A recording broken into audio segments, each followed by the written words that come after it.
Ah, chat. Nice of you to arrive. Or I should say, you have arrived, comma, nice to meet you. You probably recognize this place, and if so, you're probably taking a shot, as they say.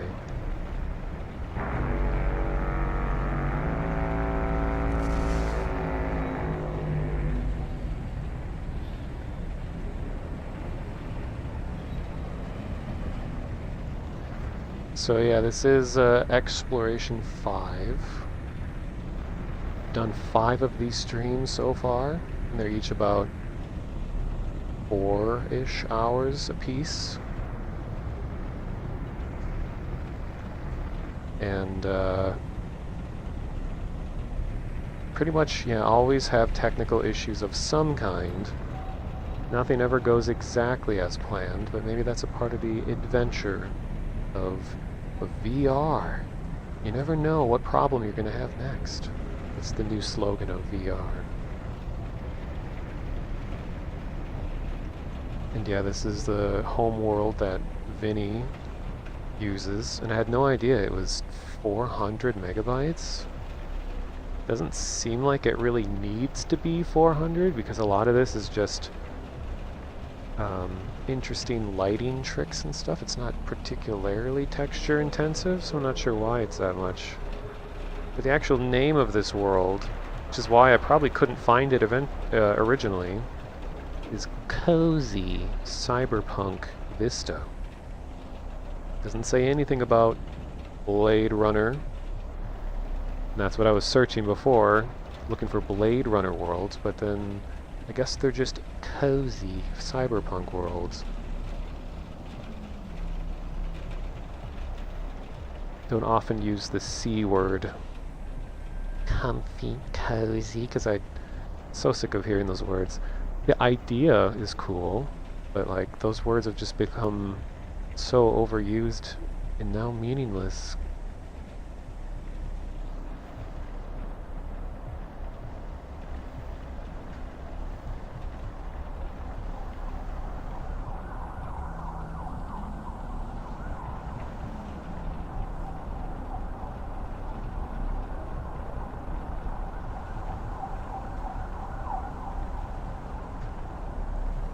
See, there's a lot of interesting details here. Take a little look around.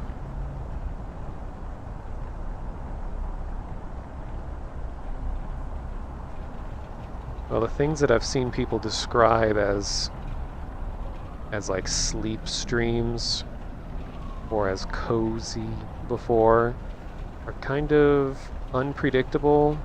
It seems to just be able to be used interchangeably with just I like thing, therefore I'm going to call it chill or cozy. Like people falling asleep to Vinny streaming when he's like screaming and making horrible noises. People are like, ah yes, my comfort stream, I'm going to fall asleep to this. So people's standards of what makes them able to sleep better are just across the charts and unpredictable.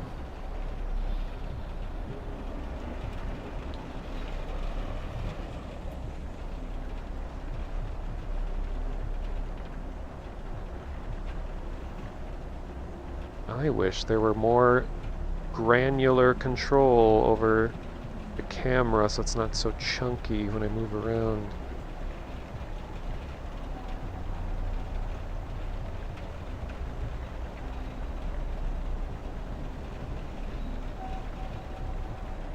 And for me, I can't fall asleep with like any noise in the room. I don't know how people have come so attuned to leaving a TV on or music or something as they fall asleep. Like I physically cannot fall asleep when there's just loud noises, especially if there's a light of a TV or something shining in my face.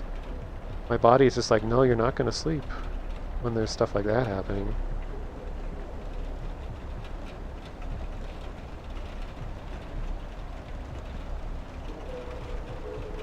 Ah yes, the GIF person. The anchor GIF.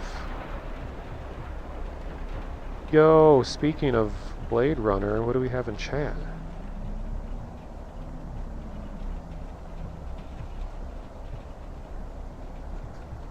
Yeah, I'm aware.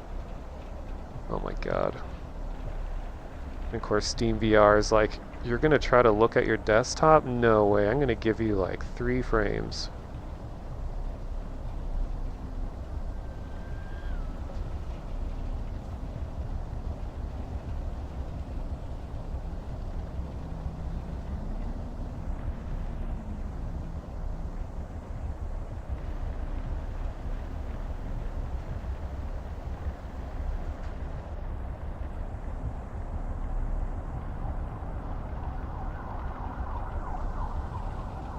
Check out my keyboard.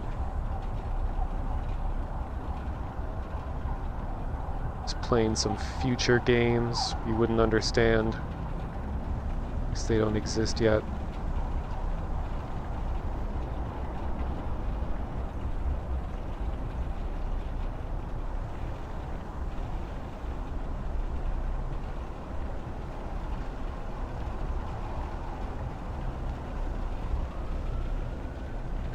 Oh, this is why Vinny likes this world, huh? I don't remember this part of the movie. I don't think this even existed yet.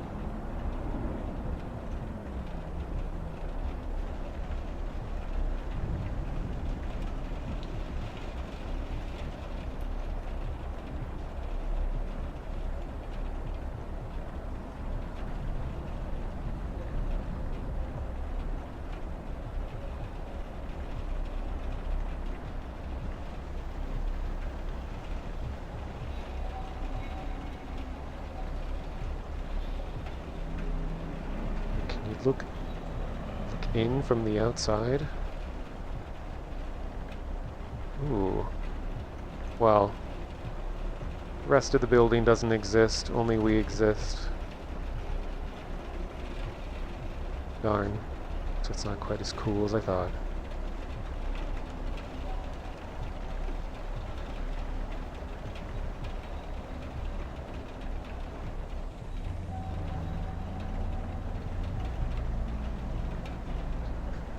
Yeah, I guess it's in the title. They said it's just cozy cyberpunk world, even though it happens to be like 90% Blade Runner. But fine, they can get away with it. Alright. So, first destination.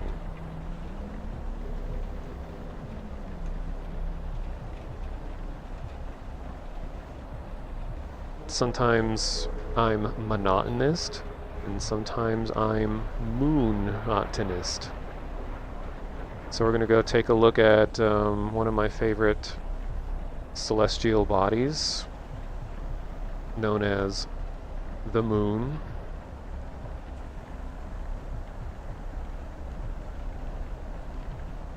So I will be back in 20 seconds.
Okay, change of plans. Turns out the world is nothing at all what I thought it was going to be. And it was extremely laggy, and I had to escape to my home world. Stupid thumb, stop it. I had to escape to my home world before things just completely fell apart. It was supposed to be some kind of like a giant moon, well, like a facility that had a giant open space where you could see the moon. But as soon as I joined, I just got absolutely blasted with some kind of like EDM music that was deafeningly loud. So it turns out it was some kind of like event venue. And I was getting maybe 5 FPS, and I ran around and I was trying to figure out how to mute the music. I mean, I know I can mute the world volume, but I want to try to mute the player. But then I couldn't even find the player, so then I had to just abandon hope and come back here before things crashed. So, VR, ladies and gentlemen. But it was called Moon Vault Frequency, and the thumbnail looks cool and everything. But I do wish that creators were allowed to upload a few more screenshots than just the one thumbnail to get a better idea of what you're getting into. So instead, I'm going to go to another kind of hopefully interesting sort of abstract moon-like experience. Let's go check this one out. See how, what if I do this? Wait, if I do...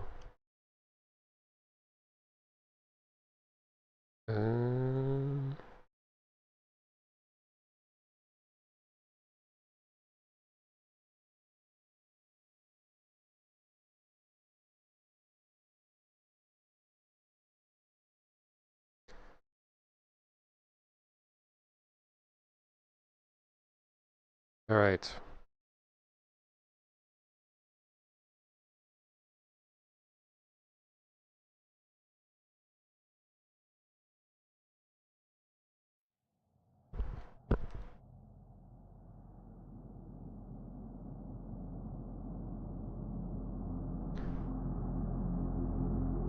Well, that's not as smooth of a transition.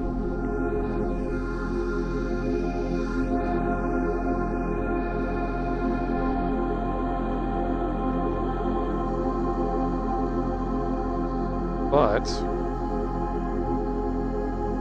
let's see if this works.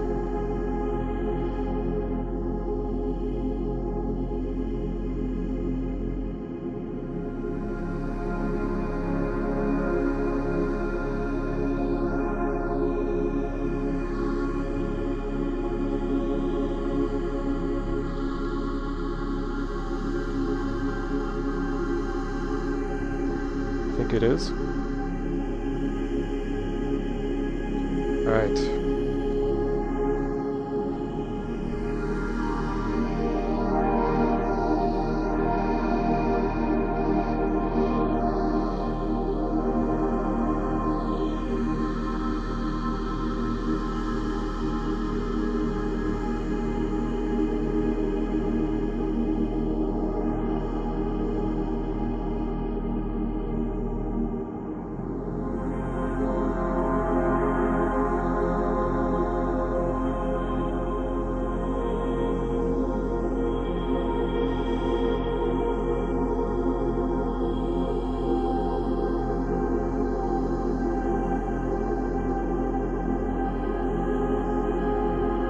The scale of this world is a lot bigger than I thought.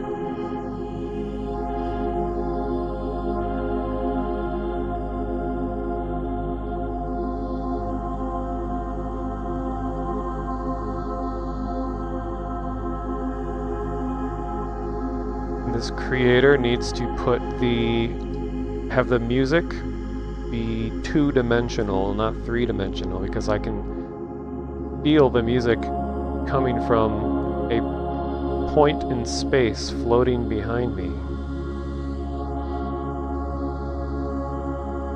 rather than just sort of being everywhere and sort of ethereal.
I've seen many monoliths in my time.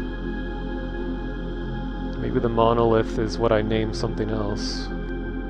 But no, I've come across many of them, and in fact, the first video I ever took in VRChat was of the Utah monolith.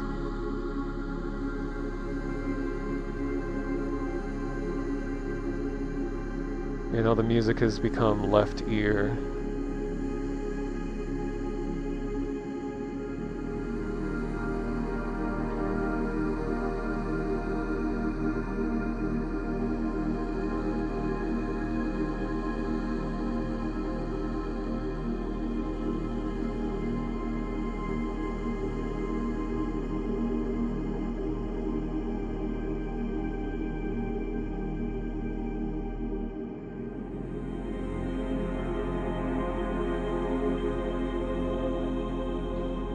Almost close enough to be able to tell what I'm looking at.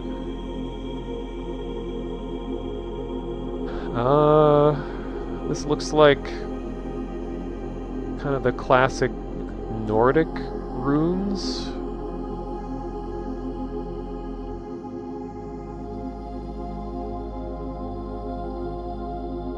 Came across a title crawl in the wild. It's an unreleased Star Wars film, which is what it looks like. It's actually just all big chunk of floating text in the middle of the desert. It's waiting to have a film made about it.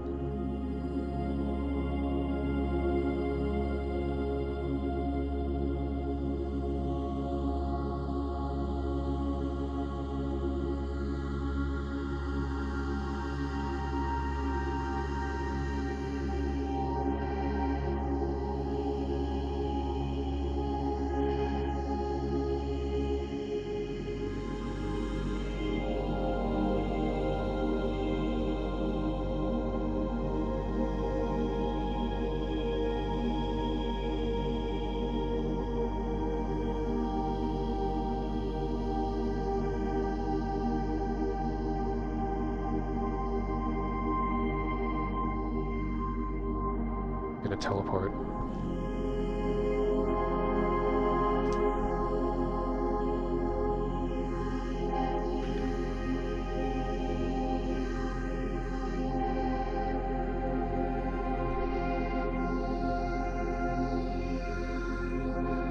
Okay, well, this was an interesting little world. This is titled Runes in the Sand by someone named Ceeblim.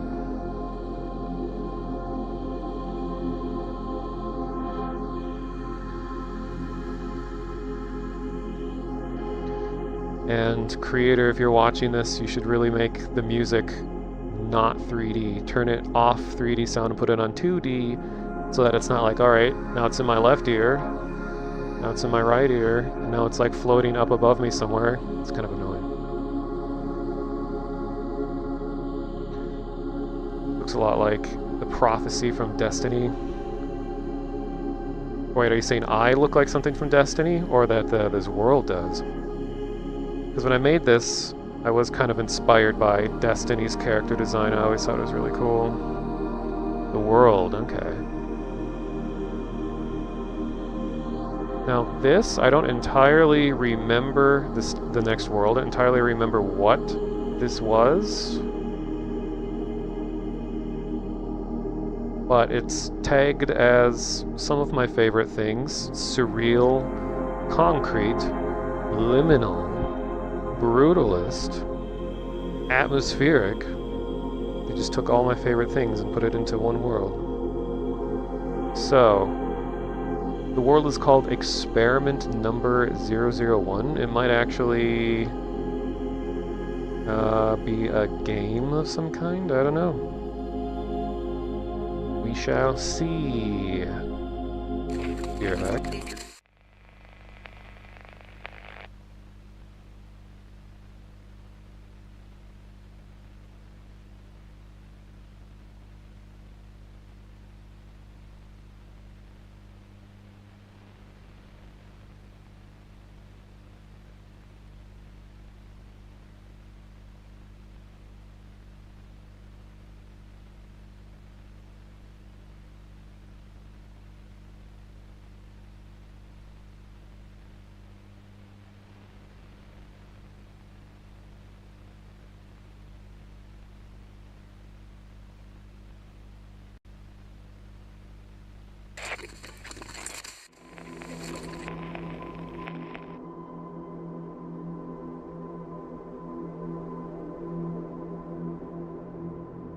So far it checks out. Reflections are doing some neat things. Some really strong rim lighting in here. Oh, in real-time shadows. That's why I'm lagging. Looks nice though. Let's see if I can self-shadow. Maybe? Yeah, a little bit.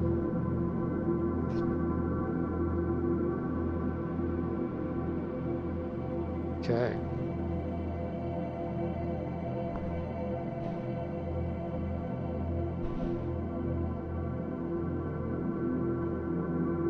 So credits. Also, there is something kind of funny happening with the music right now. I'll see if anyone can pick up on it. I'll put the audio up high so you can hear it. Let's see if people hear what's going on. Poyomi shaders, area 1 and 2 models are by this person, the creator. Oh, and the creator's name is CoffeeCode. Okay. So welcome, Fragile Chaos. Came for round 2, I see. Or maybe you were here 2 streams ago? I can't remember.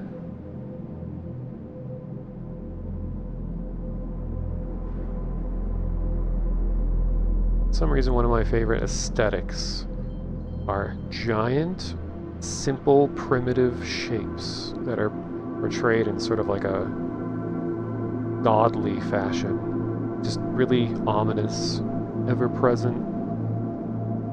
You're here last Sunday. I see. Yeah, some of you might have caught, we had a Monday stream with Jackal, who's in chat right now, and Vinny, Bass Clef. What is this? And Regality, and Vinny, and Johnny.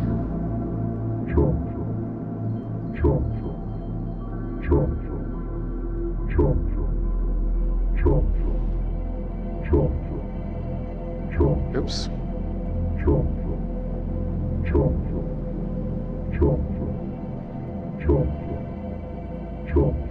Just sphere things.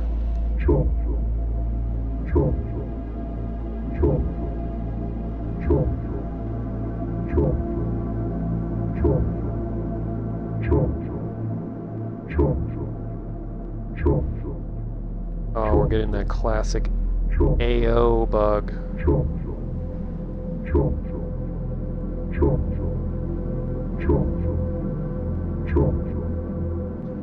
See the lines appearing on the screen.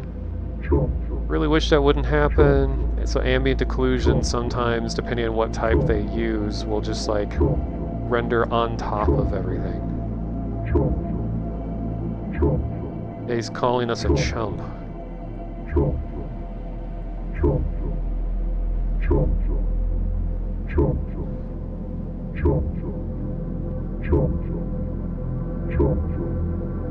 Let's see if I can make this any better.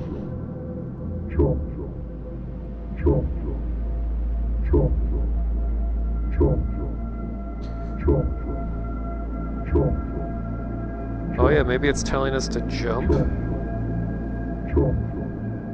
Look, it's me, existing in the AO universe. This is actually kind of a neat effect.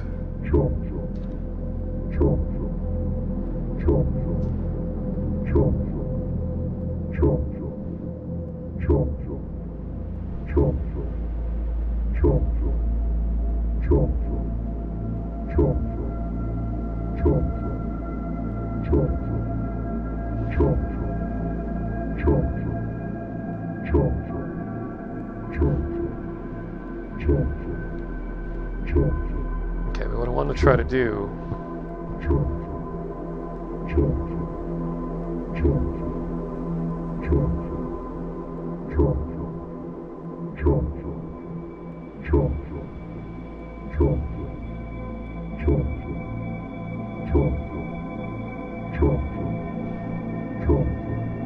got my own sphere right here.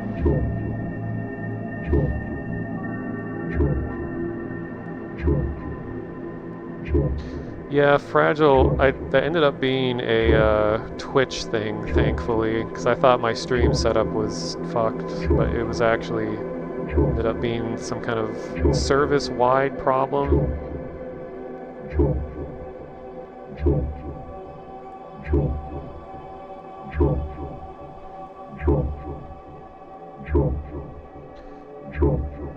Well, could be telling me to jump, so maybe I should. Look what's down there. Squares. Alright, here we go. Uh-oh.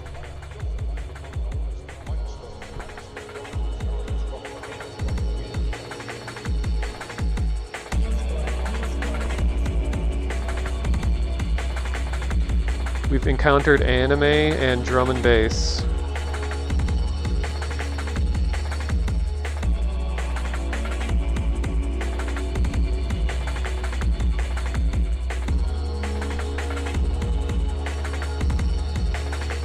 So sorry about the lines on the screen. I think we're going to have to just deal with it for a while. So apparently this world is made for someone's game.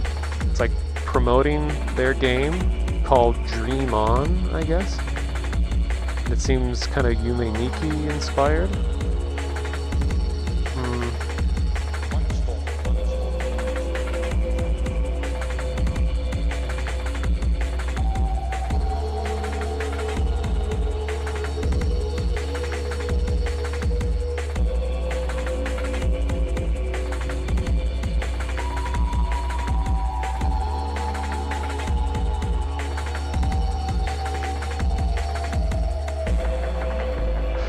Yeah, weebs have really taken over the internet. I mean, they tend to spend way more time on the internet than probably anyone else on the internet, so they have more time to stake their claims.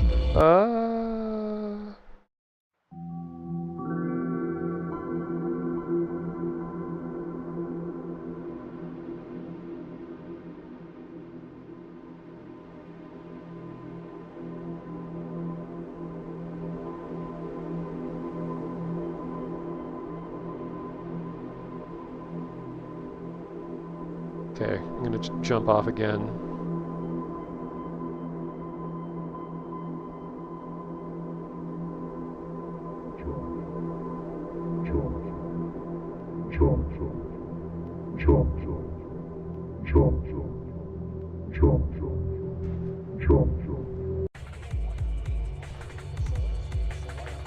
Oh, I'm supposed to continue.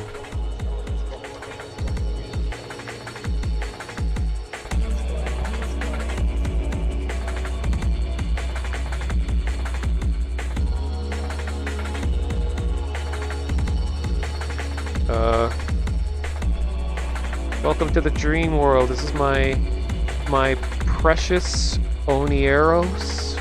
Don't worry, we'll never be detached in my realm, well, except for my arms, haha. Thank you for checking out the world. If you're interested in following the development of this game, check out the sign behind you. Oh, I just realized it said that Kickstarter coming soon.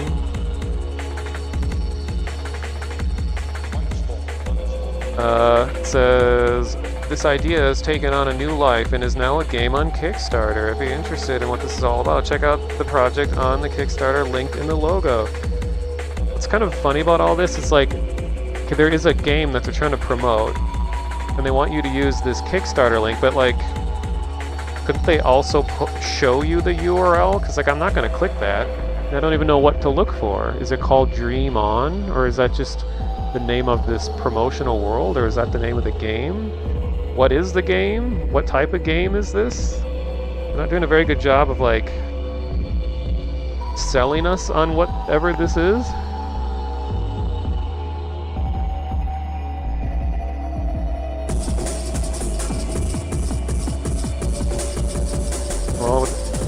Oh, that's water. Oops.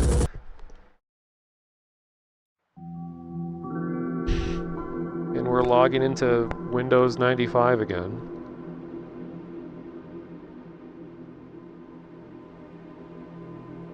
Alright, well this was kind of a... Oh, there you are. Kind of a weird little departure. Surrealist exploration game.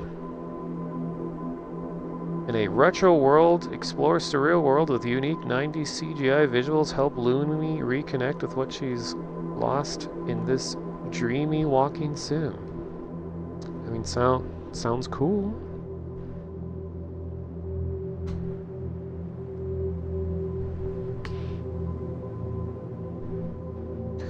What else do I have?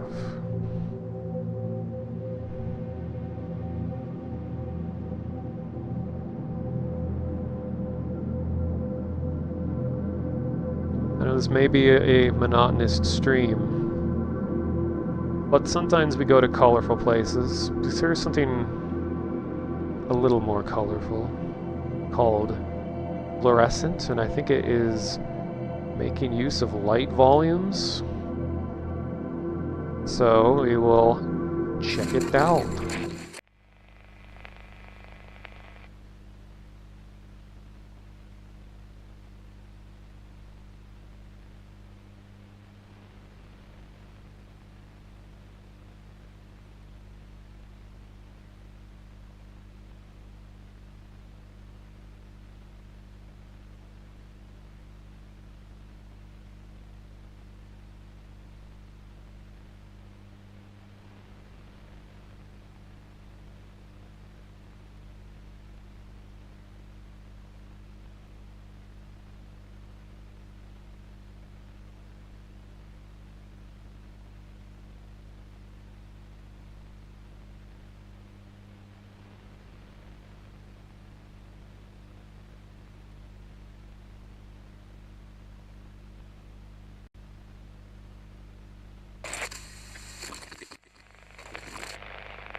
Sure is bloomy around here.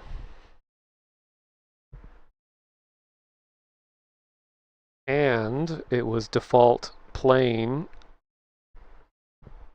lo-fi girl music on the video player, and I'm pretty sure all of that lo-fi stuff gets you in trouble.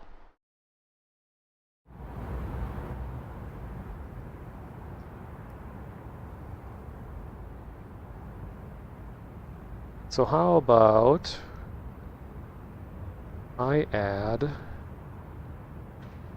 this?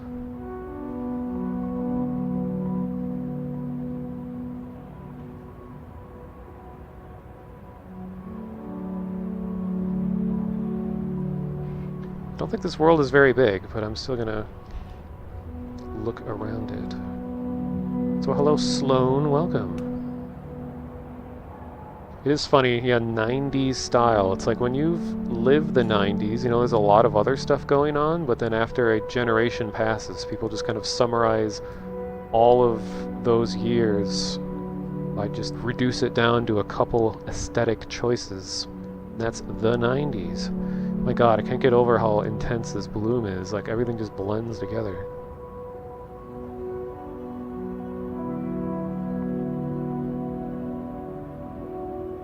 Yeah, this is, you should have a disclaimer before you join this chat. This is a 30+ stream, okay? Must be at least 30.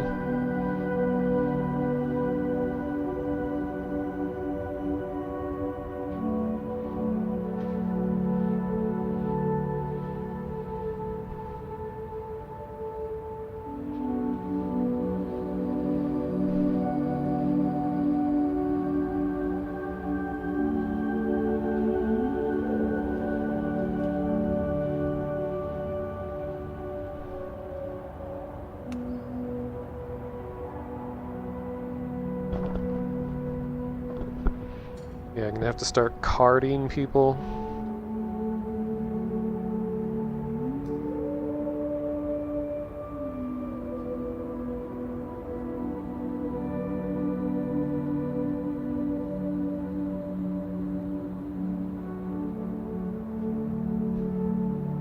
Oh.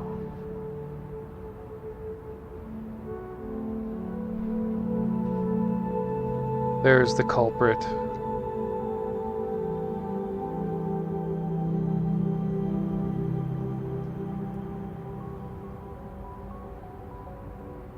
Sure is VRChat world around here.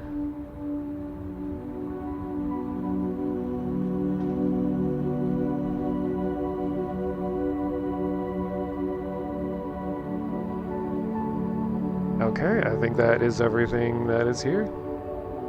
But what I think that they should do to improve this world,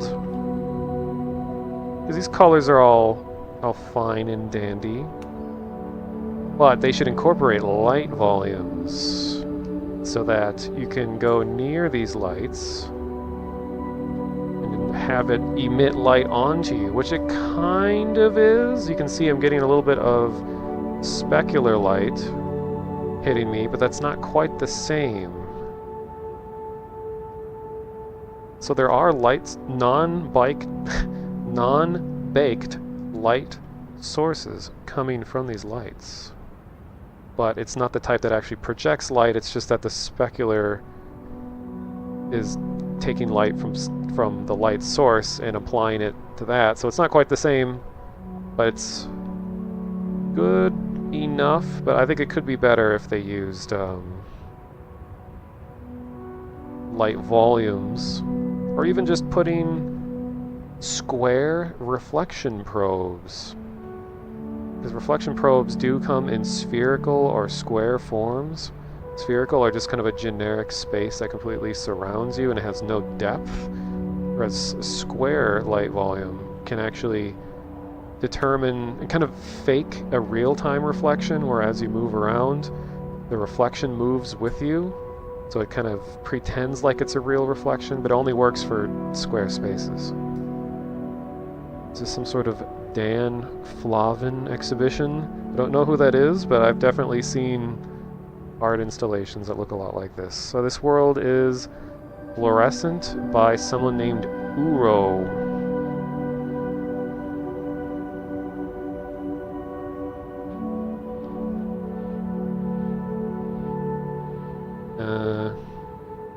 Alright, what do I have next?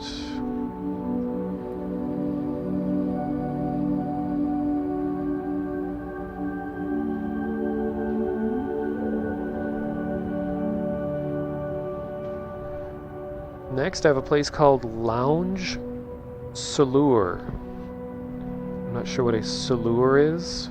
Salure? And in classic VRChat fashion, the thumbnail does not show the world. It's just the name of the world in text, so you have no idea what you're getting into, which that should be illegal. A thumbnail should show the world. It shouldn't just be a whole separate thing. It's very frustrating. So, I'm gonna see what happens if I just do it like this. Excuse me, send me an invite, VRChat. Where is it? Here it is. Oh my god, come on, let's go. Come on. Alright.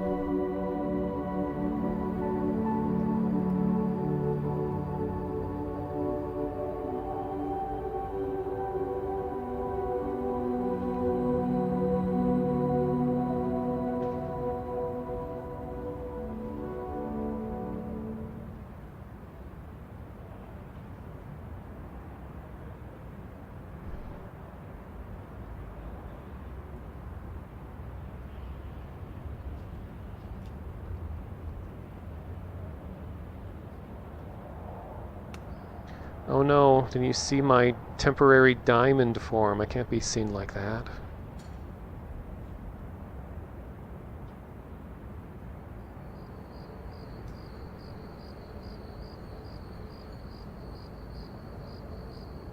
Already getting like 10 FPS here, so that's how you know the world is good, quote unquote.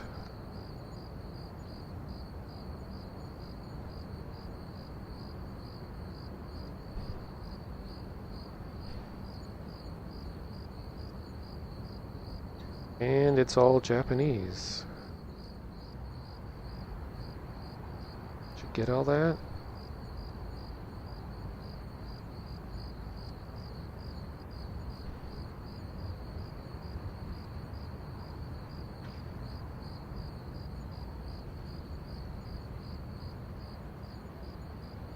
Dang, this world has a lot going on in it, apparently.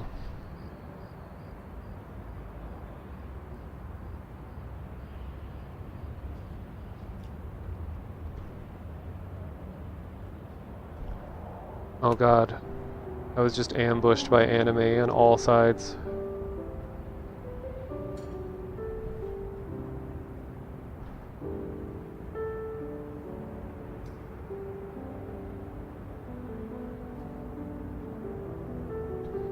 Got anime piano playing. Actually, these like solo piano songs usually get claimed. So unfortunately, I mean, enough of it played that it's probably too late. How about I provide my own piano? Wait, how about...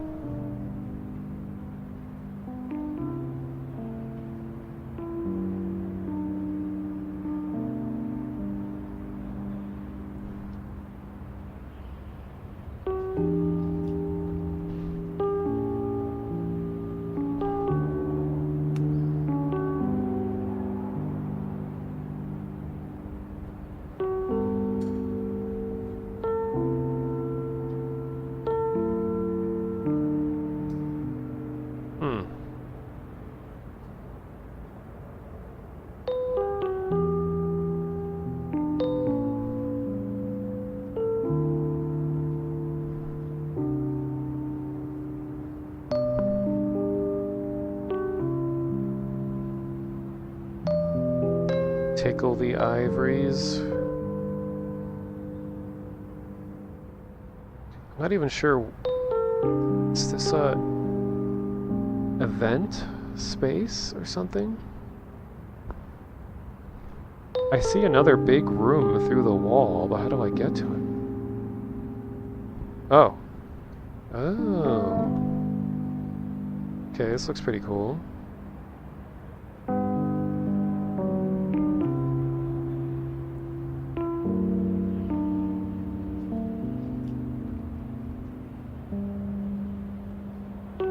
Fan of giant light fixtures.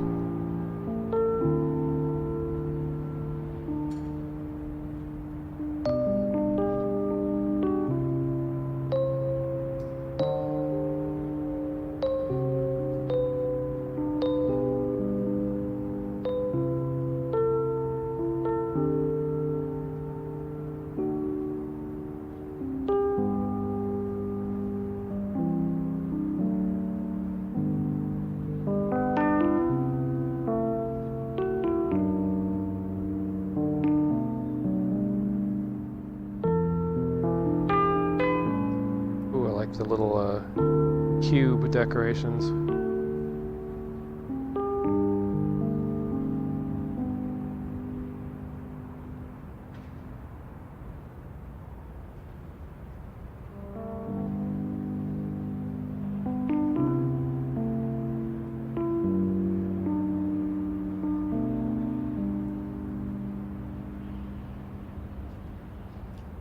What is this?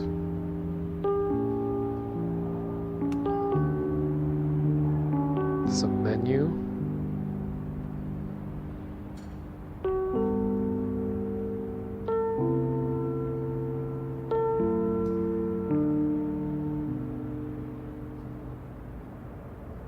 Yeah, here's all the flavors we have available.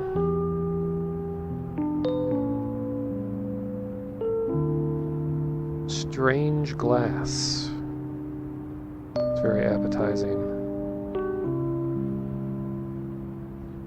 We got purple, we got blue, we got turquoise, indigo, Blue, green, green.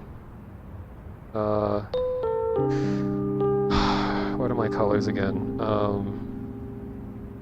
A yellowish green is fuchsia? No.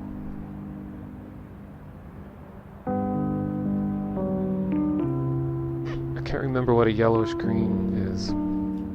There's a name for it. Chartreuse, that's it. Yellow orange, as they say. And krasny.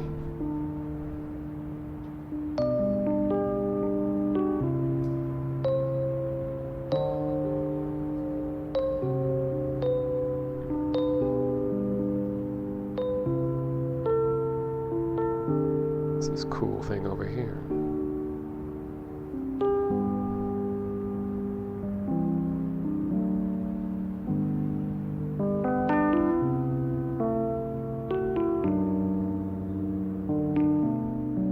Yeah, the colors, Duke, the colors.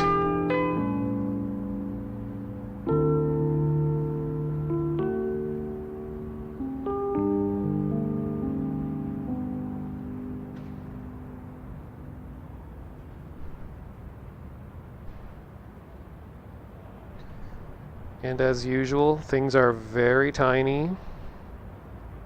You take a look at me, who this character is sized to my actual self, so like 5'10", or what is it, like 177 centimeters?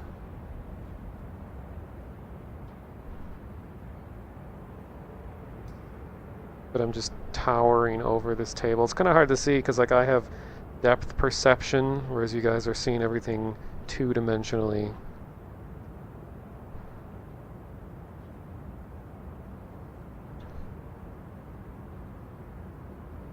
Oh yeah, we have unit conversion in chat.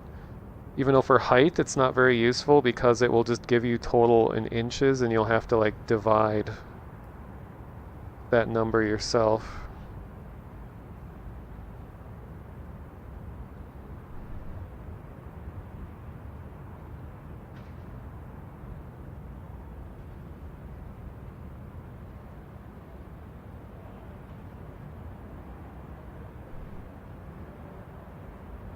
Every bar needs gator hands.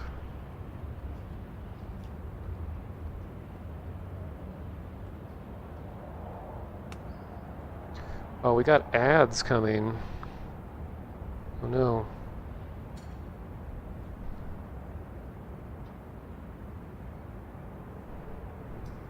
Grr. Well, cool little lounge place.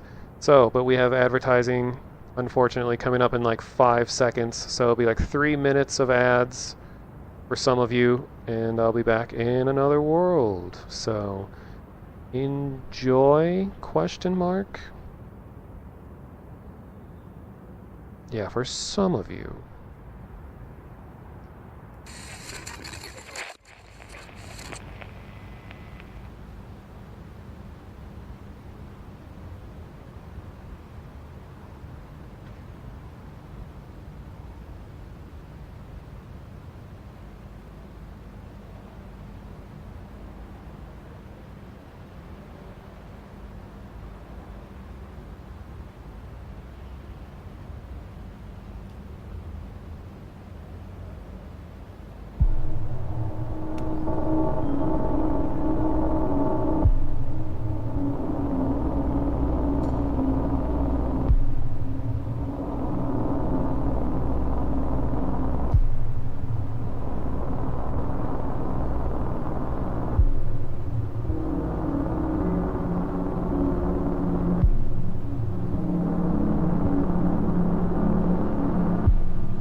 Alright.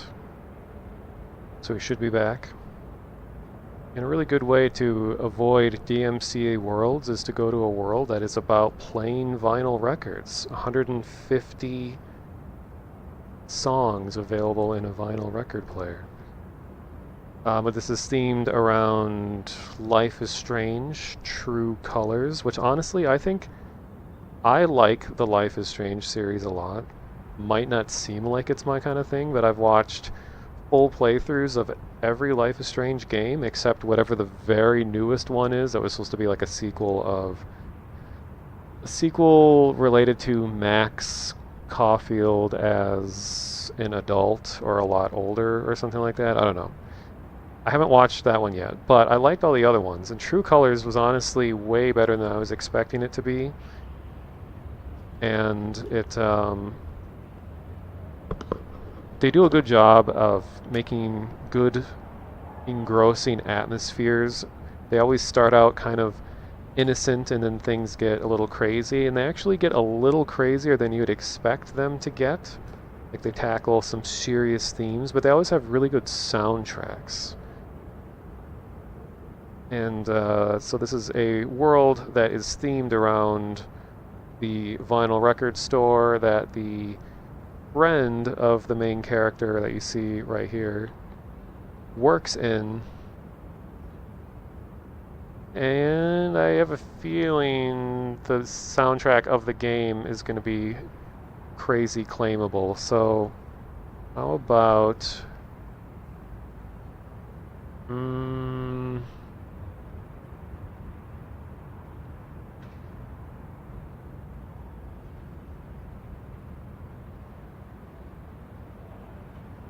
oh, I know.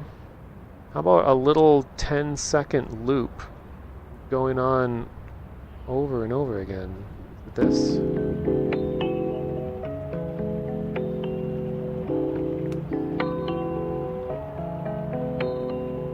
Oh, this is a little bit longer than 10 seconds, never mind. I like it though.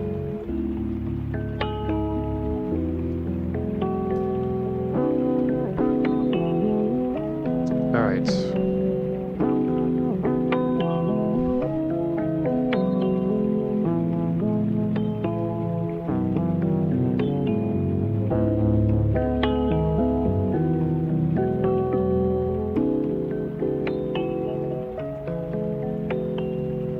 Alright, here's the front of the store.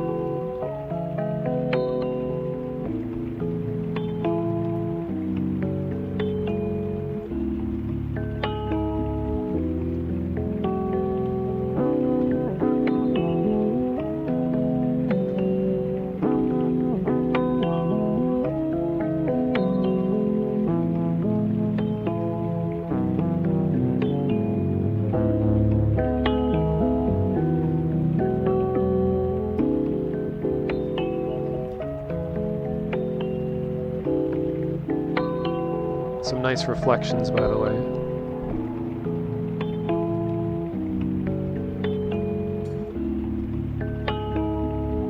If you live in the Pacific Northwest, Life is Strange, most of it is modeled after kind of the Washington and Oregon part of the country, and a lot of their culture.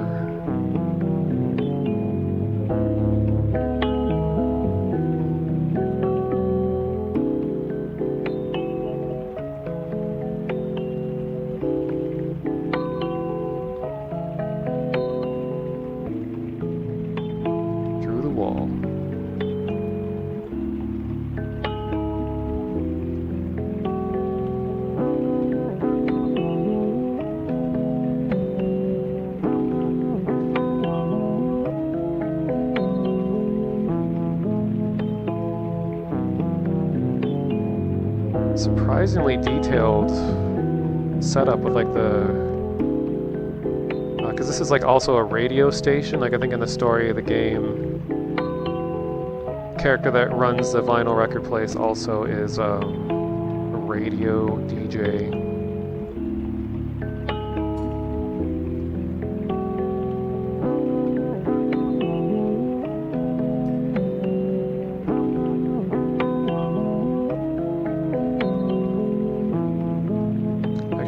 this.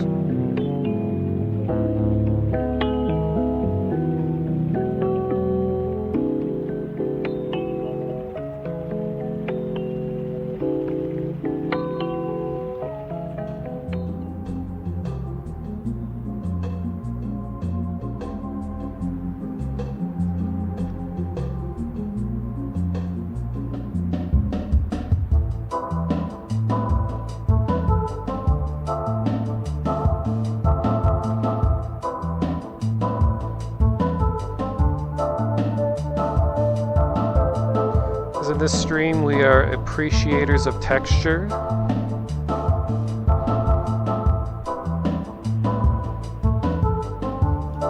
You know, Life is Strange has a very, like, hand-painted look to everything.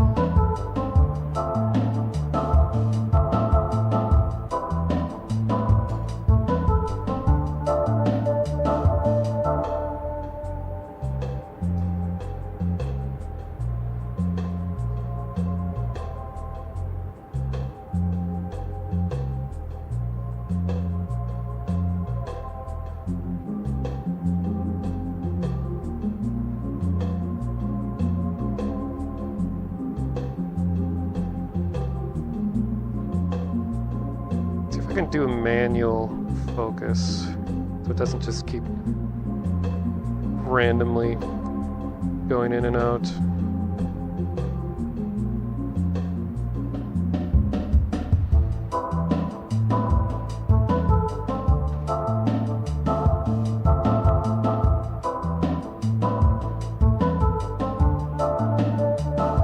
How's the eye feel?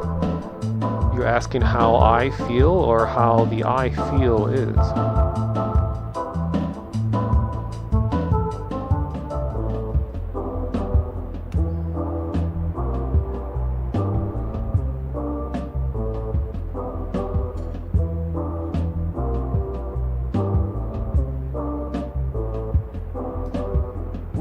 How does the mic feel?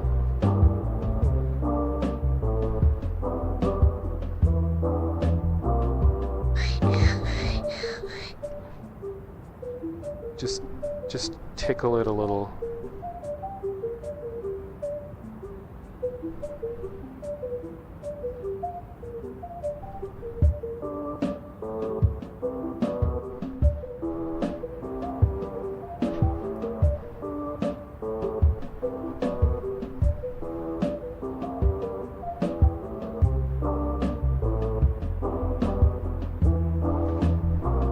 This is fitting music for what we're looking at.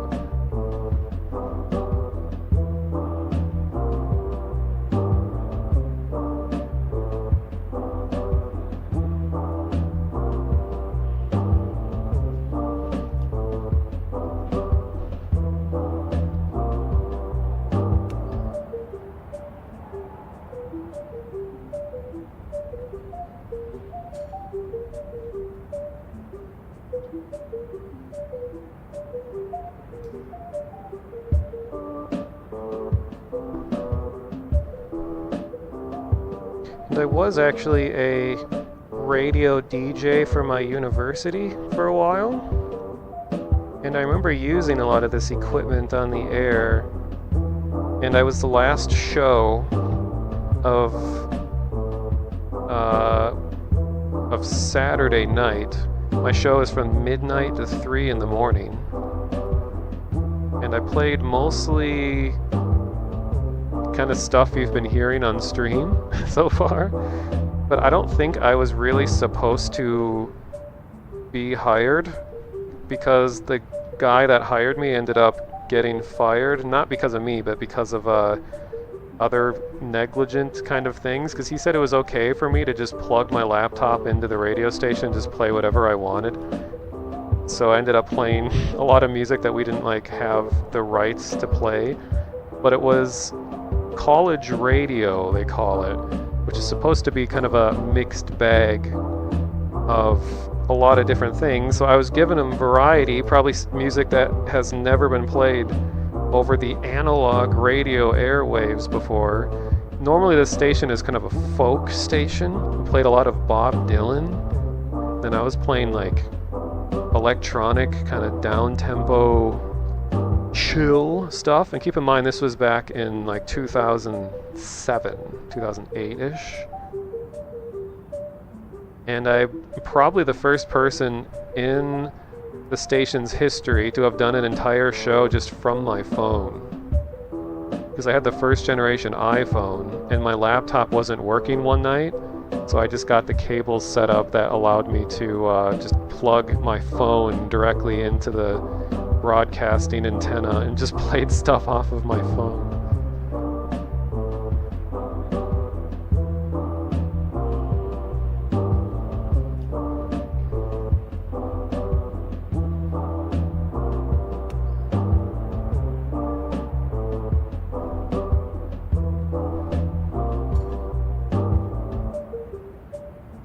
The station's still around? Yeah, it's well, I went to the University of Minnesota, Duluth.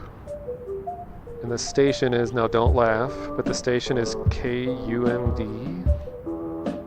I mean, they've changed a lot over the years.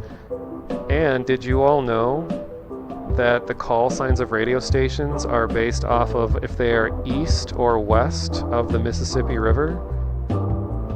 And because I live in Minnesota, where we have places on both sides of the river, our radio stations start with K and W. We have like WCCO and KDWB, whereas I believe it's if you're west of the Mississippi, they are K stations, and if you're east, they're W stations.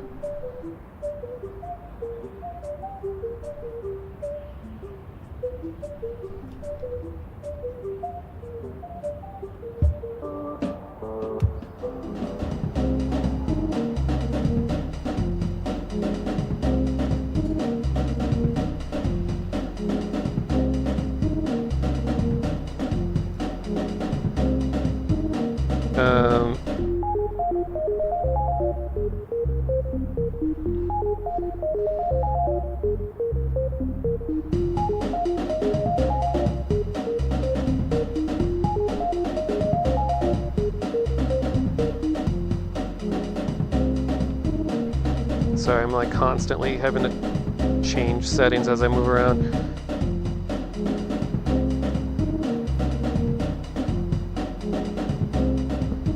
And also, I didn't realize that the call sign of my station was potentially funny, being KUMD, and I guess it didn't occur to me at the time, but it was back before the internet had just completely ruined people, turned every single goddamn thing into a sex reference. Everything is sex. Because for me, KUMD didn't mean anything to me, because like all the university is UMD, and it's K because that's the beginning of the call sign. But then when we'd advertise the station's website, it was kumd.org. But this is a time in internet history where they're like, people aren't going to know what saying .org means. You have to spell it out, ORG. So they're saying kumd.org, but people would say it so quickly, it's like kumd.org.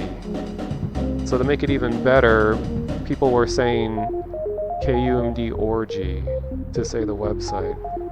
So I wonder what people thought of us.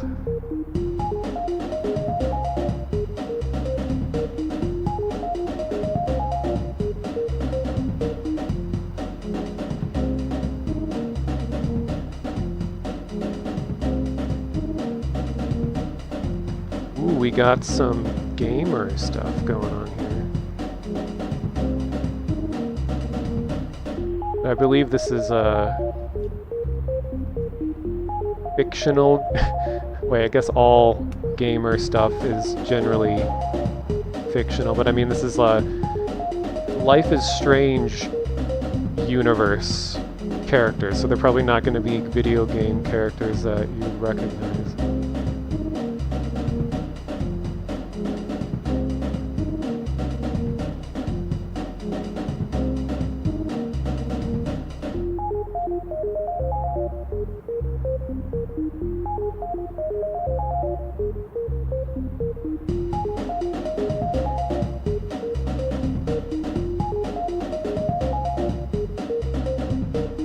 fictional fiction, yeah.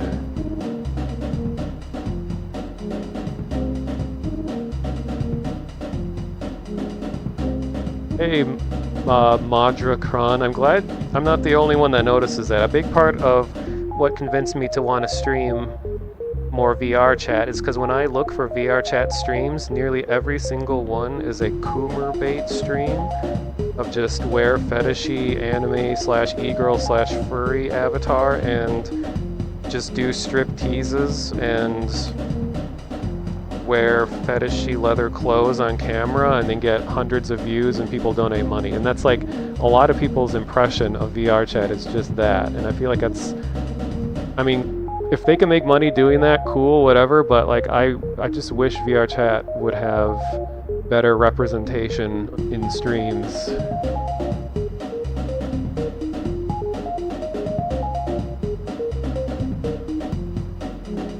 Always a fan of armored skeletons.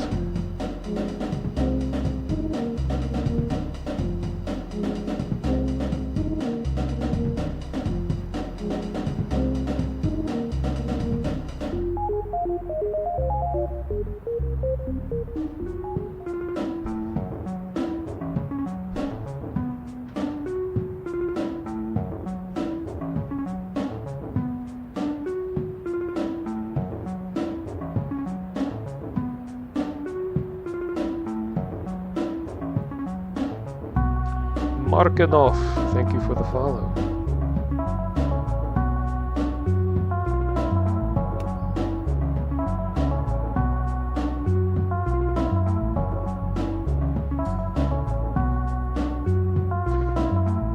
Oh, that's right. Life is Strange True Colors takes place in Colorado, not Oregon / Washington like the other ones. But I feel like Colorado, Denver culture is probably similar to Pacific Northwest.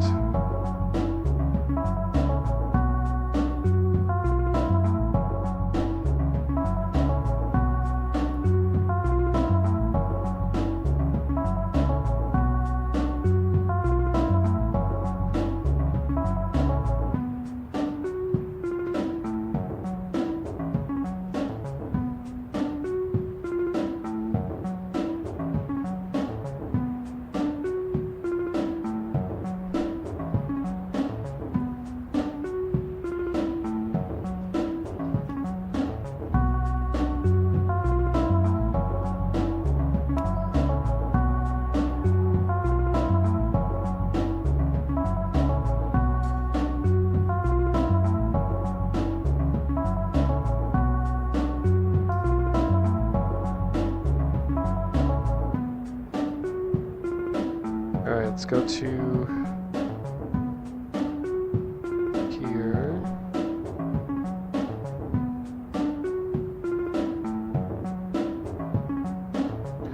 Funny thing, Pizza Detective, is that long ago there was someone making a Left 4 Dead campaign that took place in Duluth. And they actually managed to get the mayor of Duluth, I think it was Don Ness. They got the mayor of the city to do a bunch of like voiceovers for the campaign. And I'm not sure if the campaign ever got released.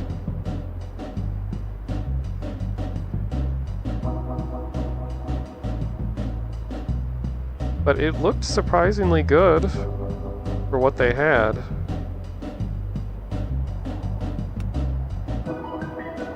Ooh, I like this song.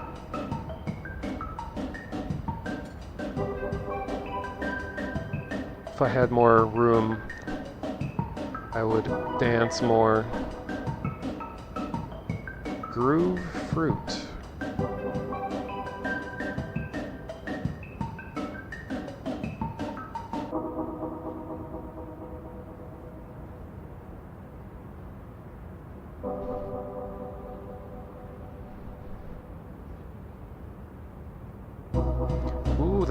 They have colliders turned off on things.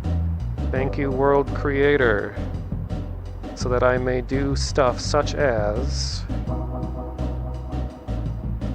Just a minute. Just a minute.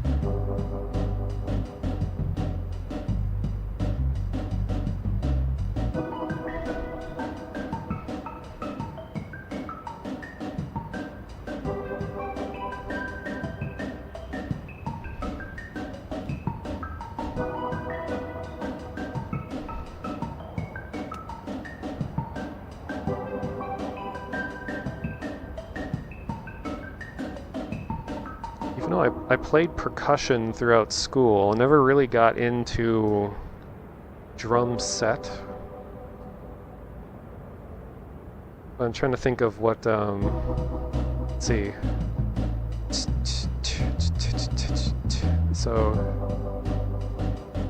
to the song that's playing right now, I'm trying to see if I can accurately play along with it. I'll turn it up a little.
Very simple beat. And I just noticed it says do not touch, and I am currently touching.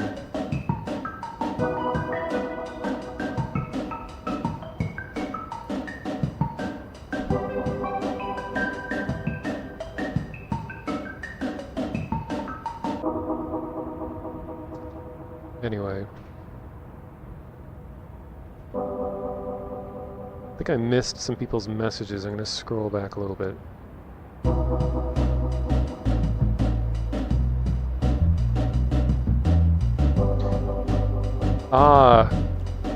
Animano or Mono-san. I could bust out Mono-san because this world was advertised as using light volumes, but I don't know if it's really going to be a very good demo of light volumes.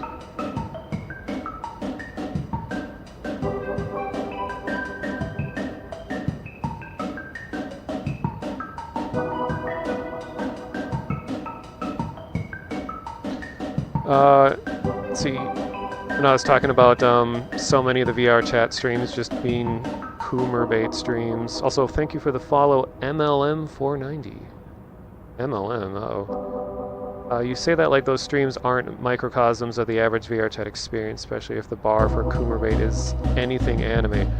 Oh, I think it's a lot more than that. It's not just anime. These are avatars explicitly made to be arousing, and they have over-the-top jiggle physics, and they have like removable clothing, and everything it's meant to be an erotic thing. It's not just anything anime. And actually, most of them aren't anime either. A lot of them are like, what do people call like e-girl avatars that look like IMVU, where they have like as many tattoos and piercings as possible, and their body proportions like defy all known understanding of human anatomy. And every single part of their body jiggles in some way, and they have like sweat glistening. Like it is not just anything anime. And it's definitely the average VRChat stream. I wouldn't say it's the average VRChat experience, because the majority of what people are doing in VRChat, isn't streamed. Most people are just hanging out with friends and all that. But a lot of people who don't play VRChat watch VRChat streams, and so 9 times out of 10, if they go to watch a VRChat stream, that's what they're going to see. It's just people doing strip teases in VRChat, and they just think that that's all that goes on. So, like, the more people that are doing stuff not that, it'll at least help VRChat as a whole. show that, hey, there's a lot of other stuff going on here too.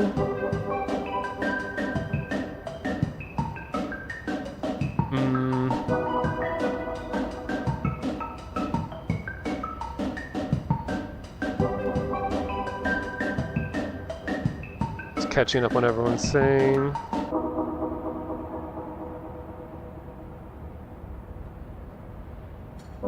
I know, here's another song.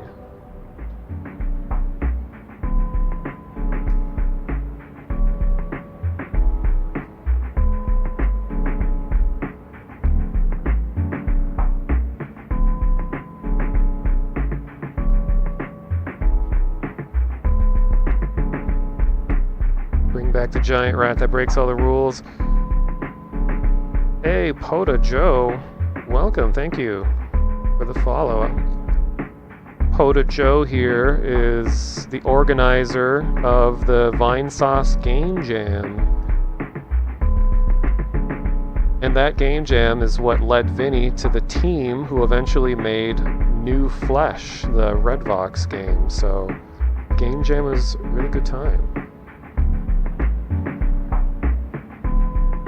Yeah, I mean, we'll give them credit that it is not easy getting all the full body stuff needed in VRChat and getting everything to work and all the technical issues that you have to do. So it is impressive. A lot of people that just do like, you know, exotic dances or whatever. And first of all, there are people who do like actual complex choreographed dances that are really impressive. Like there's like break dancing, there's a whole dance scene and all that. So I'm not talking about them. I'm talking about the you know, the ones that are just like, they call them wigglers, just like jiggle and be like, hey, look, sexy babe, send me money kind of thing. If they make money off of that, cool. I mean, no shade to them directly. I just think for the image of VRChat as a whole, I just wish there was, you know, more representation.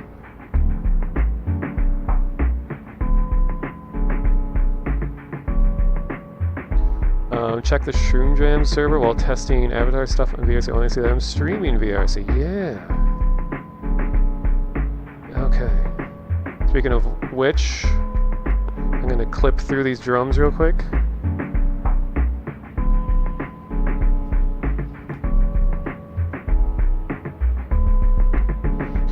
And a lot of people are very good at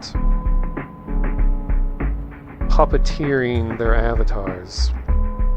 And it's really impressive what people can do with limited space, which is that I really want much bigger space.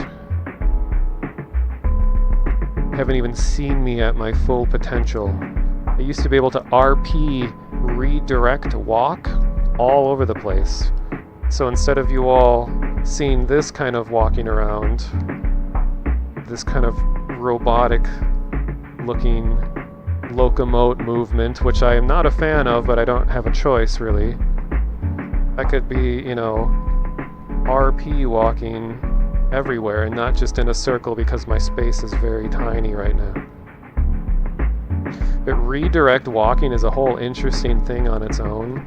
It's the idea that you are constantly rotating the digital world, while in real life you're walking in a circle, and in the digital world you're rotating the opposite way to give the illusion that you're walking forward.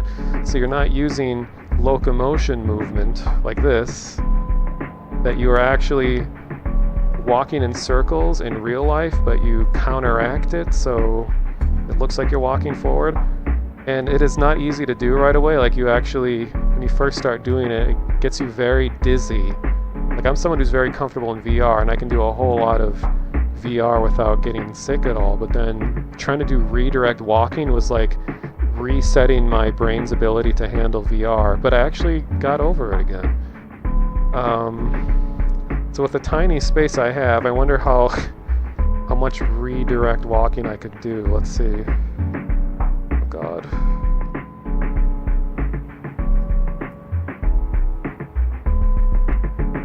No, it's just gonna look terrible because I'm too scared of falling over, so I can't make any convincing footsteps.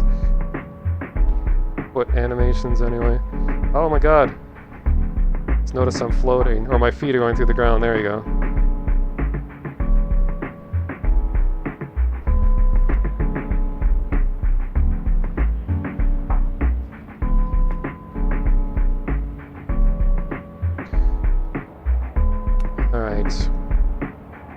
Well, this was the looks at notes. It's called Record Store from Life is Strange True Colors.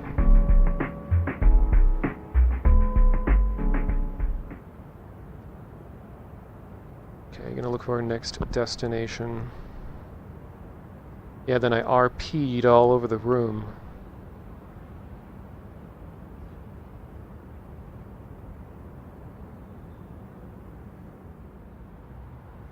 Catching up. People are saying.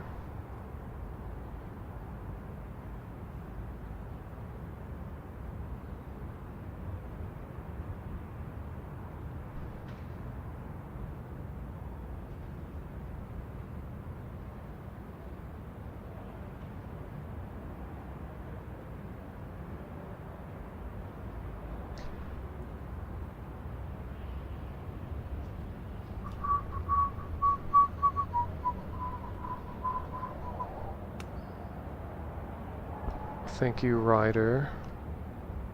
Alright.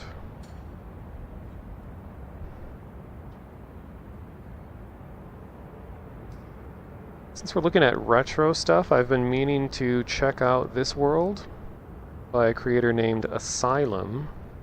It's called Studio Retro. And this also has light volumes.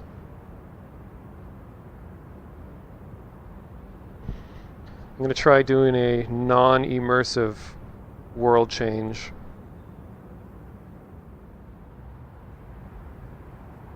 So we just go to black.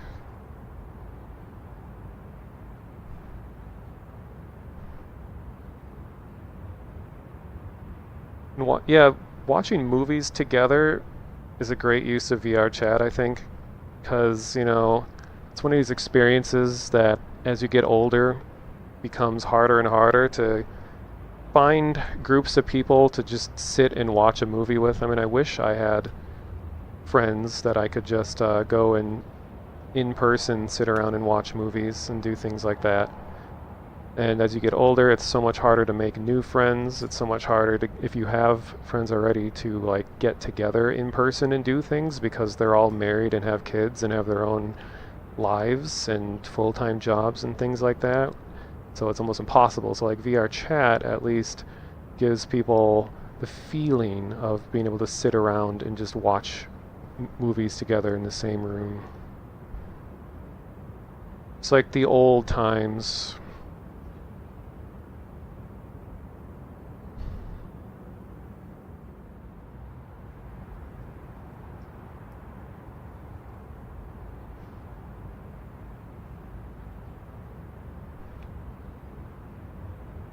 Oh no, why is my camera not working?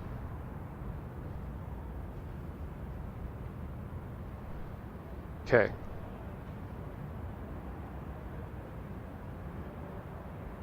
Reflections look good so far. Scanning around the room for any lo-fi girl perpetrators.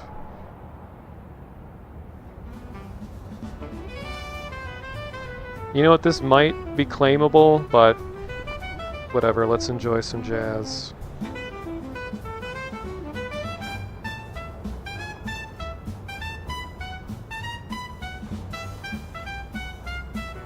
Get a load of this place.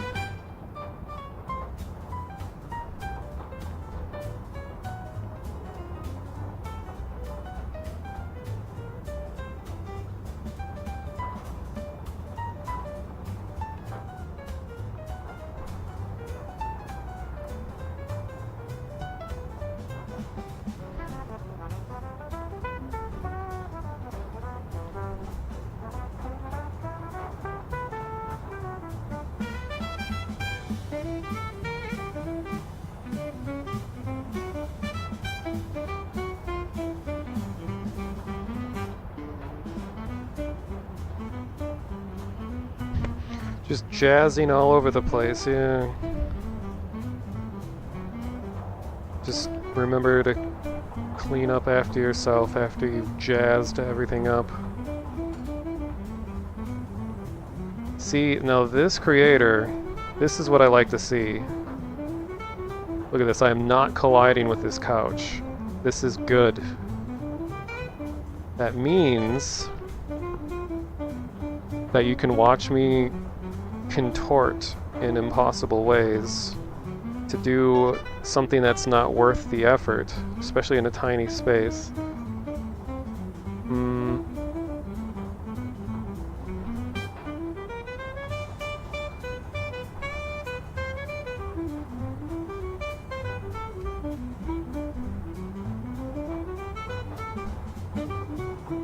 Okay, so this is not going to be worth all the effort it's going to take to get this lined up.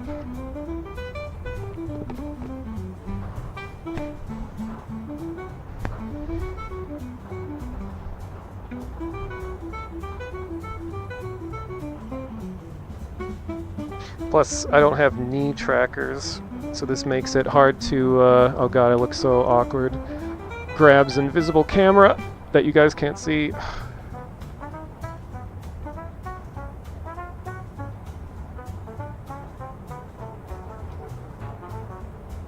There we go.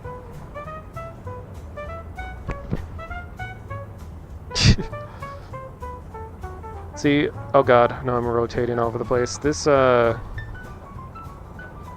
avatar is not meant to be sitting down, as you can see by the way the coat is behaving. I actually had to use hinge joints on the fizz bones on here so that they would not, the coattails wouldn't be so wild.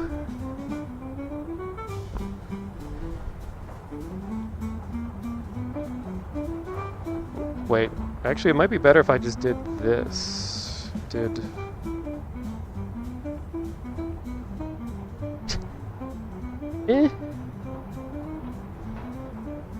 Actually, wait. Just stand on the couch.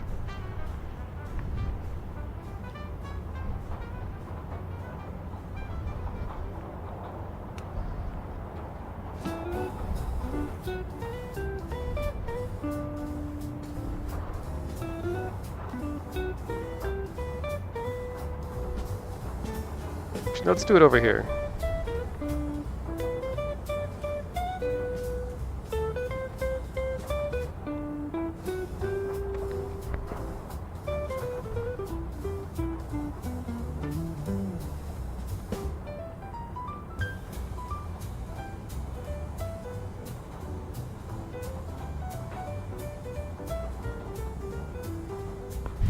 God, this looks so jank. Am I finally kind of lined up?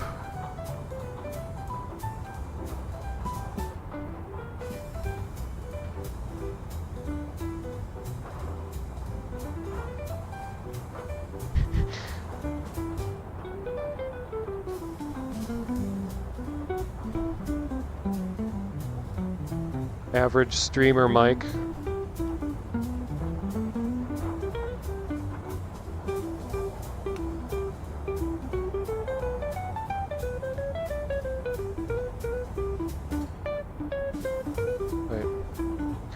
See, this is one of the things I see happening on YouTube a bunch now, is tubers holding condenser mics, like microphones that are designed to not be moved and designed to be on like an arm or sitting on a table, and they're just like,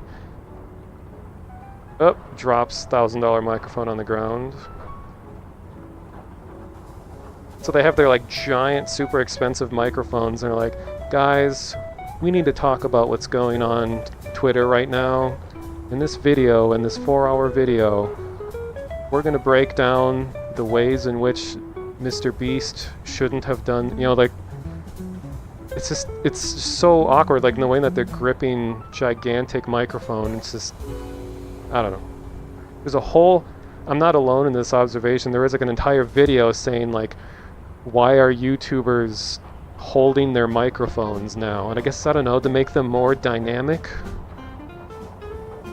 instead of just sitting still in front of a camera and just talking like this, so they can be like walking around doing stuff like this. I don't know.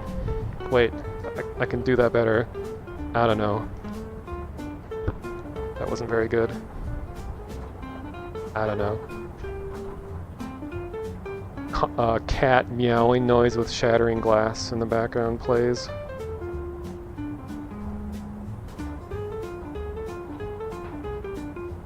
So let's see if this works.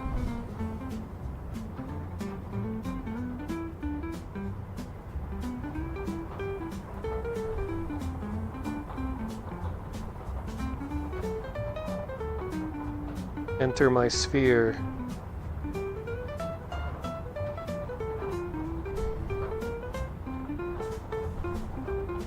Ah yes, this actually works pretty well. So,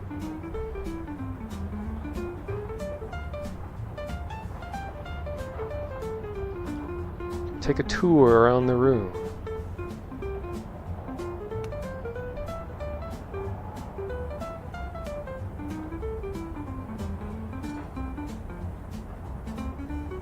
Sure are a lot of microphones in this place.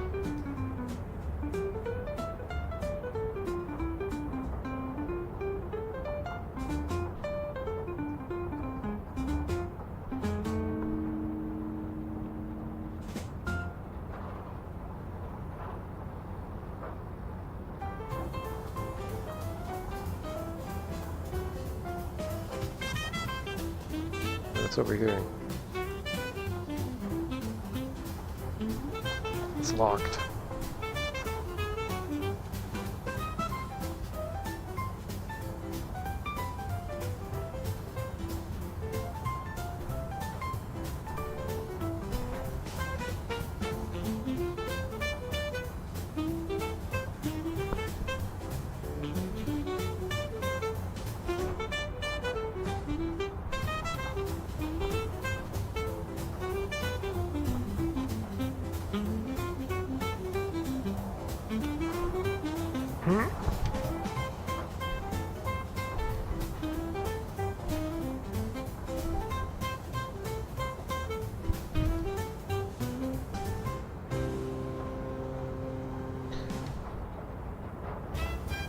Just notice this. It's a little precarious.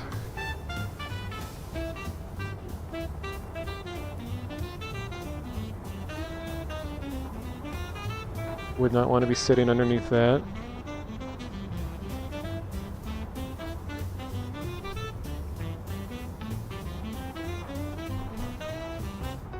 All right. Thank you for the follow, Bakumer.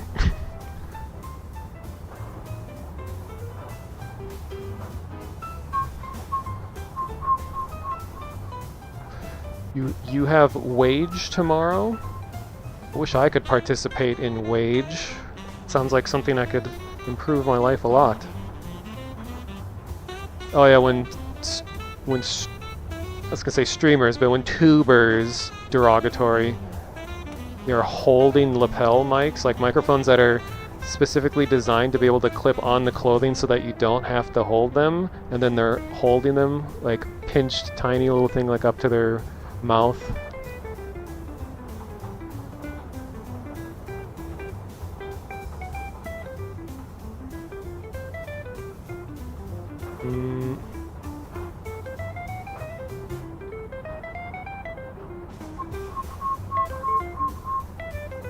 Yeah, tubers derogatory.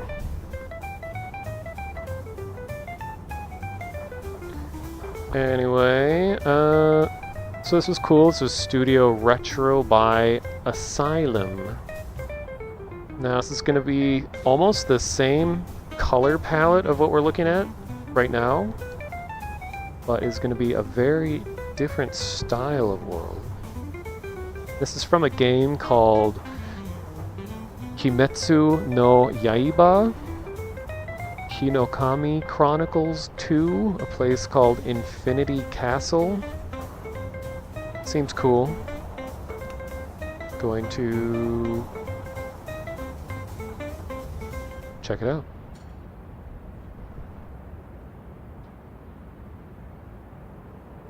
Tubers like the potatoes. Yeah, I think a lot of people don't realize that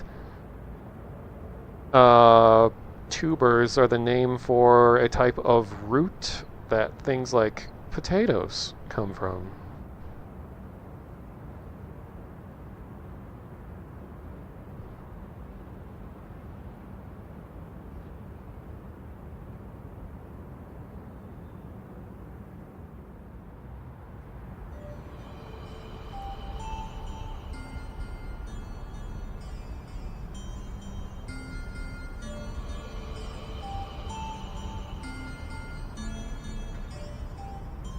Reflections looking pretty good. Very sparkly reflections. But get a load of this place.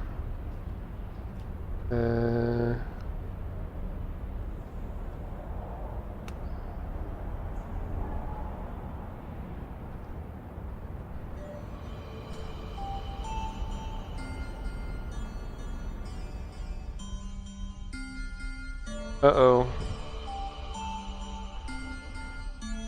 Don't crash, please.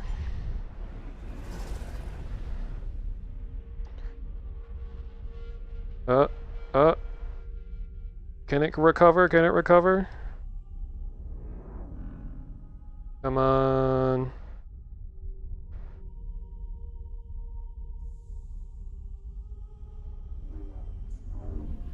Okay, I think we survived.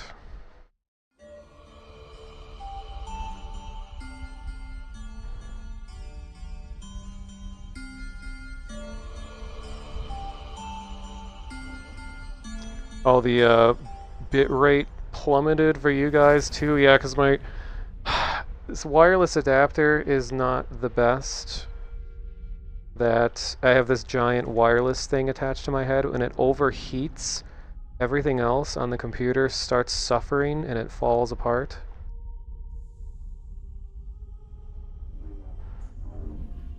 But I think it recovered.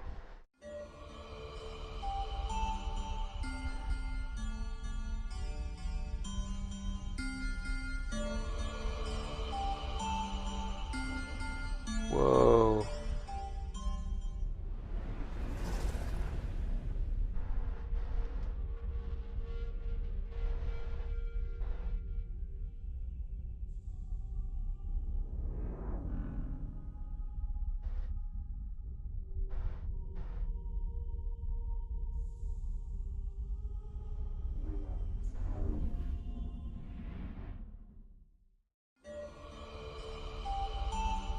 It is very Escherian.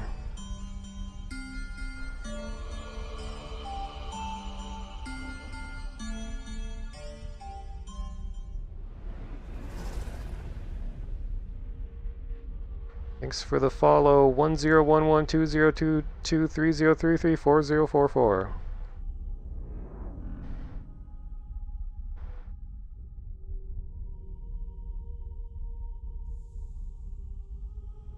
And the music you're hearing is part of the world. This is apparently from a game.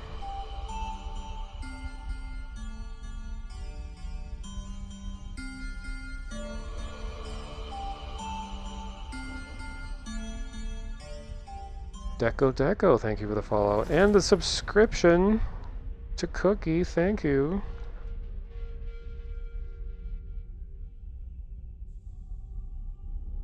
To Cookie's another one who's been around a very long time in the community.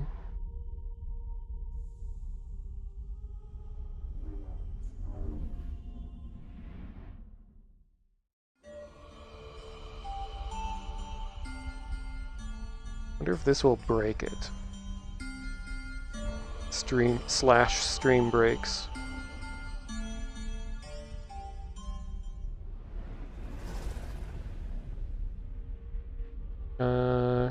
Is everything showing okay? Seems to be working. Okay.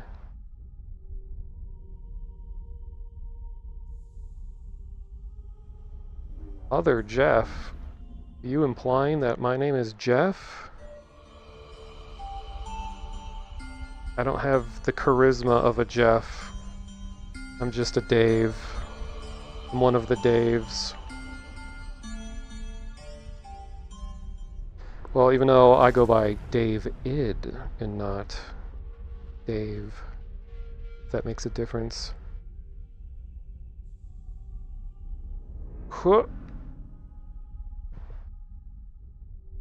It's gonna vibrate off the stairs. Oh, okay, the Bezos Jeff.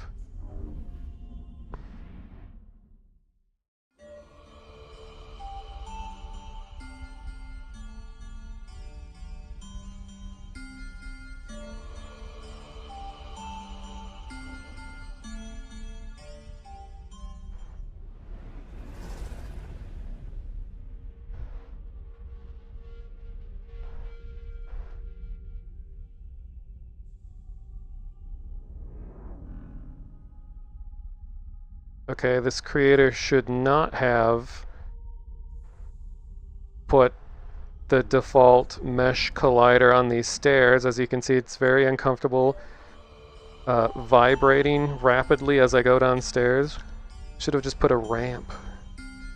But hey, I think the world's cool. I like this design. And now, it's time to die.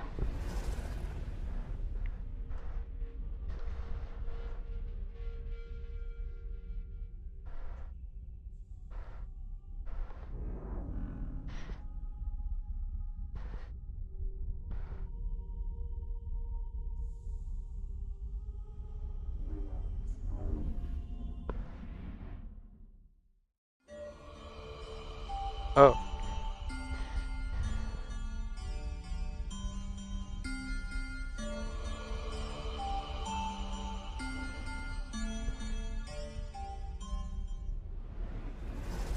Camera, what are you doing? Come up here.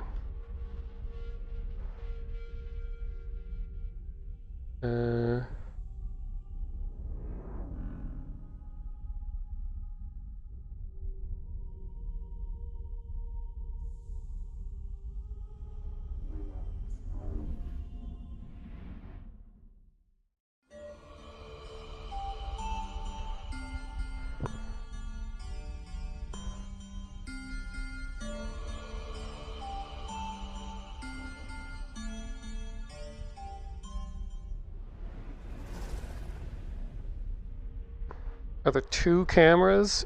Yeah, I'm always seen out of my eyes. It's kind of like in VR. I'm always seeing my eyes, and I'm looking at a floating preview of OBS that's in front of me at all times to know what my camera is seeing. So I'm giving you guys, you know, the experience that I want by pointing the camera wherever I want you to see it, but I'm still seeing out of my eyes.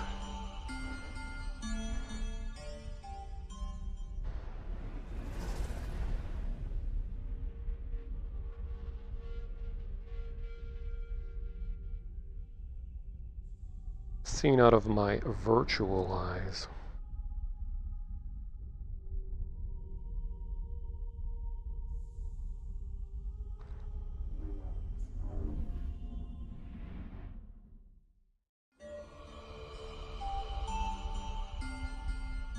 The overcooked bacon station. It is what they call it.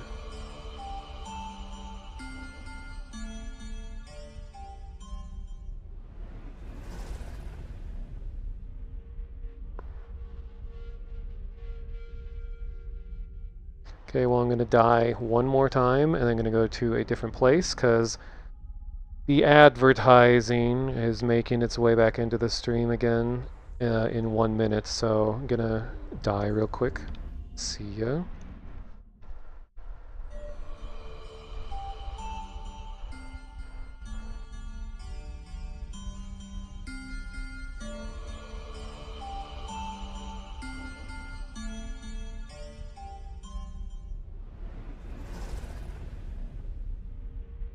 Oh, you're back. Okay.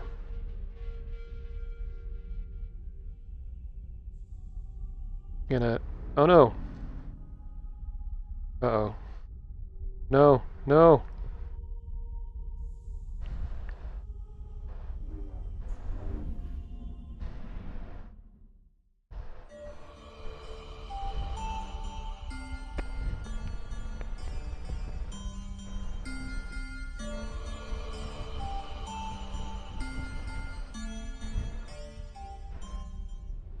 Come on, recover, recover, come on.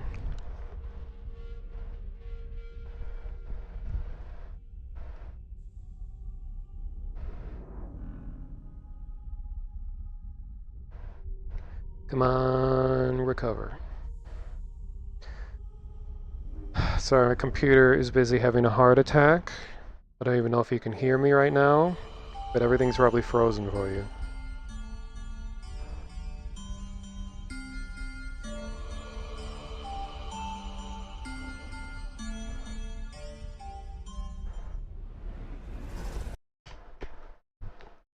Here, enjoy some Windows noises.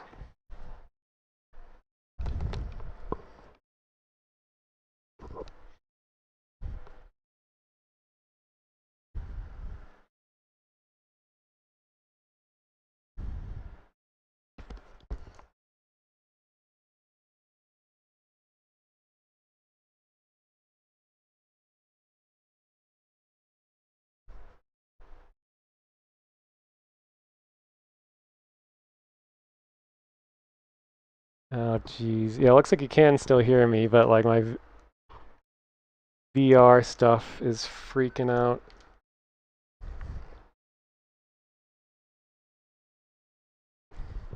Luckily, ads are playing and nobody's hearing this. Lamau. Because I know people are.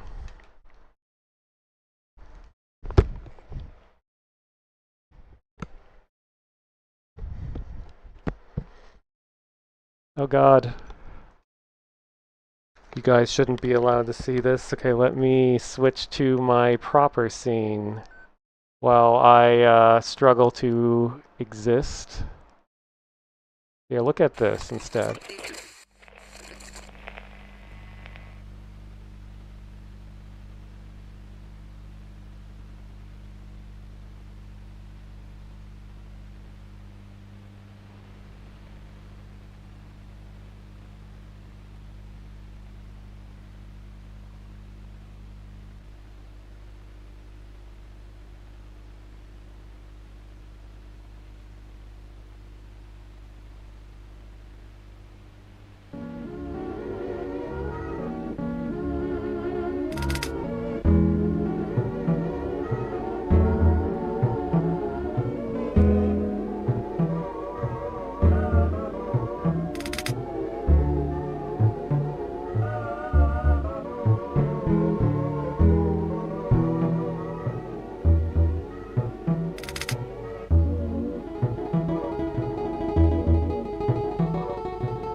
Okay.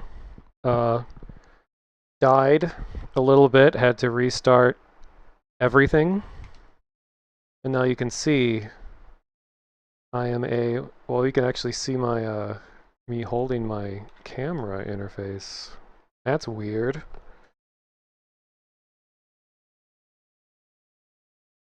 Alright, what I wanted to show you. Oops. Do not want to enable that. Okay. I'm going to show you. Look, I'm in half body VR. Oh no. So now I have estimated legs. These are not my real legs. I just get to do a little like bluegrass sidestep.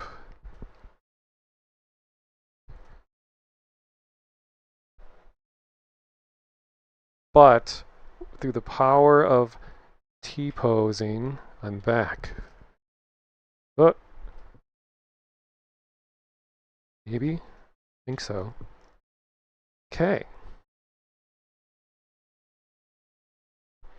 So when my computer gets slammed by a poorly performing VRChat world, that the software that runs my wireless freaks out, and when that freaks out, all the other VR stuff freaks out, and then when that's freaking out, OBS freaks out. So the stream gets bitrate destructed and suffers a lot.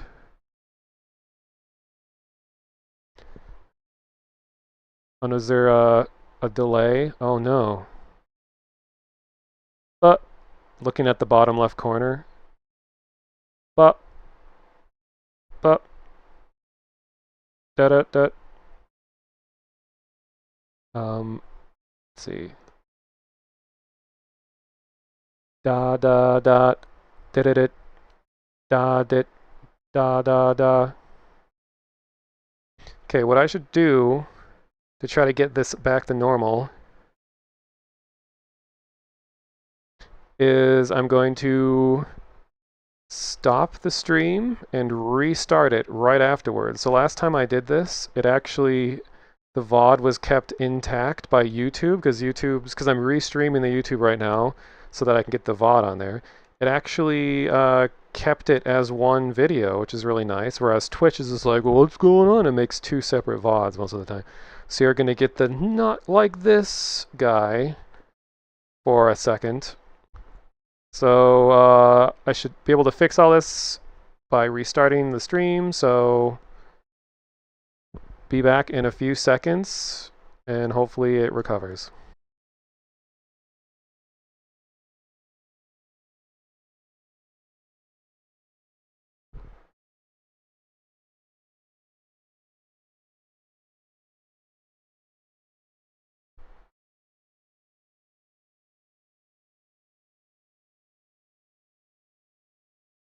Okay, I think I'm back.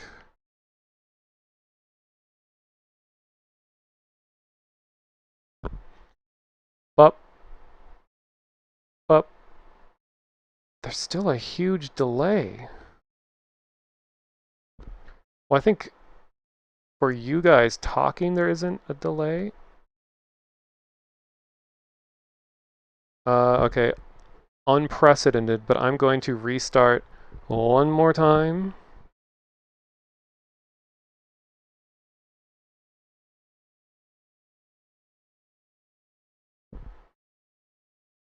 Dot dot dot dot dot dot dot dot. All right. Should be back for real.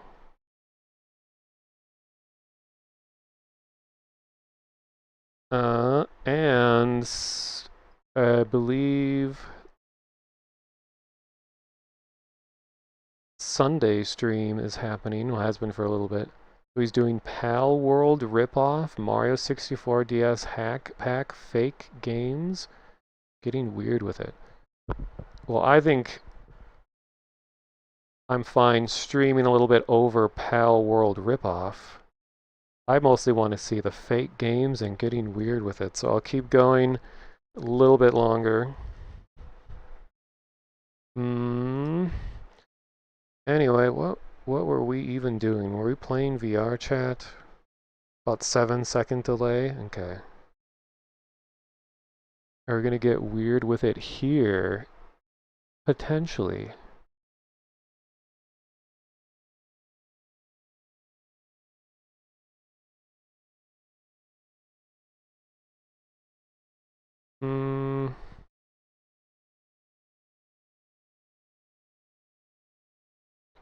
Okay, and I'm looking at my list of worlds. Let's get weird, as in let's just get extremely bright and colorful, over-the-top sensory overload world that's called Lumarelle. Not sure what all is going to be there, but the thumbnail looks kind of insane. So, let us make our way.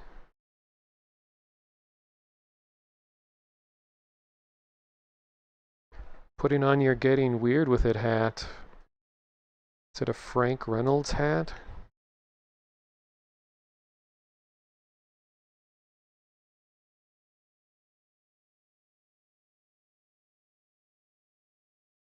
Also, I left my audio up last time, so I hope we don't get blasted as soon as we join.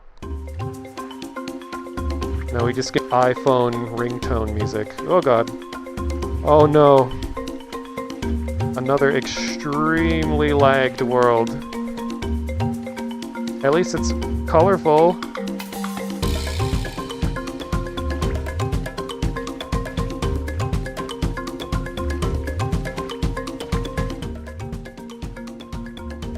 I'll run through this really quick because I want to get out of here because I'm getting like 5 FPS.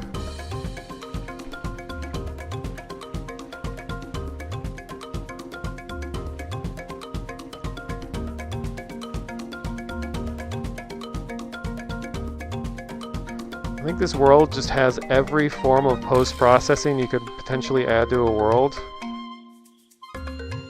cranked up as high as it goes.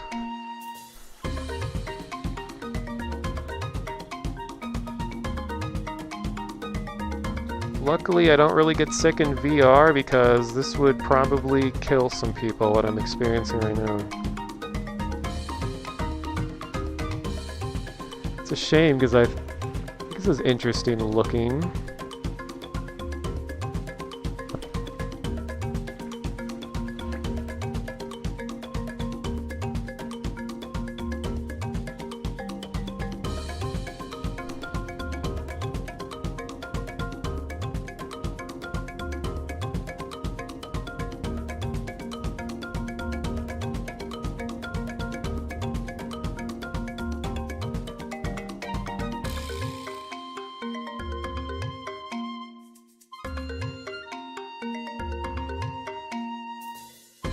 There we go, here's your FOV.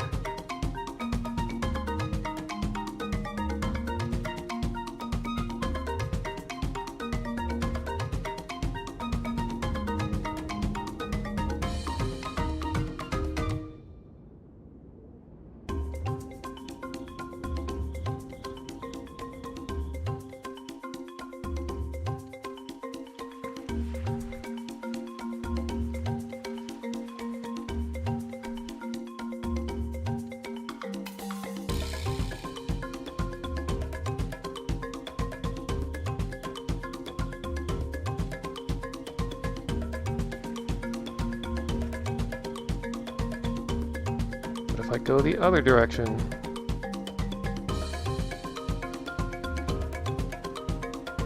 That is a dead end.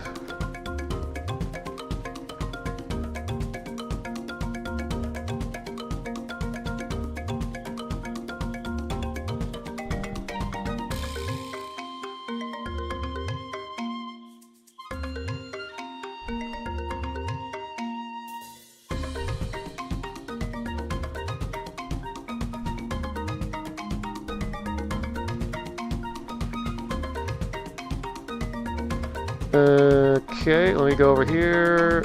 Oh, nope, not gonna let me go over there.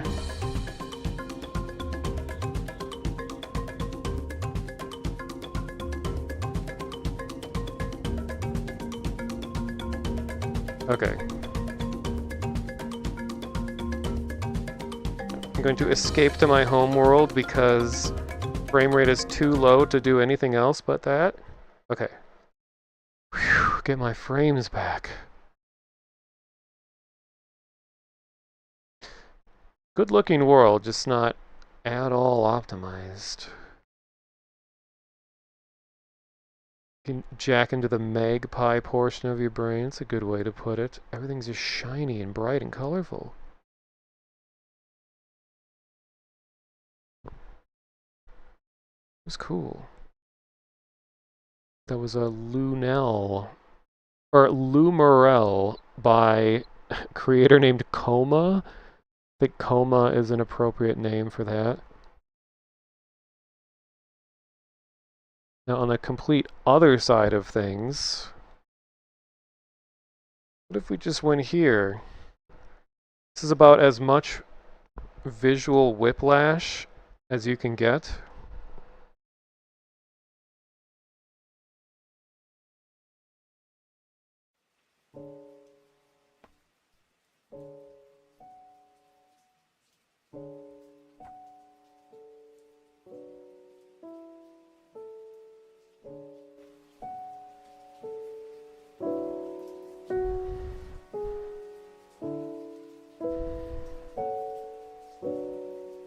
See, this is what my apartment would look like if I had full control over it.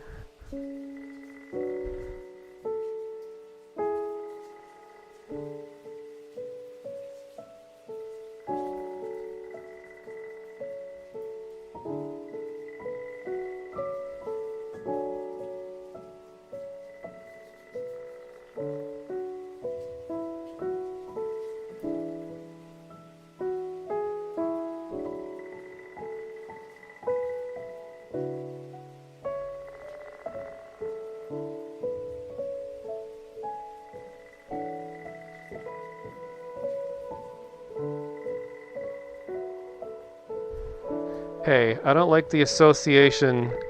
Just because stuff is lacking in color and grayscale does not mean depression, undesirable, sadness. I feel peace of mind. At peace with oneself, simplicity, thoughtfulness, relaxation, calmness for this sort of experience.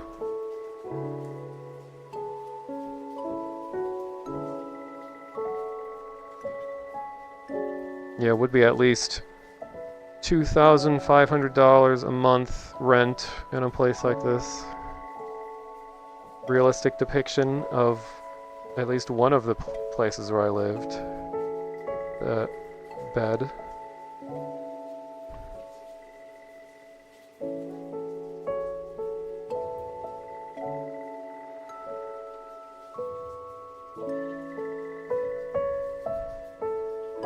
Alright.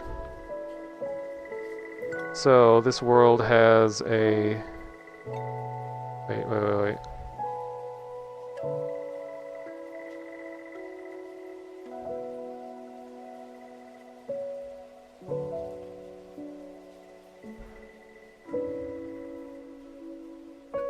Oh my god, it keeps freaking out, man. Stop freaking out.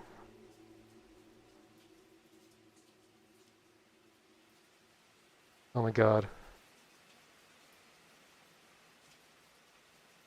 What? I'm getting VR curses. Wait, actually I should do it like this. So you guys see...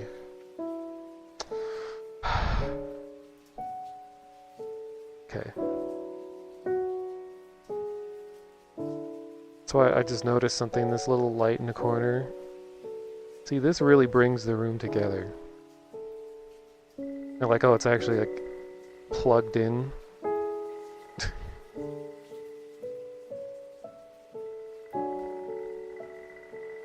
Yeah, my tripod is broken.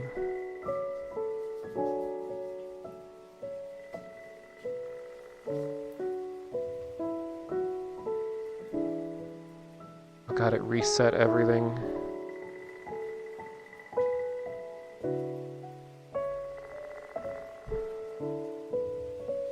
Put that invisible thing up here.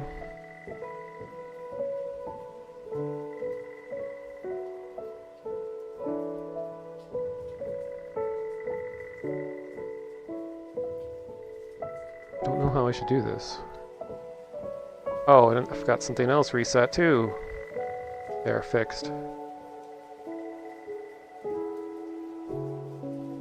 You know what, screw it, let's just put the camera here. Anyway.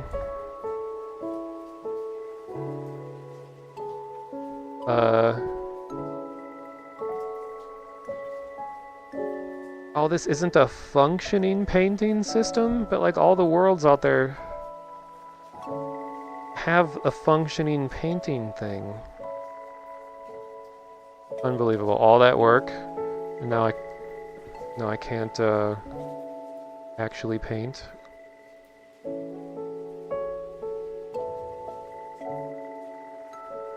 You know what? The closest I can get to that is I'll use my avatar's built-in drawing trail. But you would never guess, but I chose white for my avatar trail.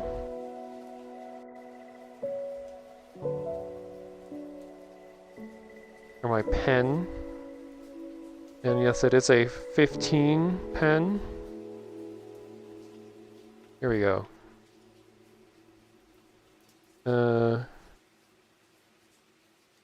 Oh.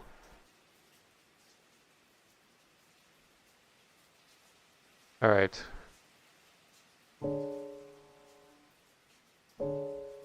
So it works.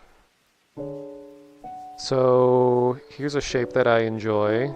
That I enjoy when freakout isn't happening. Oh my god. Just one thing after another. Okay. I enjoy this.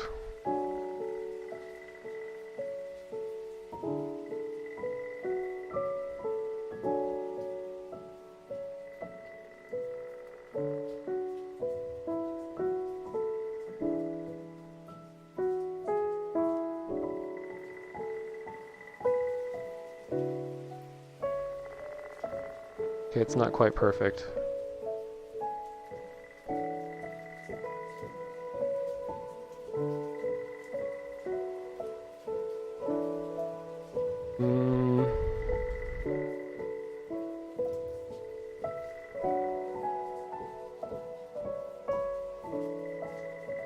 You know, when it comes to things like minimalism, to monochromatic colors and such, it's like you either get it or you don't. And I don't mean get it as in like, oh, you just don't get it. More like it either appeals to you or it doesn't. And it's oftentimes really hard for people to understand why anyone would enjoy this sort of thing, this like, these sort of colors, this sort of like subdued thing. It's like, fill all this empty space. I need more things. I need to collect. I need materialism in my life. When I'm sad, I buy things. I fill my room with things to compensate for feelings that I'm not getting anywhere else. Just want to fill everything, put all the colors, put everything around. Whereas for me, reducing things and having empty space and all that makes me feel better. Getting rid of stuff.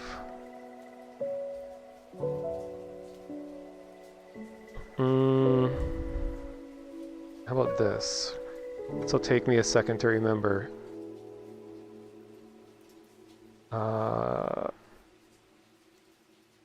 Okay, so it's...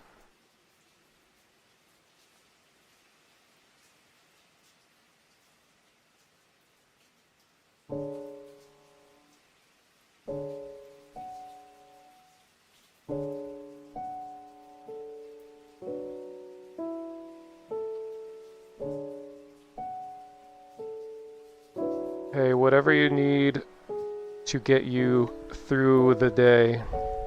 We just all have different ways of obtaining the thing to get you through the day.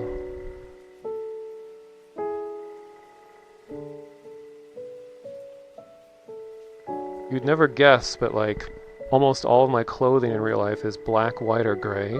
Huh. But I have a lot of t-shirts that are usually just like one solid color, so everything else ends up being a framing mechanism for whatever shirt I'm wearing. So if I really like a particular shirt, then everything else being neutral allows the shirt to stand out more, and it becomes the focal point.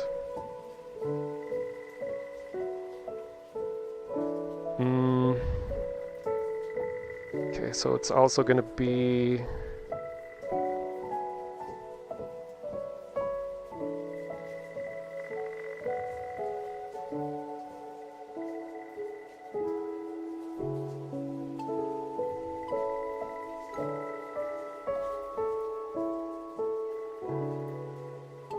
Oh no. Wait, no, this is right.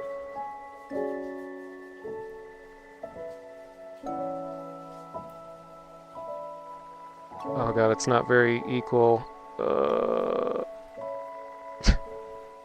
Terrible. Then it's oh no, it's unwriting itself. What? Since when does it do that? Okay. What's the last one? Oh, it's just...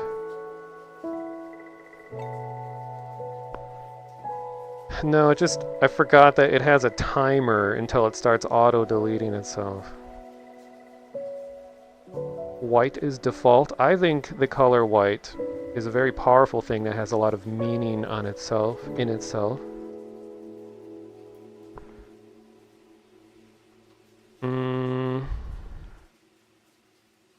What's another thing I can write? How about...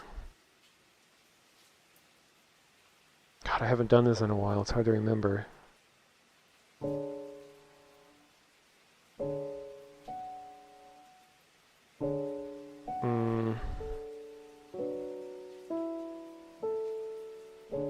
Wait. I mean, I created this thing. I should know.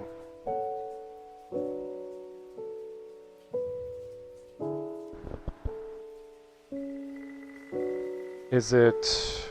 Let's see, it's... Wait. Oh, it's,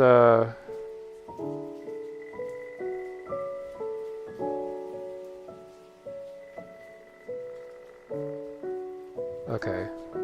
And then...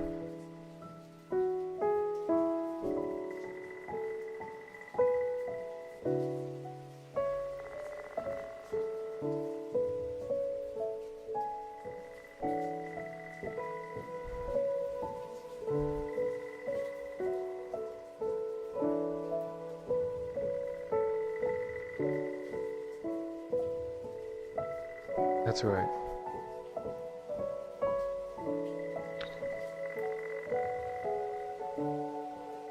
The death of an author. All art is transient. I agree.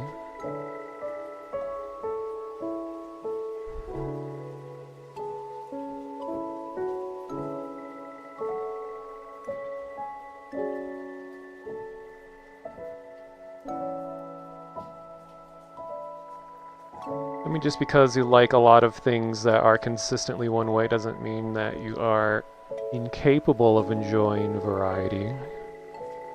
Even though I'm the monotonist, I would go crazy if I did the same thing every day all the time. Which is why I don't want, you know, an office job where I'm doing the exact same thing every day. I don't like too much of the same routine when it comes to life routines.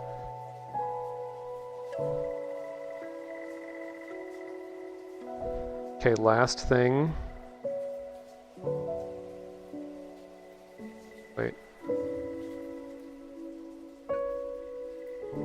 Excuse me? Hello? Oh, there it is.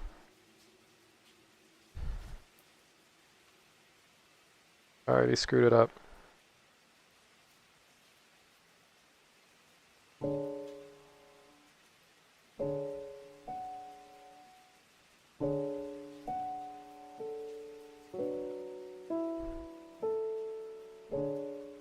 Oh, this is a terrible version, don't look at it. Okay, how about this?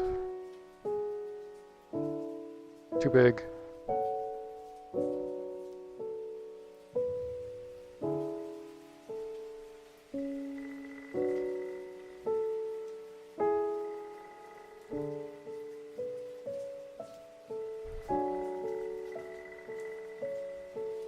Oh, I messed it up on the bottom.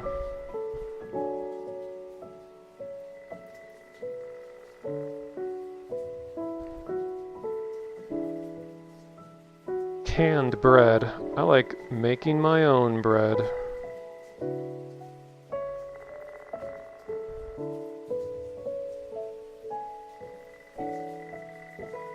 If you haven't noticed,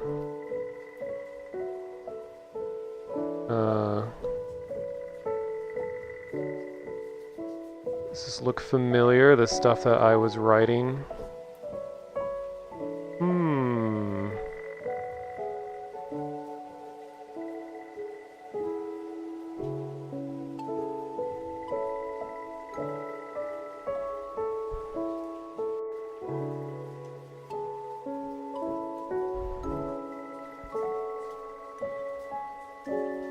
So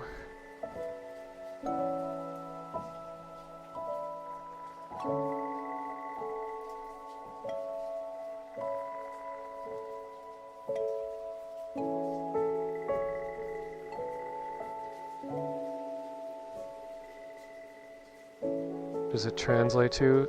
It's a secret. See, but it's not just a thing of like, oh, it's just a substitution cipher where it's impossible to know unless you're just told.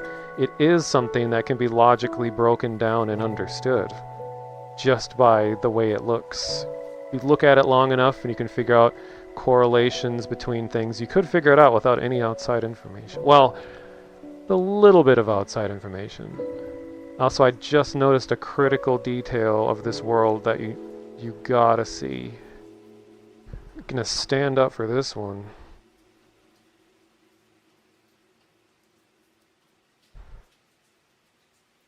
Use this beautiful city, and then, okay, where'd it go? Uh-oh, is it gone? Oh!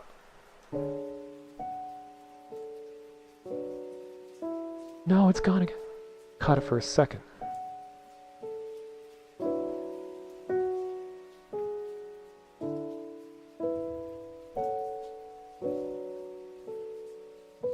Whoa. Disappeared.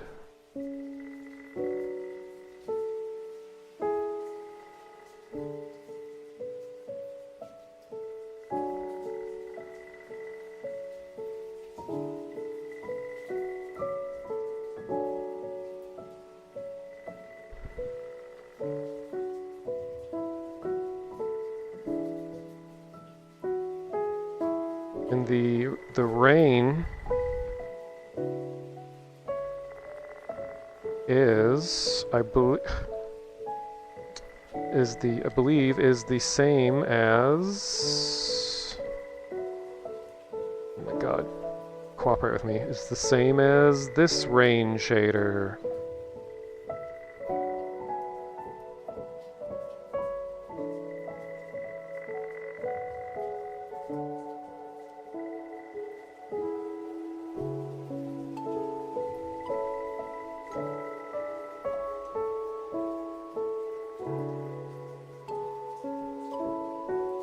Very drippy indeed.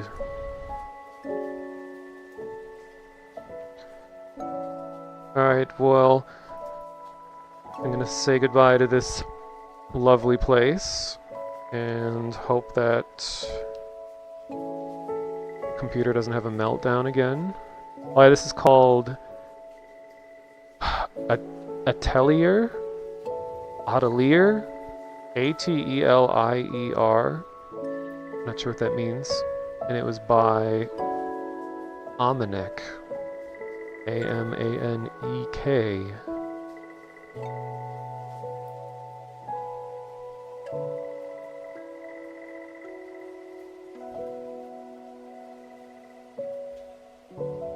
Okay, if this world, this next one, if this destroys my computer as soon as I go in, I'm gonna homeworld it, because this looks like it could be potential destruction. So, I'm gonna pray to the VR gods.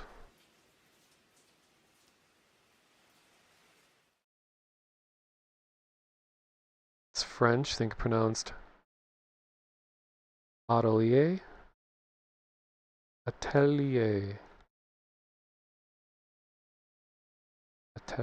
Atelier. Cool.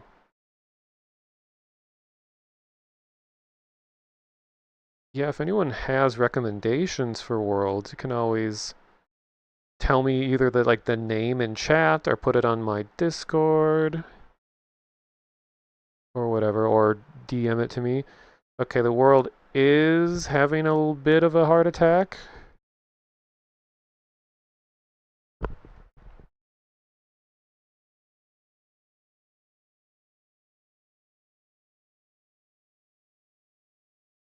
Okay, it's completely silent. But I'm just in real life right now.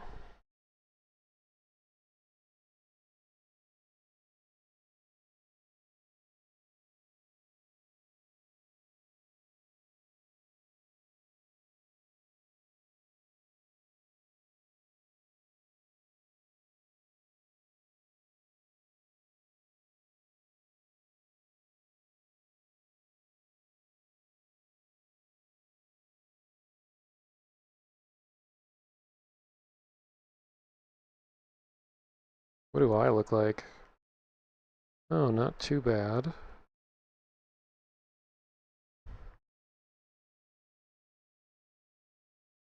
Which is something I never say when looking at my reflection in real life.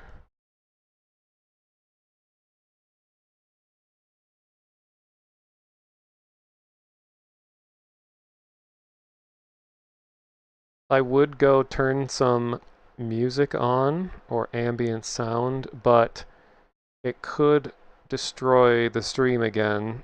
So I'm just gonna have to check it out and then go to another world. So this is using splat shading or Gaussian splats. It's like a method of using video to produce 3D models from real life. So like when you look at stuff up close, this is like point cloud data. So there's no actual polygons going on here. It's just really, really dense dots.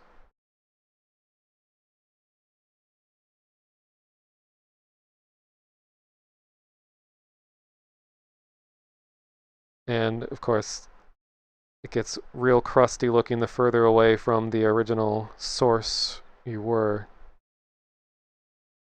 So yeah, this is made from video footage, so it's a 3D model created from video.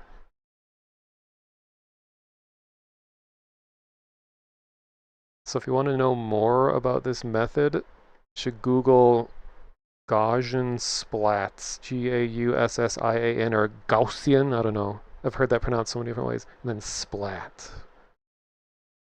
S-P-L-E-A-T.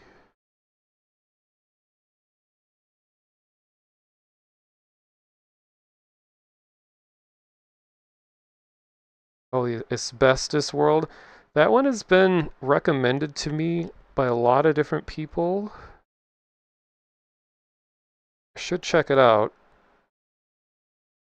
I think people just want me to breathe asbestos. That's just what their feelings towards me are. So this is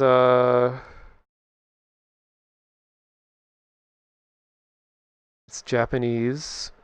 Oh, it's Kawakita-higashi Bridge. And it's a real place.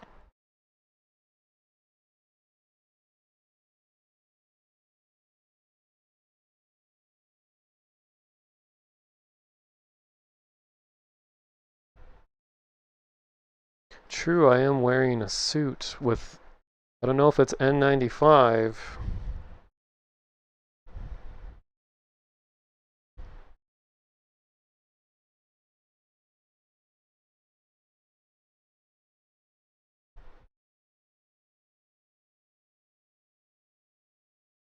Maybe I don't even actually breathe. That could be true as well. Never pronounced the word out loud. I used to just say Gaussian. Then I hear Gaussian. Heir to the Asbestos throne.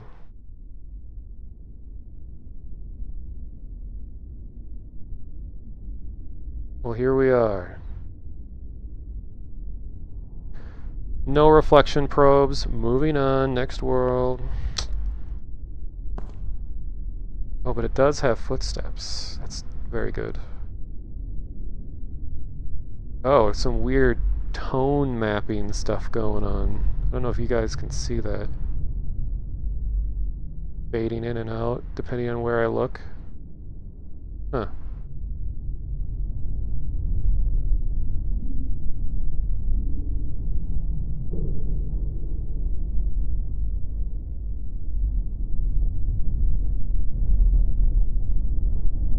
Ambient sound is nice so far.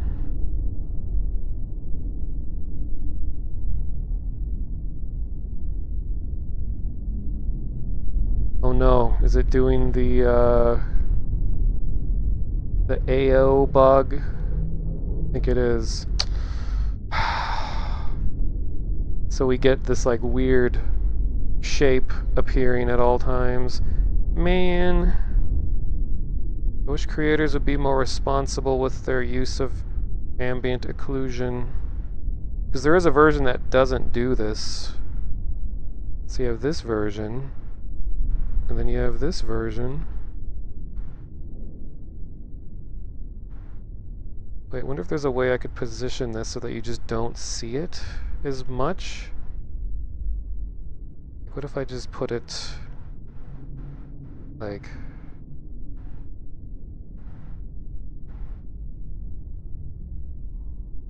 Oh, I don't... What if I do this? Okay, that way I think you just won't see it.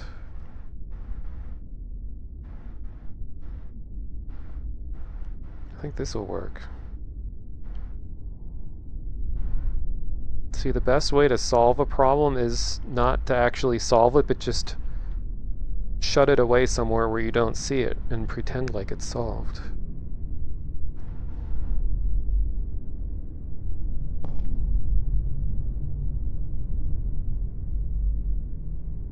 Yeah, Eel, you recommended this to me, and then Red Turtles recommended this to me. I think even a third person recommended it to me as well.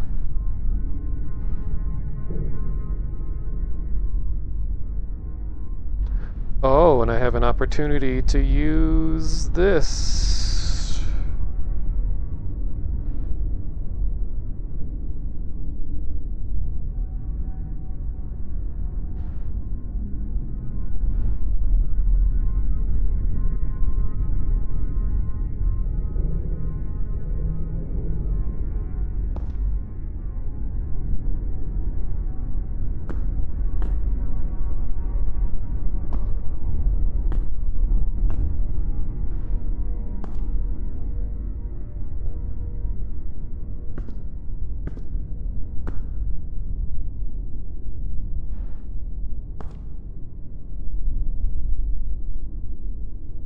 Even though oftentimes places are designed to be dark, they're meant to be seen dark and not to be lit up.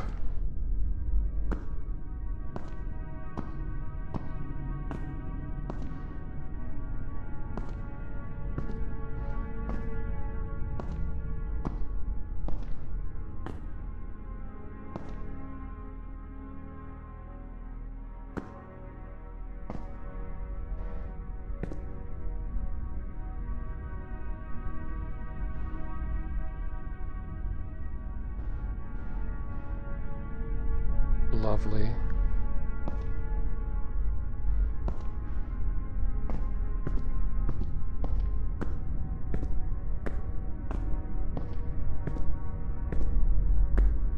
Isn't usually this gray? Really?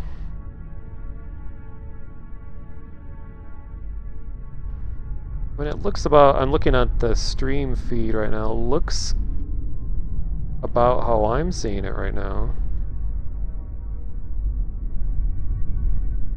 Wait, what's going...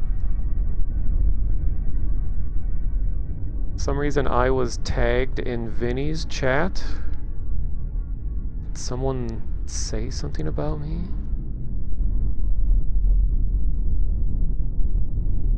Okay, I'll have to check later. Weird.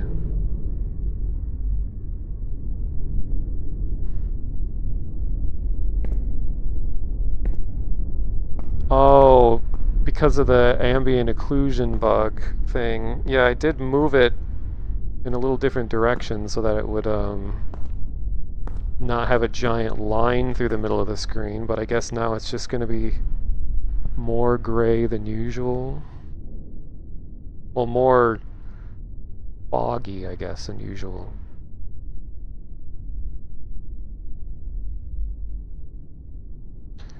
Yeah, someone just really wants me to see Pal Land.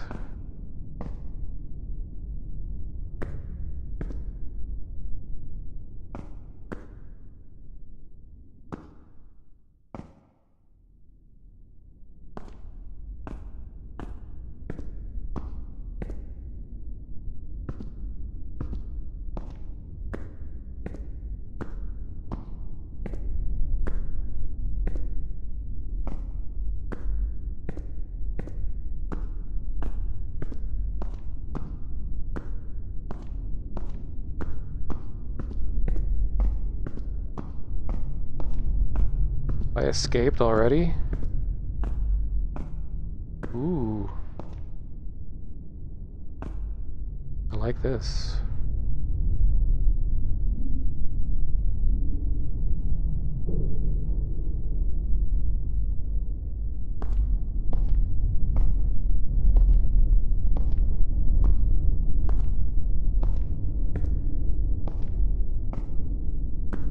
Just realized, didn't have this turned on.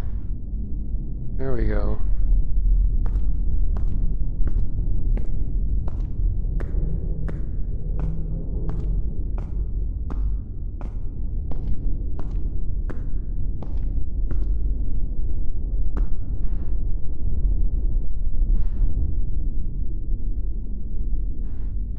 They should have put ramp colliders over the stairs so you don't just like vibrate on them.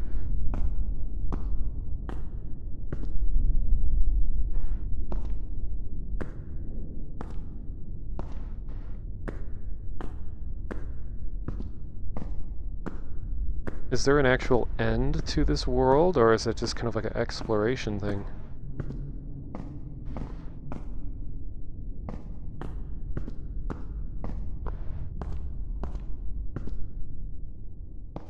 Keeps getting better and better.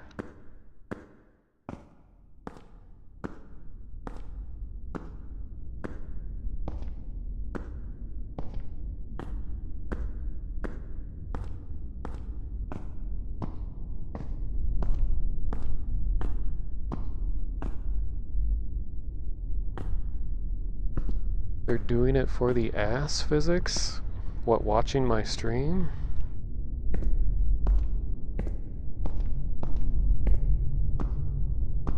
Is it disorienting going upstairs like that in VR? No, it's just kind of annoying.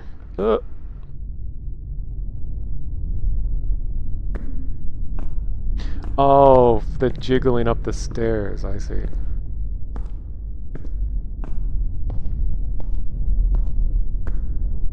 Ooh.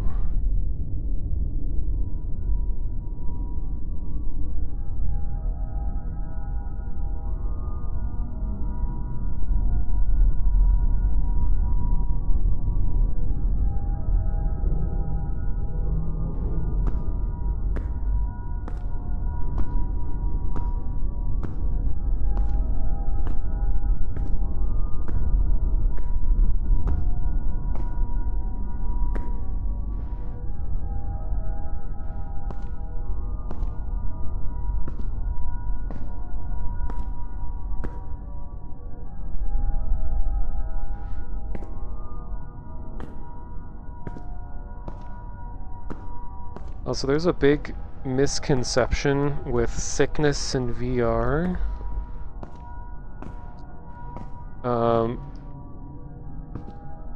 Well, first of all, people say motion sickness, which isn't true. It's not motion sickness. It's technically simulation sickness.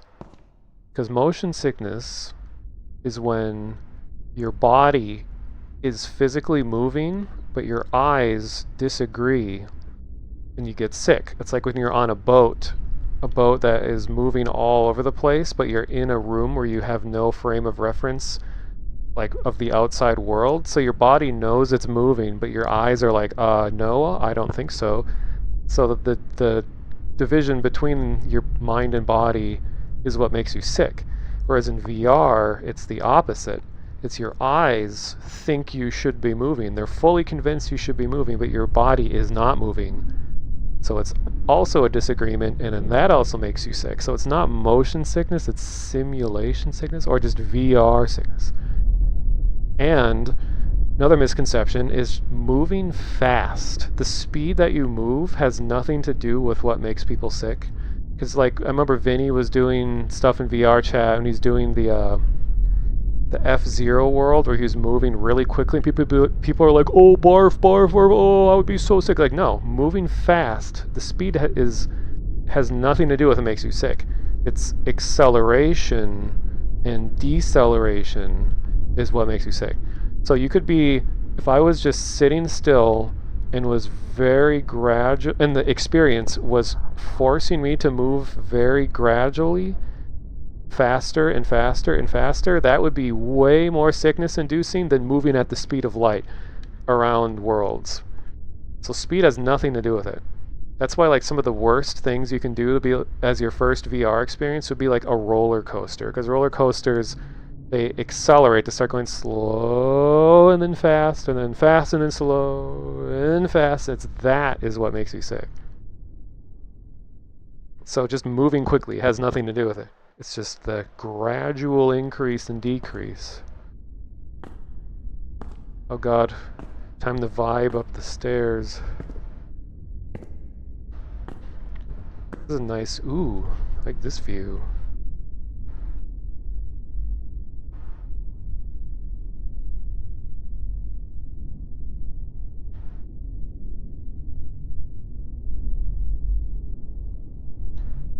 VR euthanasia coaster. I'm sure someone had to have remade that. That'd be fun.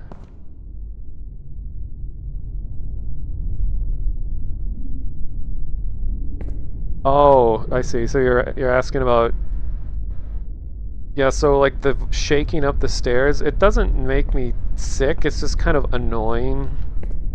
Because my vision is like rapidly jumping up and down. Doesn't make me feel sick. It's just sort of, you know, like if a game has just flashing lights in it.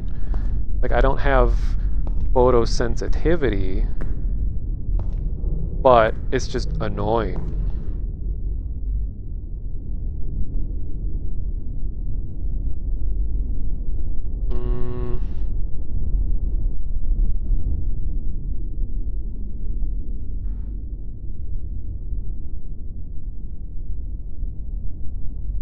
Like the view from up here.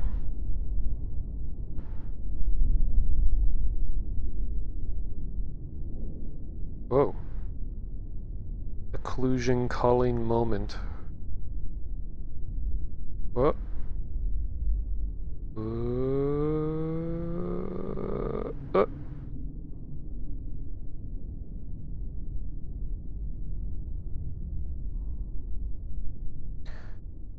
It is very, yeah, it's like a Khrushchevkas.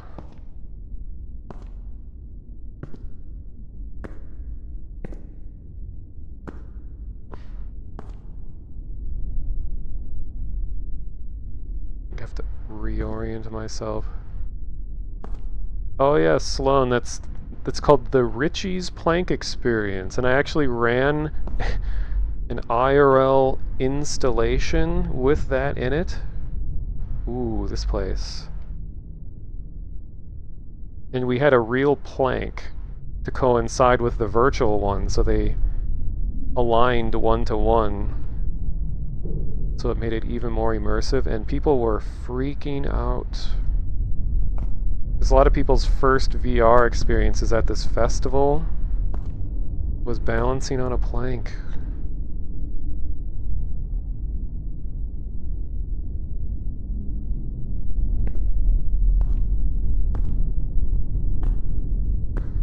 Well, a lot of it too, with VR and all that, is like, sort of like if you're watching a scary movie, there is a level of just having to let yourself be immersed in it. It's not going to forcibly grab you and be like, forget about the outside world, this is real, forget about it. Like, you kind of have to let yourself be immersed to fully enjoy it. Like, people that watch scary things and like, nope, not scary, I'm not scared, nope, not scary at all, stupid. You know, like, you gotta just let yourself get into it to fully enjoy.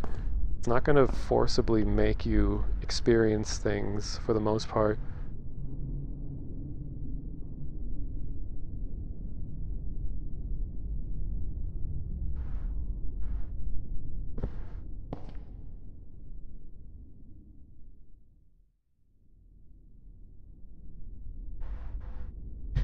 It's gonna look weird on the camera.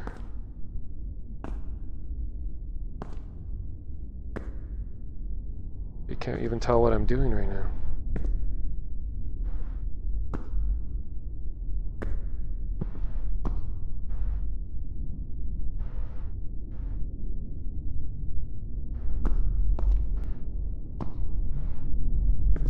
Pleasing little light situation. Most immersed you felt was being in one of the dance clubs in VR. Yeah. That's like if you're really into the music that's playing and you're there like hanging out with other people and talking to them, like it definitely will, you'll be immersed in the sense that you'll kind of forget that you're in a VR experience. It won't be like, oh, indecipherable from real life, because it doesn't look real, but it's just the way of, it's fooled your body enough to just feel like that you're just kind of hanging out in real life, even though you know it's not real. I don't know.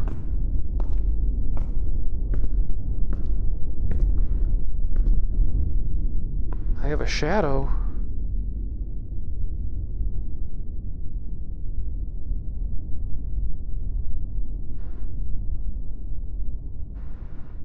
Cool.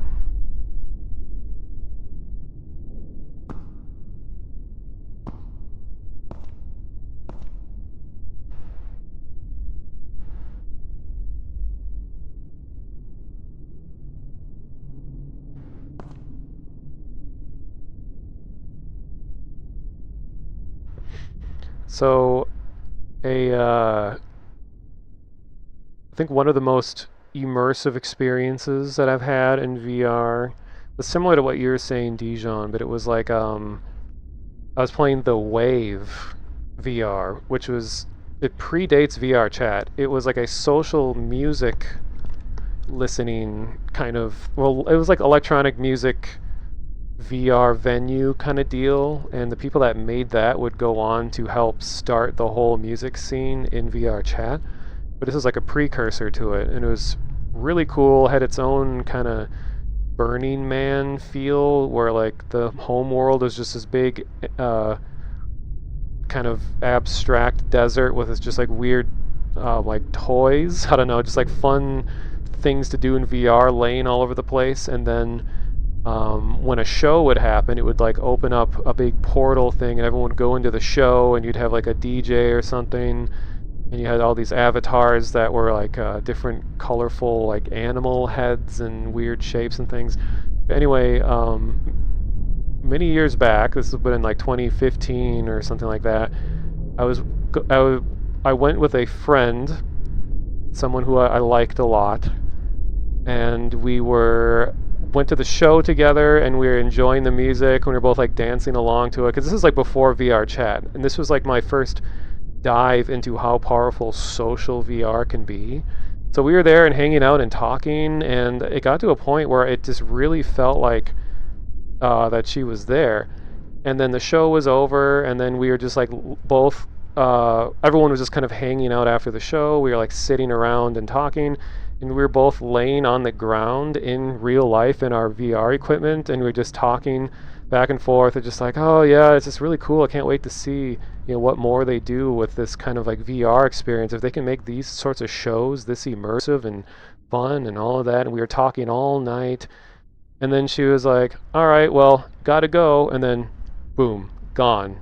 And then she just like teleported out of there. And I was just thinking like, whoa. And that put me off for a second, because I was just like, oh, that's right. I'm sitting here in a VR experience, and this person that I was just sitting next to, talking to, having a good time for the last like 3 or 4 hours isn't actually there. And then she was just instantly gone.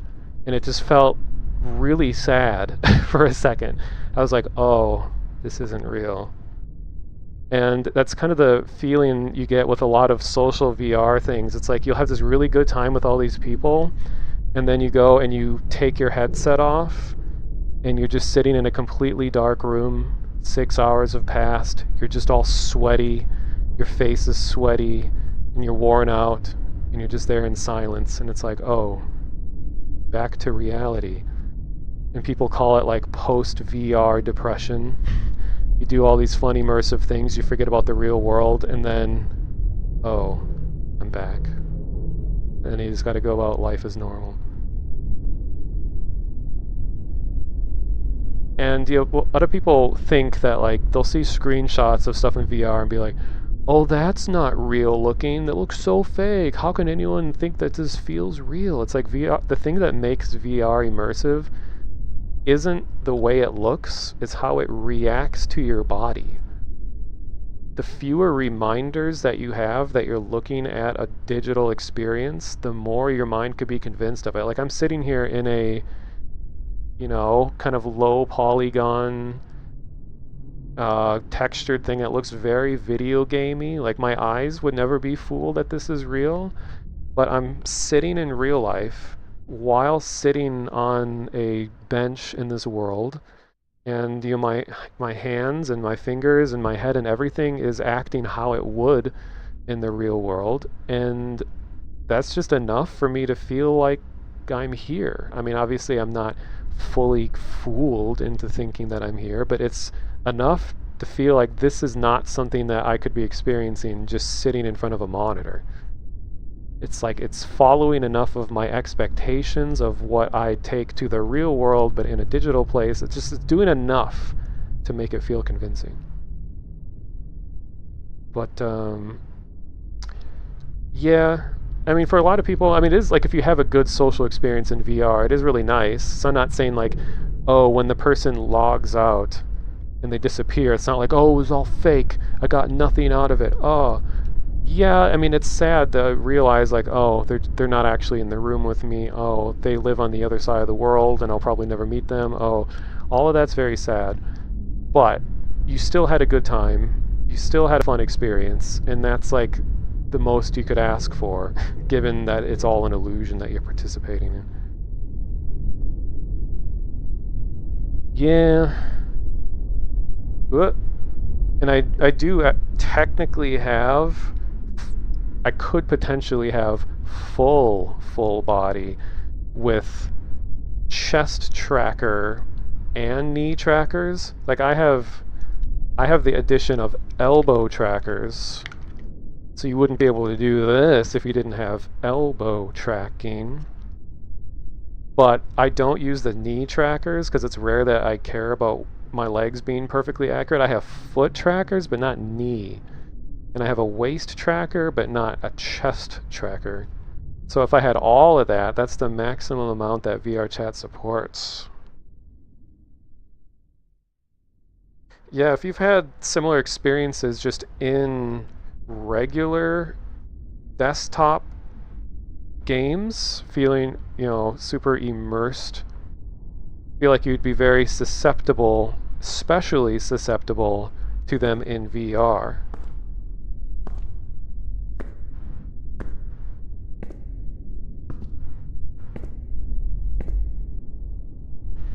You want a full mocap suit? Well, the actual motion capture rigs and stuff are actually becoming more affordable. Like, they're making more, like, consumer grade ones.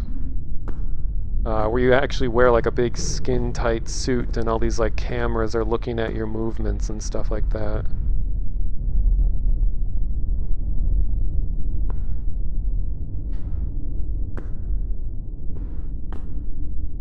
And there is software out there to use your VR motion data, like all the stuff you're seeing right now.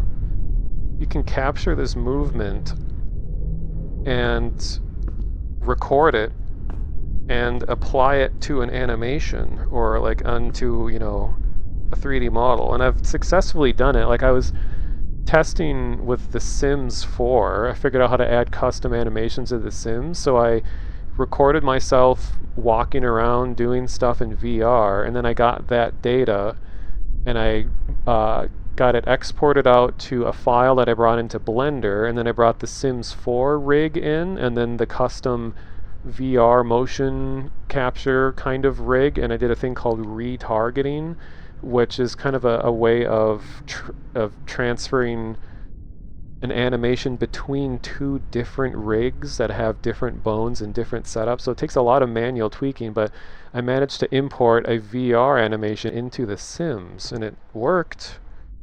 A little jank, usually requires a lot of touching up to make it look good, but it's possible. So you can use this as kind of a I was gonna say a poor man's VR capture, or poor man's motion capture, but VR is still expensive.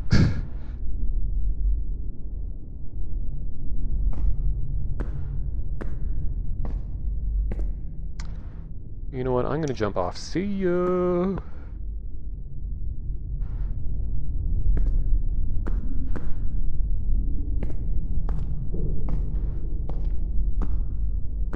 Send you the tool that I used? Yeah, it's here. It's on Steam. It's called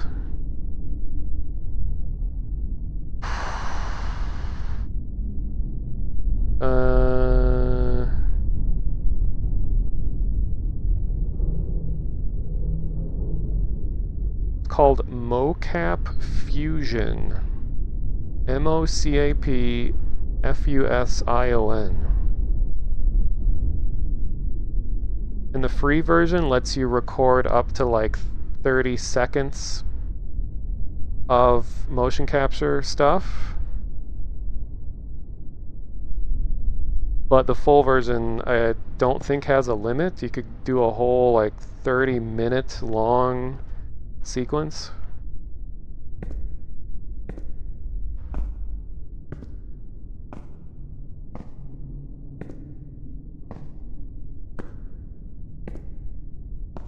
Saw VRChat advertise something that looked like goggles. Yeah, that's a new headset.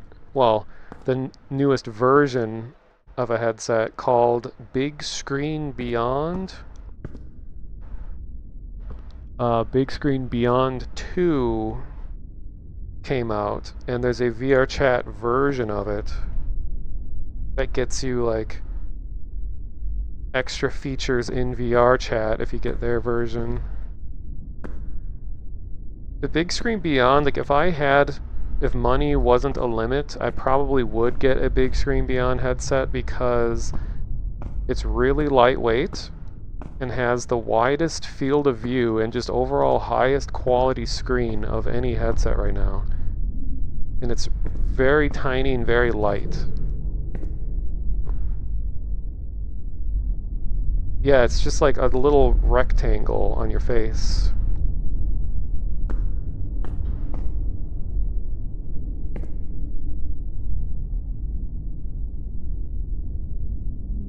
Yeah, it's very, very expensive, though.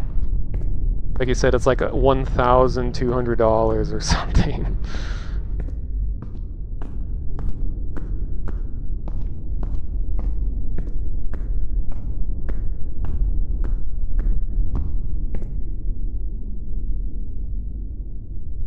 Yeah. That didn't work.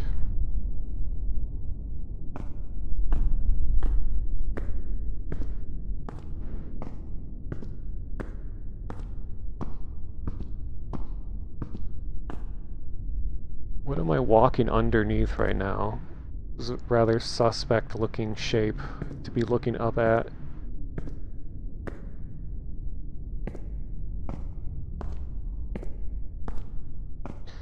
Yeah, there is a type of, I wouldn't say VR, but like a type of, I guess an AR thing that is being worked on. And I always forget the acronym, but it's a way of beaming light directly into your pupils. So you don't wear a headset, you have this little tiny thing that hovers in front of your eyes, and it shoots a tiny little bit of light into your pupils so that the experience is just floating in front of you, because it's like you're not looking at a screen. The light is just sent into your eyeball and you just see it like your normal vision. But apparently it's like it feels like an overlay in front of you, and you actually have to train muscle memory, train your eyes to even see this kind of thing. Like you have to, it's kind of like doing stereograms and like crossing your eyes or like paralleling your eyes to see stuff. Like you have to figure out how to flex your eye muscles to focus on a thing that isn't real, that's floating in front of you. And it's actually, theoretically it's safer than having a screen in front of your face, because when the light is going directly into your pupils, it's a very low, a very small amount of energy, like a only tiny bit of light that has to go through into your eyes. Whereas a screen has to be really bright because it's competing with all the other light around you. But if the light is focused into your pupils directly, it doesn't have any competition and it just goes right into your eyes.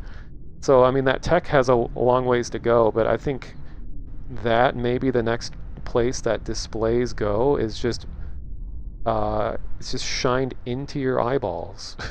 So there is no screen. I'm curious to know how far that technology has come, though, because it was, last I read about it was very early in development. It's called like, it's like a 3-letter acronym. It's like something pupillary or something retinal display, like inner retinal display. Also, we sadly have an ad coming up here, and this will be my last bit of ads before I end the stream. And I used all the snoozes. Yeah, it does sound scary, but I'm glad there's people at least experimenting with stuff. Alright, so I'm going to go to ads for 3 minutes, and I'll do like 1 or 2 more worlds when we come back. So, sorry, ads.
I'd like to welcome you back and welcome you to the end of the world.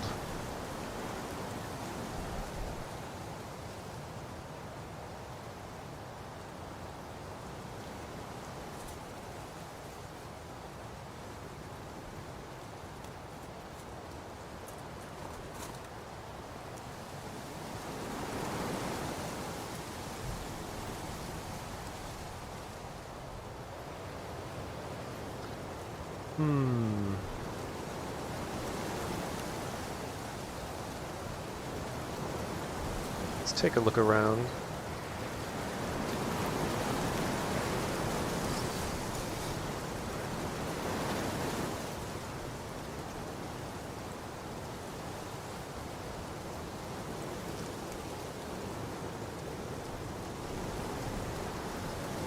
Yeah, it was really windy today. This does kind of remind me of just the weather right now.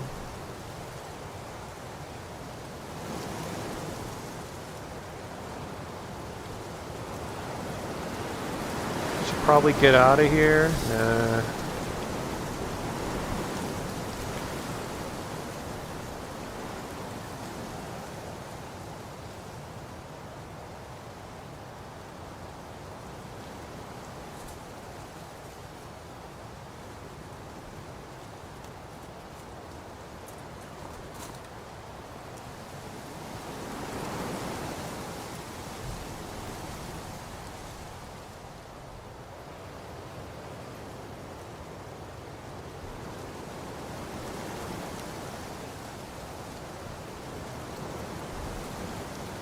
If anyone recognizes this, where it's from, I don't know, high five? Virtual high five?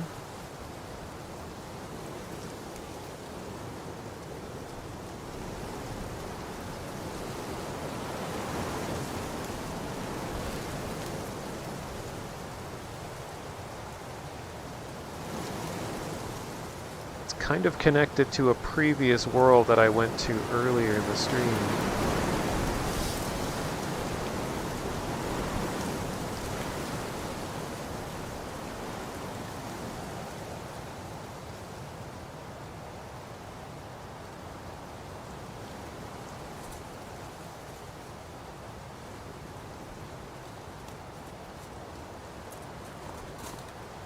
Yes.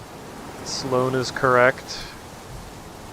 This is the end of the first Life is Strange game. And I would play the music, but it's very claimable.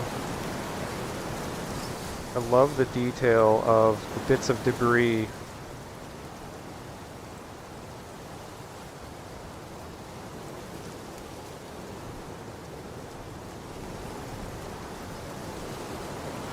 I'll play a song that has a similar vibe to the song that's playing in the game normally.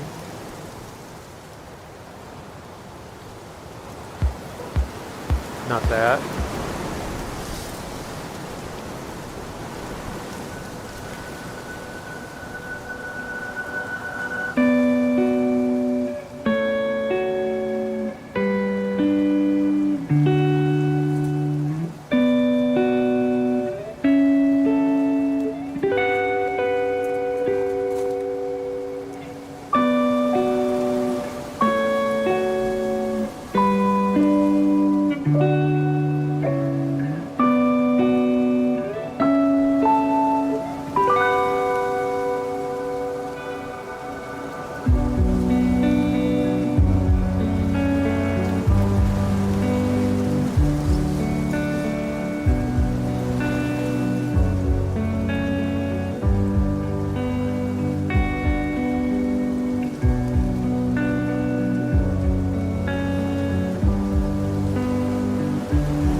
Alright. Lovely. Yeah, and unfortunately I was not able to sit correctly on this bench because of colliders, so I'm just kind of floating above. I'd like to see someone make a real life video like that, where they just say, unfortunately I was not able to sit correctly on this bench, and it's just them in real life, like, just laying horizontally on top of the back of the bench, or they're just upside down or something. That'd be funny.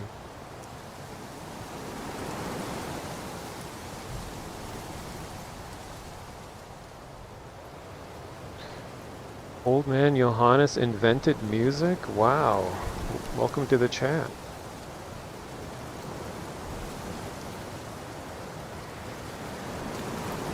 But, so, there's a whole bunch of worlds that I have, like, ideas for that I really want to make.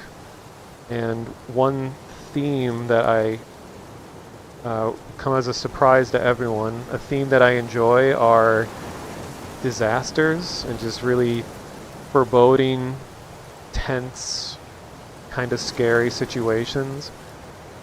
And so I want to try to make a world that is, the title would be something like Together Till the End or something like that, and you'd be up on, like, way up high on a ridge overlooking a small town, and in the distance you see, kind of frozen in time, you see meteors coming down, but the meteors are sort of like frozen there, and the ridge that you're on is just a bunch of parked cars with like seats and things on them. So it's the idea that you just kind of all have come to terms with the end of the world, and you're all just sitting together watching the inevitable meteors come in, but you're frozen in time, so the meteor never actually hits. It's just like always very, very slowly getting closer and closer and closer, and you see like the whole streak of it, and all of the light around it is all kind of like fiery and ominous, and I don't know. Because I love that sort of sensation of there's no fighting it anymore, it's just gonna happen, waiting for it to happen, like in a tornado. Like, as someone in the Midwest, had a lot of experience with tornadoes, and like there's absolutely nothing you can do about this tornado that's showing up, and yeah, it sucks, and I don't like it when tornadoes destroy things, but there is just such a surreal feeling of when there's this natural disaster that is beyond human control, that is inevitably coming towards you, and you can't do anything about it, and you're just sort of like, well, let's just hope it's not that bad. Because like I've had some interesting moments in life, luckily nothing that's ever, you know, quite as extreme as that, but I've had moments where I'm out in a weird part of town, like not at home, and there's a huge storm going through, like, and the roads are flooded, winds are really picking up, stuff's blowing around, like you can't be driving in your car.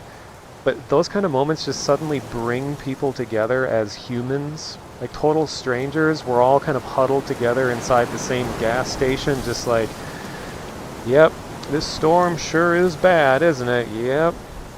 And we're just like, so what were you doing today? Like, well, just on my way over to see my my cousins and my uncle in the other part of town. And you're like, yeah, the storm kind of came through and we saw it coming from the distance. It's just like, it's so touching to me just how natural disasters can bring people together. Like, it doesn't matter who you are or anything. It's just like we're all humans that are under the same threat of nature, and we're now able to appreciate and respect and talk to each other because we all have this common struggle together. Like a much tamer version of this that I experienced once was, we had a huge blizzard that happened here, and I was living in like downtown Minneapolis area, and I had to go out and get groceries. So I was, you know, walking miles through the blizzard, like literally miles, because I don't have a car, and I usually bike back, and I get all my groceries on my bike, and I bike with them, but I was just going to carry them all this time because I was worried about the bike slipping. And I had all my groceries with me. I had like, I don't know, like 30 pounds of groceries, some on my back with my backpack, and carried in each hand, and the sidewalks hadn't been plowed yet, so the snow was like up to, I don't know, my knees or my thighs, and I'm just like trudging through this snow and way down the path on the other end. Saw this one woman that was coming the opposite way, who was also carrying things, going through the same path, and are just trudging through the snow. And it's like, okay, we're inevitably going to cross paths now, because we both have this common struggle of, you know, the winter and the snow and this blizzard. So we're just going and going and going. And on normal occasions, wouldn't even have made eye contact, would have just kept going, whatever. But because we had the common struggle of dealing with this blizzard, we were like, see, what did I say? I said something painfully Minnesotan. I think I said like, oh, the weather sure is something today, isn't it? Or something. And she's like, yeah, I wanted to make dinner, but it looks like dinner's not happening tonight. I'm like, oh. But like it was like, wow, I can just bond with a stranger that this situation would normally never happen. It wouldn't be seen as socially acceptable, but because we have the common threat of nature, we're all of a sudden we can just bond as humans. Just casual, friendly interactions, because it's so difficult these days to talk to anyone. Like, no one wants to talk. People are afraid of other people. Everyone is a threat at all times, and you're just isolated, and everyone has headphones on, everyone's looking at their phones, everyone just like doesn't want you to look at them, doesn't want you to interact. It's like everyone's just so shut away that it's anytime I have a little bit of a moment where it's like I can actually just talk to a random person and have a good time, and that then I wasn't perceived as a threat to them, and they're not a threat to me, and we're just having a good time. Like, I just want more moments like that in life, and you get way fewer of them once you're out of college and you're like in your late 20s, and then go into the rest of your life into your 30s and 40s. It's like then you have like you're never interacting with people. No opportunities come up unless you go way out of your way to find them. Then maybe something will happen. Death Stranding mission, right? Yeah, I've experienced Death Stranding in real life. Yeah, the responsibility is no longer yours. Children of Saturn and the Haunted PS1 collection? I'll have to check that out. Yeah, I've really liked the Haunted PS1 games. Yeah, things like anime conventions, or just conventions as a whole, are a good place for that. I mean, people are still really closed and are in their, like, exclusive friend circles and things like that. They're cliques, but at least in a convention, you have the commonality of, hey, we're all nerds. And that's what's nice with like VRChat too, is that usually if you're using VRChat, you probably are pretty nerdy. So you have that to start with. Hey, thanks for the follow.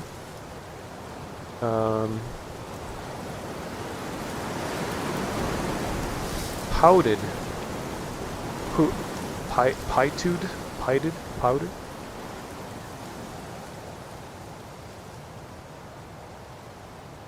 Like, I see, sometimes, I don't know if this is just completely delusional advice, but people are like, how do I make friends? And they're like, oh, I just talk to people at the grocery store. I feel like people are really not wanting to interact with other people at the grocery store, like, more than usual. But that same advice keeps coming up, and I don't know if it's just like people in their 70s giving you that advice, like, yo, yeah, to make friends, you just gotta say hi.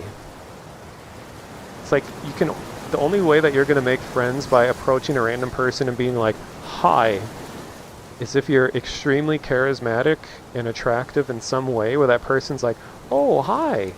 But otherwise, you're just kind of like, why are you talking to me? Or they're like that.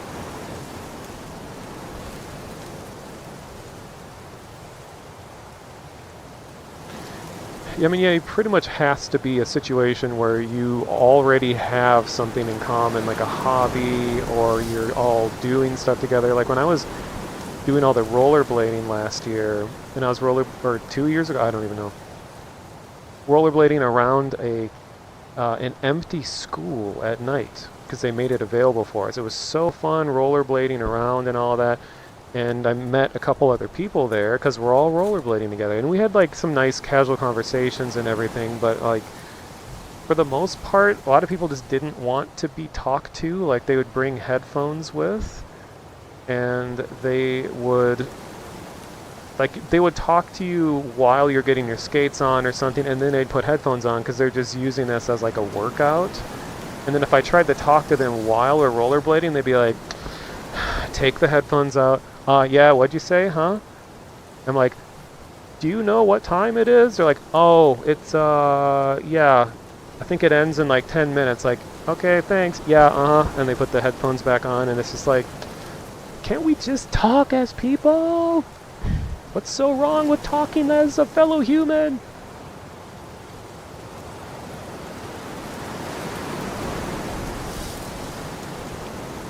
Go to a local brewery every week and you love chatting with random folks. Also, welcome, Goromi. Yeah, I mean, there are, like, this is kind of the term that comes up all the time, is that we're lacking what's called a third space. And it's this idea that a first space is your home, a second space is your workplace, and a third space is supposed to be a place that isn't work and home, where you go to talk to other people. And previously, things like bars and all of that were third spaces. And obviously bars and all that are still around, but it's just like, that sort of environment isn't conducive to all personalities. Like more nerdy, introverted people probably aren't going to be at bars. Or even want to be in a bar. And just really aren't places to hang out anymore, because you can get all of your social needs through, you know, the internet or whatever.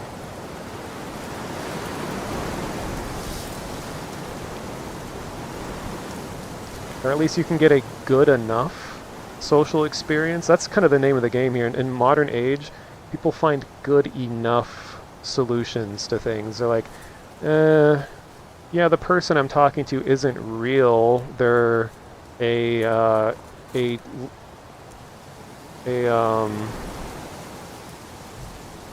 machine learning system or something. Yeah, they're not real, but it kind of feels real. Whatever, good enough. Or like you're on a dating app, and it's like, oh, I matched with someone and we're talking, but oh no, I don't have any intent to ever meet them. I don't have any intent to ever actually turn this into a real thing. I'm just here to satisfy my current short-term need to feel a little bit social, and then just throw the person away and move on to the next one. Just like people just finding good enough solutions to everything, and they're willing to settle on that.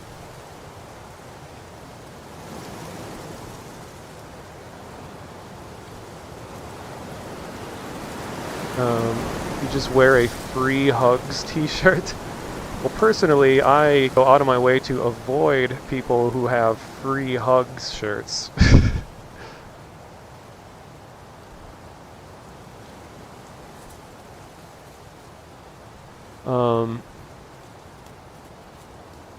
Just reading what you're saying.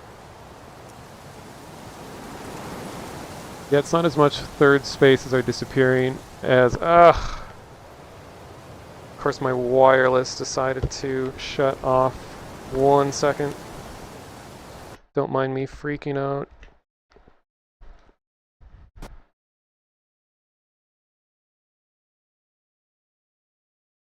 Don't look at me! Don't look at me!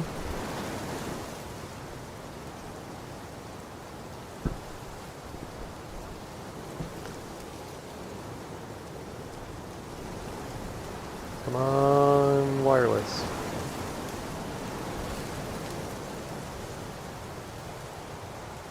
Come on.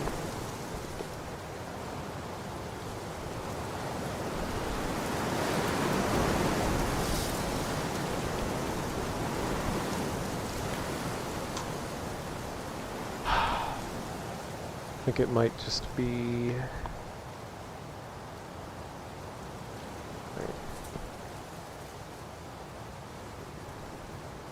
Ignore the Windows noises. It's very hot in this room right now, and I think my wireless adapter keeps overheating is the problem.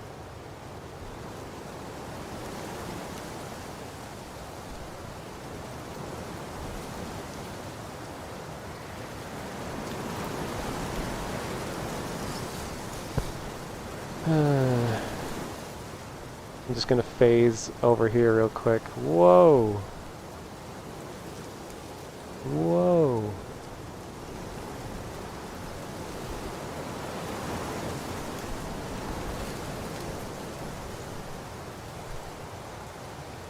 I'm just a ball of polygons.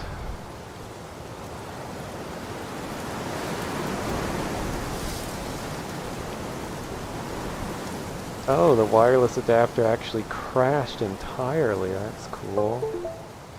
Gonna restart it real quick.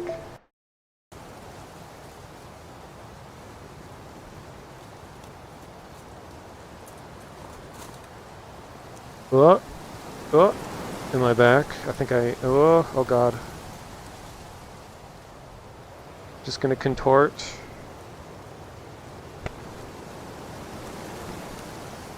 Hands? Hands?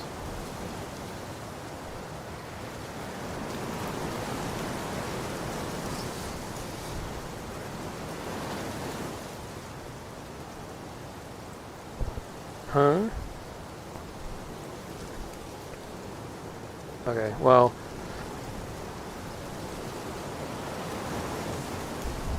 Actually, this is a good position to get close to the end of the stream in. This is a cool view.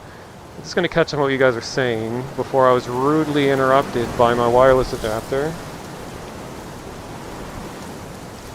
Not so much that third spaces are disappearing as freely, or disappearing as freely available third spaces aren't present anymore. Yeah.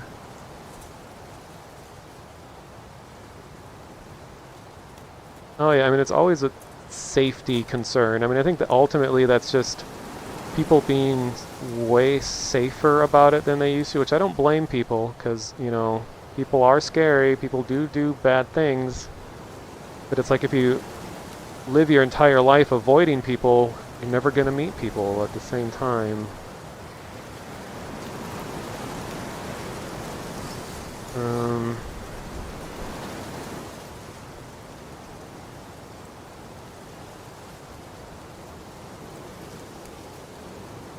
Your only in-state friend is going to move to Minnesota. Well, I'll hang out with your friend for you, and I'll report back. Start going to cons alone. We're just going to have to move to Minnesota then? But moving to Minnesota would put you even further away from Japan. I know Japan is very important to you and a lot of people. The contortionist, you know, that's my secret identity.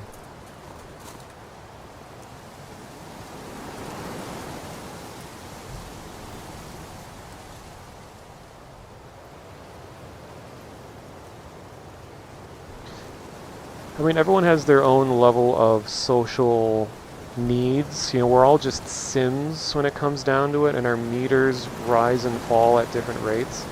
Like, I'm perfectly comfortable being alone. I've spent most of my life alone. So going back to being alone after getting a taste of what it's like to have friends and things, isn't that much of a punishment for me? So it's like, oh well, back to living my life how I've been living it for 30 years, 20-something years, which is kind of a problem, because then it doesn't serve as a motivator to get me out and finding people again, because I'm too comfortable being alone. But it's like I want to find people, and I want to, you know... See, I think one of the...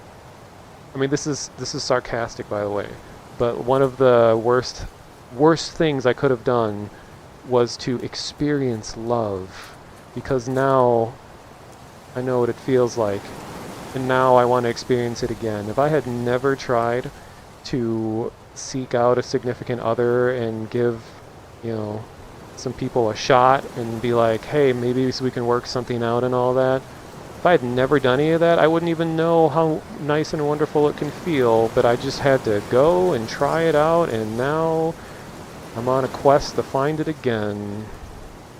And it's been 8 or so years since the last time I ever dated anyone.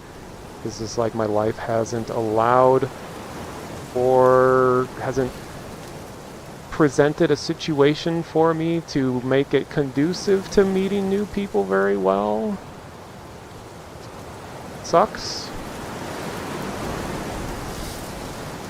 I mean, internet people are all well and good. You all are cool. But it's like knowing what it feels like to have a real life close connection with someone, like nothing can replace that. Maybe I'm just old fashioned in how I think, how I still value a real physical, you know, real connection with someone. Maybe that's just old fashioned.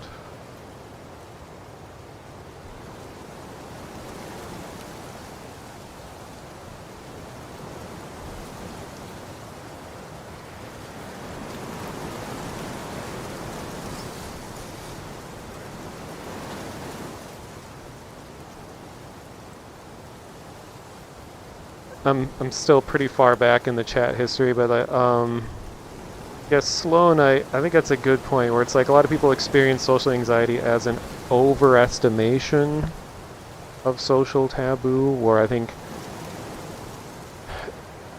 it's a hard way to put it, but like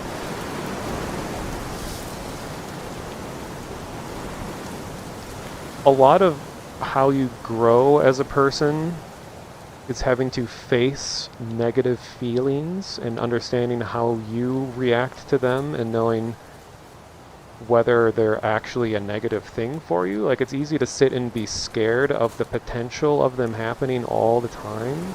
But then, like, once you've had these negative feelings and you know how to process them and all that, you start to grow as a person and start to kind of understand yourself and your own limits and everything. But I think these days, people are really, really extra careful about not experiencing any negativity, any negative feelings, and they just aren't giving themselves opportunities to grow. It's always good to be safe. Like, I'm not saying people should be being reckless with anything, but I've seen some people are being so extremely overly cautious with everything that they don't ever want to experience a little bit of discomfort. But I feel like experiencing discomfort is how you learn how you personally can experience really comfortable, really desirable, good situations. Like, how do you know what you want if you first don't know what you don't want? I don't know, something like that.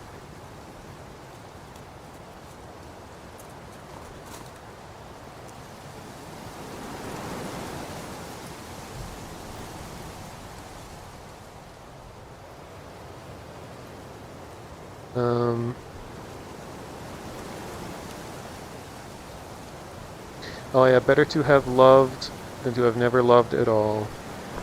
True.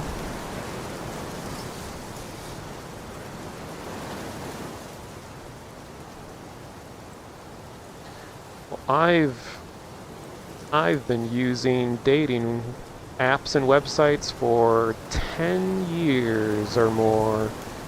And I can say that they're definitely not the place where nerdy people hang out. So what keeps happening is there's a lot of just attractive people, but they're too normal is the problem. Like, I'm looking at all these profiles and stuff, and everyone like blends together. They're all like kind of the same brand of person. And it's hard to talk about this without sounding really condescending or pretentious about it, but it's like, people on dating apps are so normal, like painfully normal, that I'm just reading through. I'm like, yeah, but what's your personality? Like, what do you do? Like, a profile will just be, I like eating food, hanging out with my friends, and traveling. I'm like, okay, who doesn't? But like, what do you do that is different than all the other people? It's like, I think some people just think that their good looks is all they need, and they're just riding on that fact. They don't need to convince anyone otherwise. They're like, you know, see this? Don't you want to hang out with this? Doesn't matter what anything else is. And then profiles will be like, well, no one reads these anyway. Like, I'm reading it. I'm reading it. In fact, if you don't have a profile, I don't even give it a chance. I just go on to the next one. But, so then, yeah, the problem is, like, dating apps, people are too normal.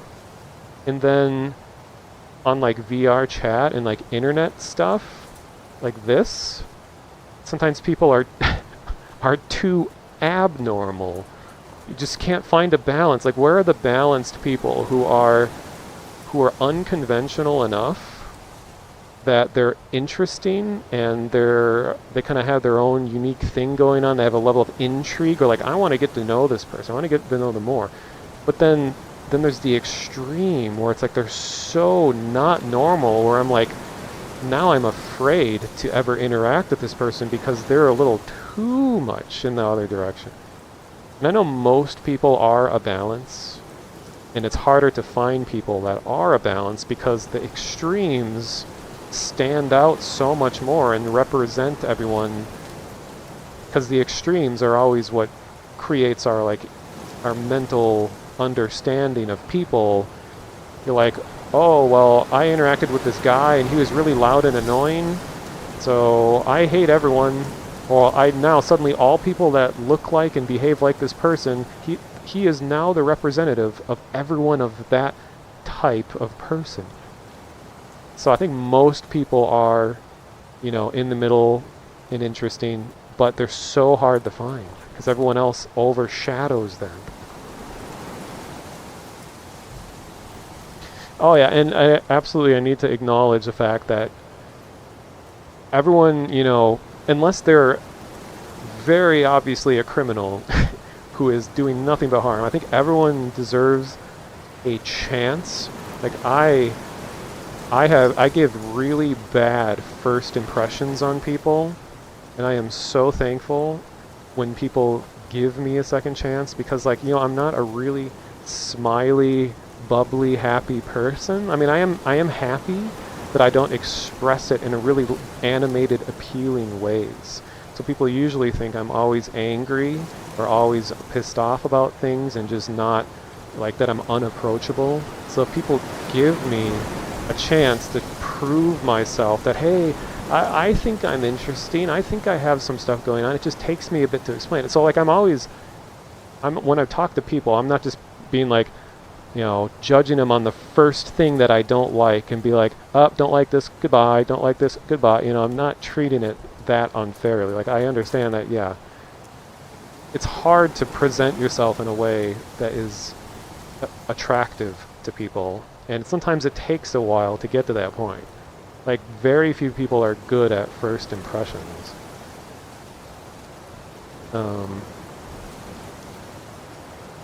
Well, and a lot of times it's just hard to talk about yourself. So in the case of like dating apps and stuff, some people just have never had to sell themselves before. Like, I'm so used to it now. Like, when I'm filling out stuff about myself, I'm just like, oh yeah, I'm blah, blah, blah, blah, I do this and this, and I like this, and I'm looking for people to do this. Like, it's so easy for me, but it's hard for me to remember a time when it was like, well, how do I describe myself? Like, this is really hard to do.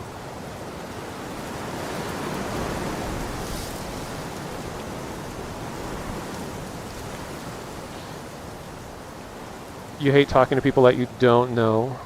Always overcompensate. I'm a weird personality, be overly polite and feel like an alien. Yeah, I mean, I think that's really normal. Yeah, and so much stuff is... That's like a whole other aspect of this, too, is like the right has to be the right place and the right time. Like, I'm sure I've passed people in the street where if for some reason the gods permitted us to interact, we would probably have a really good time and probably just be bestest friends forever. But it's not the right place, it's not the right time, therefore this interaction is not happening and we're just going the opposite way and we'll never see each other again. So it's like time and place is a whole other factor as well. Like when I was commuting downtown and I had like an office job, I tried being that guy for a while where I would sit and would occasionally strike up a conversation with someone else at the bus stop and just be like, hey, is there a event going on tonight downtown that you know about? You know, just trying to make innocent conversation and stuff. And usually like the look on people's faces, they'd just be like petrified by the fact that I'm talking to them. And I try to be really calm. You know, you gotta set an example. Like I'm a very calm person. I think I'm good at just, you know, being calm and speaking clearly. So you kind of like set an example. And so I hope, you know, I don't stand to like an aggressive pose. There's a lot of space between us. I'm not, you know, staring them down. Just kind of like, hey, is there a show going on at First Avenue tonight or something? Because I see a lot of people downtown, and a lot of times they'll be like, I don't know, just like look at the website, or I don't know, sorry, whatever, you know. And they're like, okay, well, thanks. And then they'll like leave and go somewhere else, and I don't know.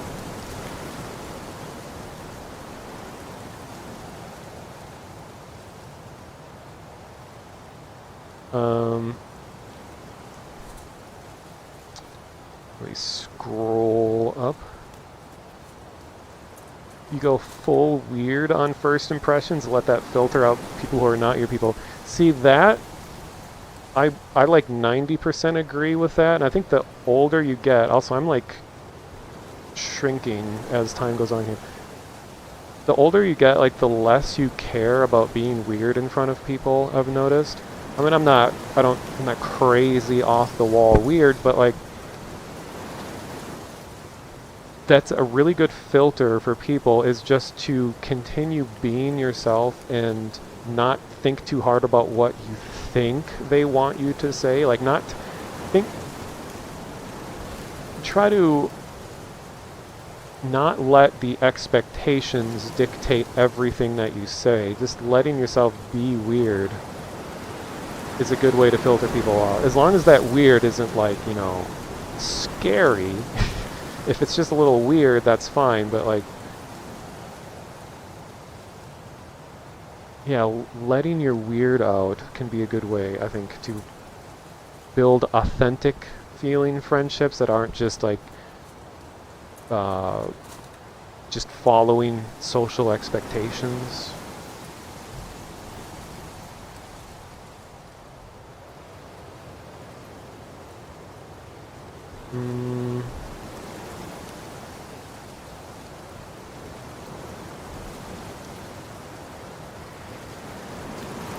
You think this God permitted us to interact, not the right time? Sentiment about overestimating social taboo. Yeah, I mean, I am exaggerating a bit just for the sake of being funny, but because like if someone's just walking by in the street, they don't, at least we don't, they don't, I can't talk. They don't want someone to just go up to them and be like, hey, let's have a conversation. Like there's usually something that has to happen to put you in a feeling of commonality when it suddenly becomes acceptable to talk. Like in the case of buses, if a bus is really late and clearly this other person's waiting for the bus, you could be like, is the bus late? Is it normally going to be here? Or should it have been here 10 minutes ago? Because then all of a sudden you have that in common. But if it's just someone that is just walking by and you like go up to them and try to be like, conversation, then they're not going to like that. And that's what I mean by like, the gods have not permitted us to talk. And I am prone to overanalyzing everything. Absolutely, I definitely admit that. But it's just like, that's the internal feeling that I get when that situation's happening.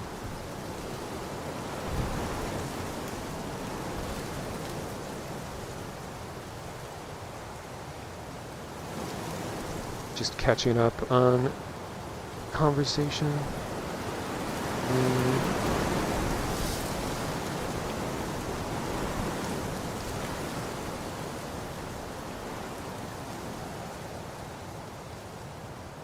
Yeah, that's something I've come to realize is,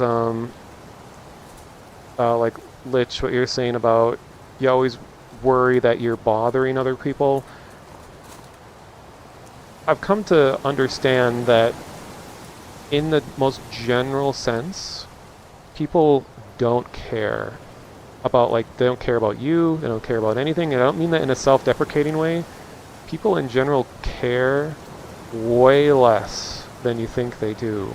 Like if you're having a conversation and you say something or you do something that makes you feel awkward, chances are very high that they don't care. But it's easy in your mind to be like, oh my god, I can't believe I said that thing, and I'm gonna keep thinking about it in my sleep, and I'm gonna remember it tomorrow, I'm gonna remember it tomorrow. I've just like come to realize over time that like most people just don't care at all about anything. And it's a relieving feeling, because I think, especially if you barely know someone, they'll probably forget that you had this awkward thing happen to them just, you know, 5 minutes after you've moved on to the next thing, kind of situation.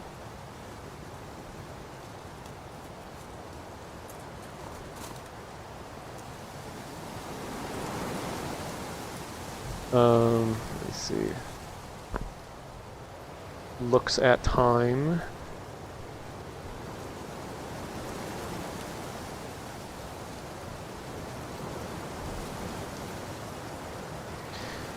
Yeah, like it isn't like a life or death thing. Like I don't think you're, if you do approach a random person and you have an uncomfortable situation, I don't think you're doing harm to them by doing it. It's more like you're starting off in a hole because you're already beginning with a negative thing that is just randomly talking to someone. And you're gonna have to climb yourself out of that hole to reach the middle ground of, okay, this is actually kind of a nice conversation kind of thing. So it's like if you can get over the mental obstacle of being like, okay, I'm starting off on the wrong foot, but I can correct this by just presenting myself as a normal, polite, non-threatening person and go from there.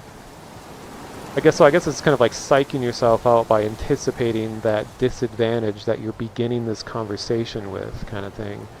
Like I used to work at an escape room, and I talked to people constantly through that, and I loved it. But that was because like it's my job to talk to these people and be friendly, but I was being authentic about it. It wasn't just like retail friendly of like, hello customer, I'm so glad to see you. Would you like to spend money on our product? But it was genuinely fun because I love escape rooms. And when people are there to play escape rooms, you know, we're all bonding over a common thing. So it's like suddenly when I'm given this commonality, it's like, oh, I'm suddenly able to just like fluently talk to anyone. Everything's going great. We're all like, I'm talking to everyone around the room, and everyone's having a good time. So it's just, it's so hard to find that initial commonality to make yourself feel comfortable to just be yourself. Something like that. And I think, yeah, the older you get too, you're more comfortable with being awkward. Like you realize it's not as big of a deal as it feels like when you're a lot younger. And like usually I'm like trying to find awkward people.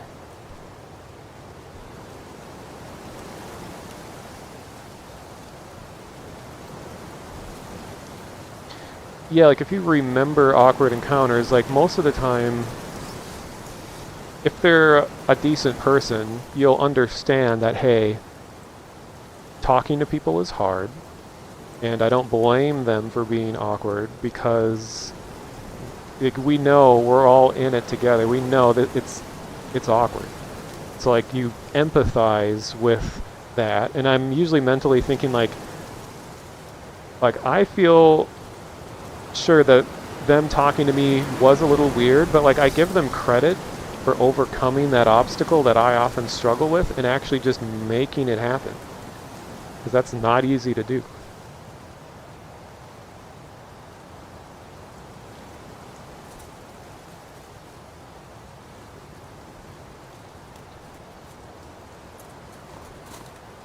I think what we're trying to communicate is that the trick is to find climbing out of it to be fun rather than the difficulty of it climbing out.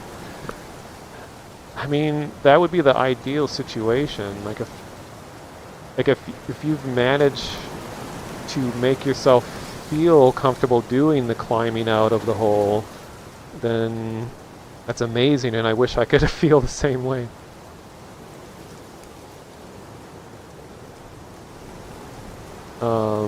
It's been on your mind a lot lately. Yeah, no problem. I like hearing everyone's insights on this. No negative judgment at all.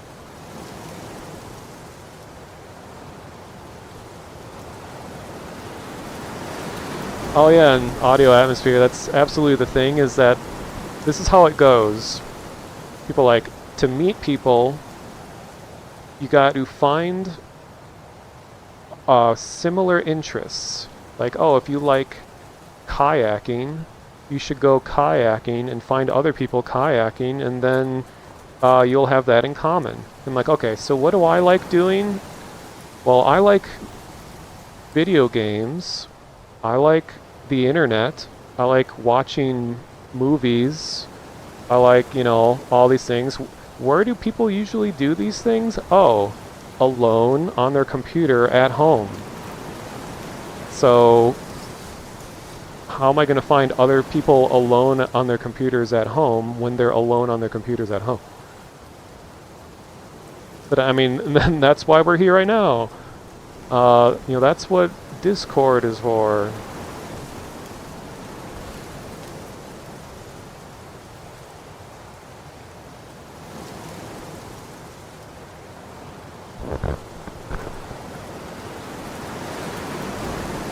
And then there's always the thing where, when it comes to like dating, where it's like, you have two choices. And yes, this is a very pessimistic view on everything, but I'm thinking of it like, okay, you have two choices. Meet someone who lives near you, who you could actually meet in person pretty easily, and you might actually, you know, be able to hang out in person, but you probably won't have that much in common. You probably will just kind of bond on like a real superficial level, but hey, at least you can hang out in person. So there's that choice. Or there's this, meet someone who you have a lot in common with, you could talk to them forever, you have, you know, you align on so many different levels, and it's their absolute treat to be around this person, but they live on the other side of the world. Or they live hundreds of miles away, and you'll probably never meet them in person. Now, I'm not saying that either situation is just not even worth giving a chance. I've given both situations many chances with different people and trying to make it work out. But it's funny how it keeps coming true. It's either one or the other. Like, I start getting really suspicious when I'm getting along with someone on the internet really well, because the more I get along with them, the further away from me they live. And the chances of me ever meeting them in person are just lower and lower, and I'm like, uh-oh, I've been down this path before. Or I'll be like, whoa, this person lives really nearby, and then I'm rapidly figuring out that we have like not much in common at all. Like, you might, you know, just hang out as just casual friends or whatever, but it's like, cool that we live near each other, but like, it's not really going anywhere. Yeah, everyone lives in California. That's just like one of the constants of the universe, is everyone is in California.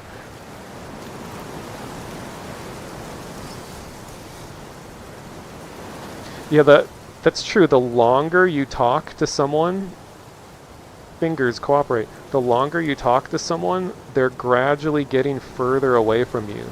So it's like, oh hey other person, what kind of things do you enjoy doing?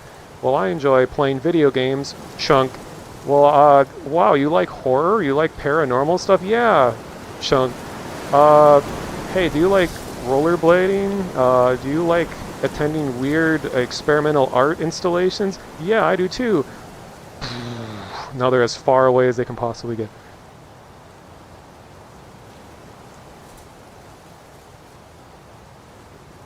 I just gotta make it big in LA, true.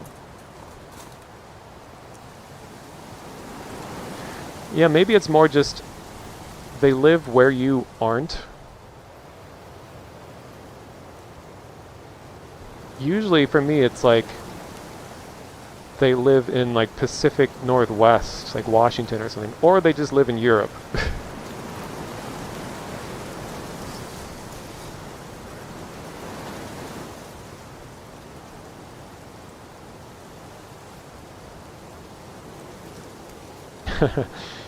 Yeah, look, Nutto. It's funny because, like, when I talk to older people, like, well, how did you meet your partner? They'll be like, oh, we both worked at the same place, we talked to each other, and then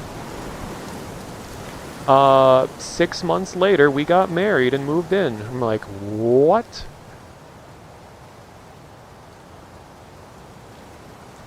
The longest I've ever dated anyone was 2 years.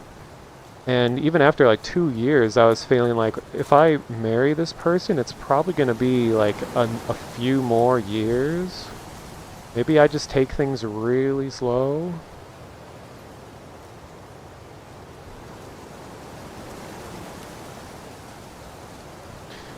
Every hour of my stream, your house moves further south. Yeah, it's part of the stream agreement. Yeah, and of course, like, you know, the older you get, like, a lot of your in-person friends are all, like, they're married, and they have children, and they're always doing all these other things, and they're busy with their full-time, you know, they're just always doing lots of other things. So it's, like, so hard to ever coordinate anything.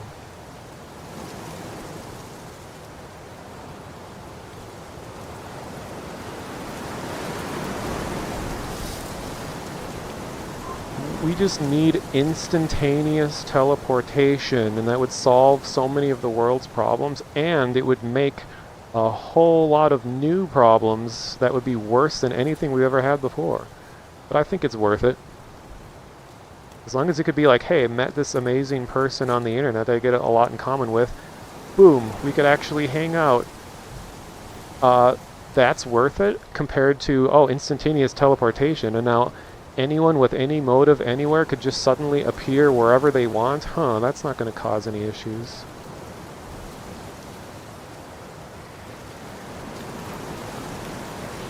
It is, yeah, it's all because of the Big Bang. We're all constantly moving further apart very slowly. That explains it.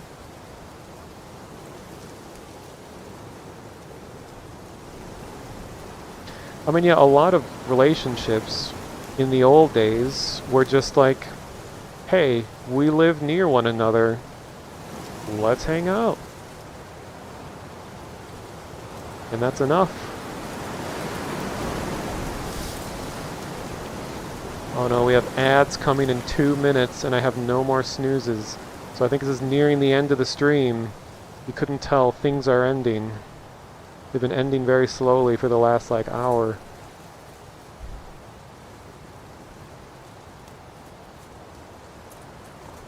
Sweet new incomprehensible horrors of existence just dropped, Lois.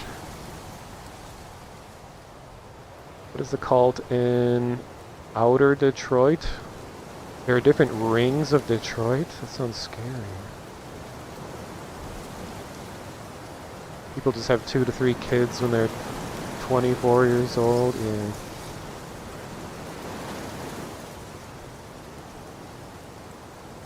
Yeah, these horrors are not incomprehensible anymore. I can absolutely comprehend these horrors because we're experiencing it.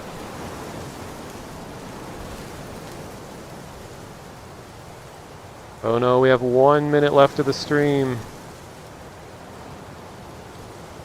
I could just play ads, but I do need to like go eat and watch what Vinny's doing before the stream ends. But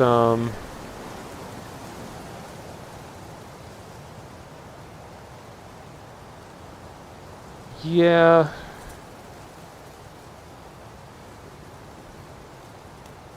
Can't think of any inspiring words to end on.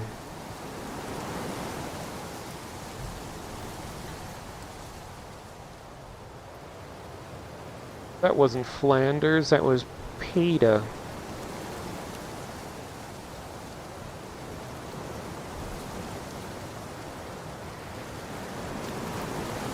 Alright, well,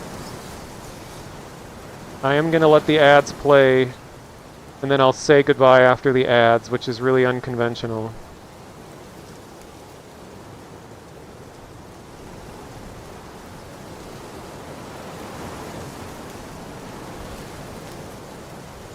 Okay, I'll say goodbye after the 3 minutes of ads.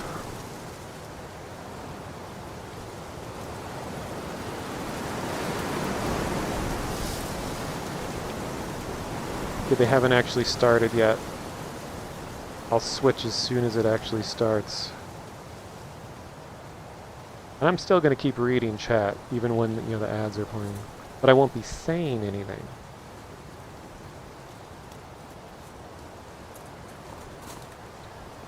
See, ads causing bigger divisions than us, between us all.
And we're back.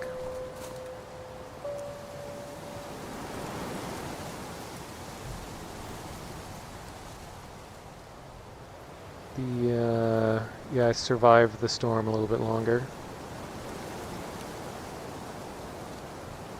Just catching up on y'all.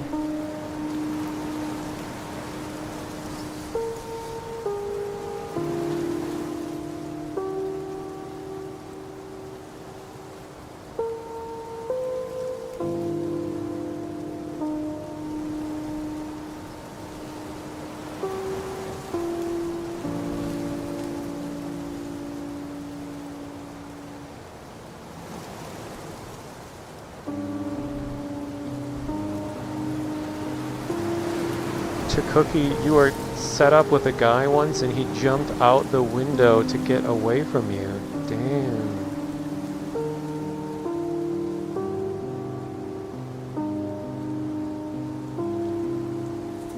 And yeah, I saw earlier talking about like people don't really set each other up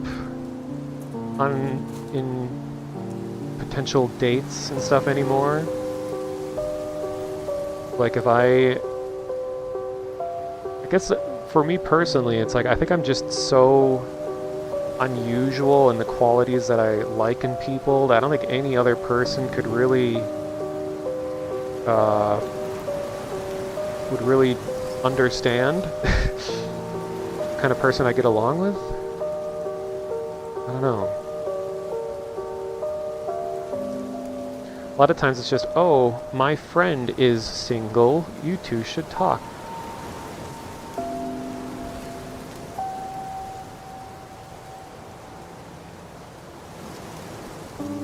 I feel like it's kind of an outdated concept just because I mean this is also another thing that we all struggle with because of, you know, the internet being what it is there's always this feeling of you know, plenty of fish in the sea kind of thing.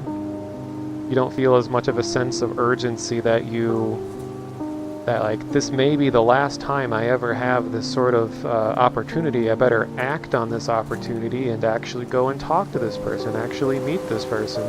Whereas it's like, there's billions of people in the world, it'll probably happen again, I'll just give it another shot at another time, another place.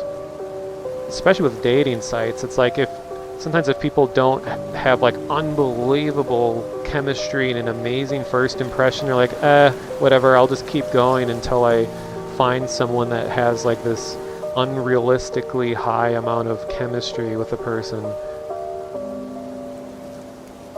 This always gives us the feeling that there's always more options out there. Therefore, you never settle with anything.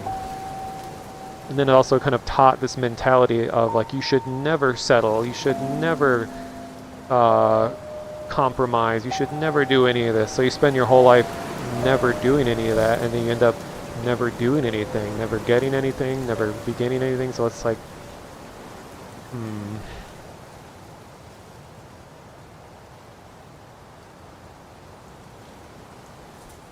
And I understand the mentality of like, you shouldn't be compromising who you are. Like, I absolutely agree with that. You shouldn't be like, well, I'm going to completely change my personality so I can be the ideal person for this other person. Like, no, you shouldn't ever sacrifice yourself. But I think there is compromises to be made in the sense of like, you know, how important are certain things really? Like when you think about it, like, oh, we don't have the same taste in music.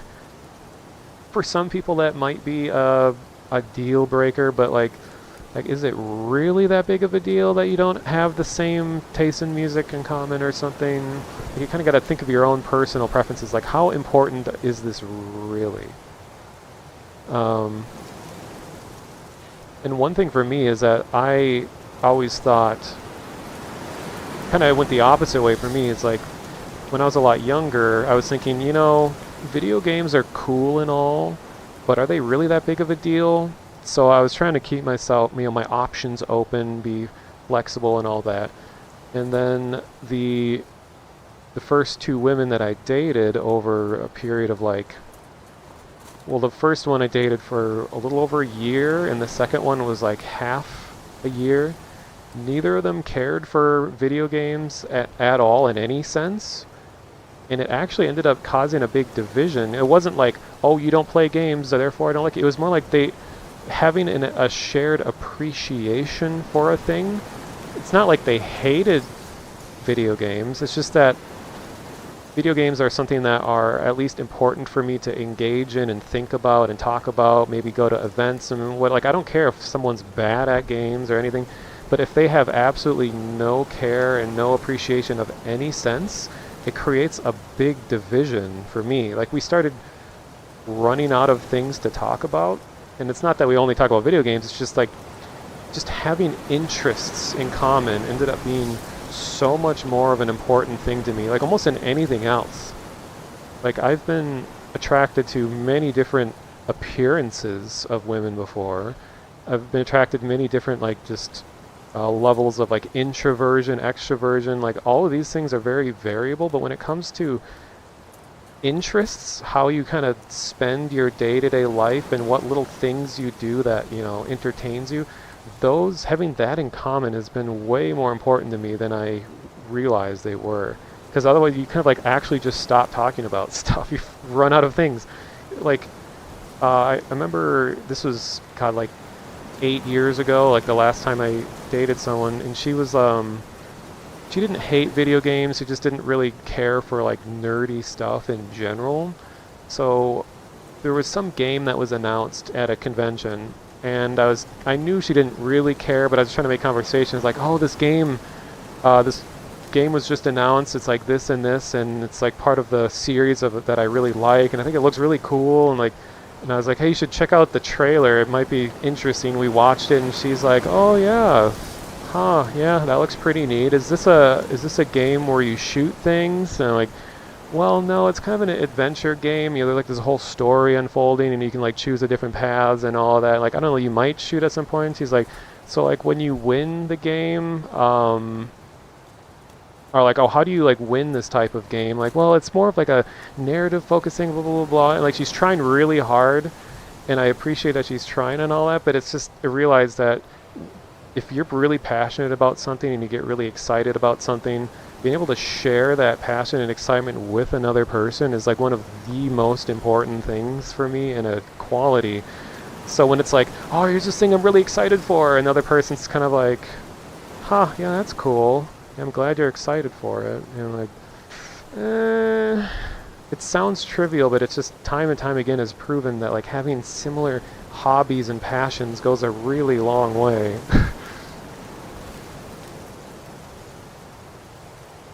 And like with like the woman that I dated most recently, she engaged in a lot of stuff that I never had any interest in, but I enjoyed. Like, she volunteered at all kinds of real life events and like community, like neighborhood association things, not homeowners association, but neighborhood association. It's a different thing. It's just like she helped organize events, and we volunteered for running neighborhood events, and like we were like delivering ice cream out to people on National Night Out. Like, we got on our bikes together and rode around town, and we were like showing up and just giving like free ice cream out to people who were doing that. And we had like a music event that happened in the neighborhood, and I helped design flyers for it and handed them out. And it's like all these things that I never thought I'd be a part of, but it's her passions, and being able to share that passion with another person.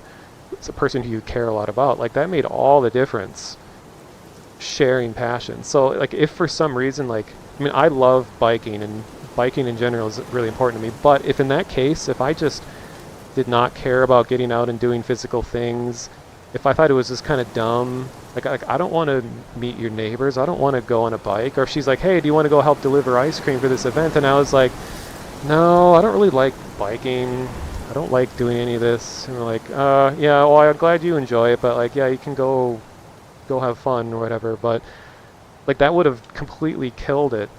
But like, forcing yourself to get out and help this other person pursue their passions can like help you learn to appreciate it more and grow your own interests and things that you never thought you would like. I mean, there's always a line, like, it doesn't mean like you have to fake yourself and pretend like you enjoy something, but just having passions in common goes really long way. It's now become like the most important thing for me in any kind of friendship or relationship. It's like only so far you can go on like chemistry alone. Or if someone's just good looking, it's like, okay, you're good looking, now what? Which is something I have never said to myself in a mirror. Okay, but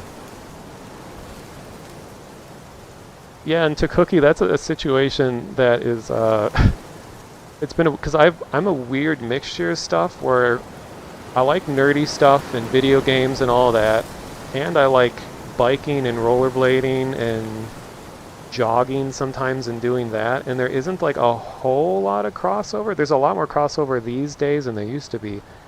And I'm somewhat vegetarian too. And a lot of times, you know, physical activity people and like vegetarian and all of that kind of stuff, they all hang out. But like when I go to events for biking, like no one has any interest in any nerdy stuff or video games or any of that. Or if I'm at like a nerdy event and all that, usually nobody has any interest in biking or vegetarian cooking or any of those kind of things. It's just like, is there like anyone out there who's also a weird crossover? Hello? Funny thing with VR is I'm actually just like facing a wall right now. Let me fix that.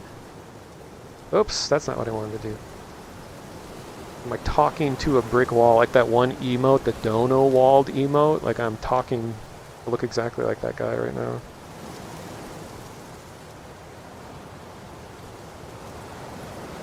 No, that's not what I wanted to push.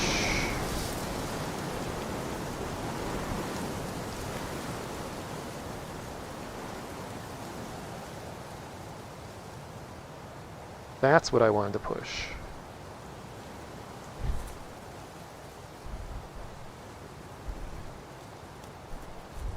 Okay.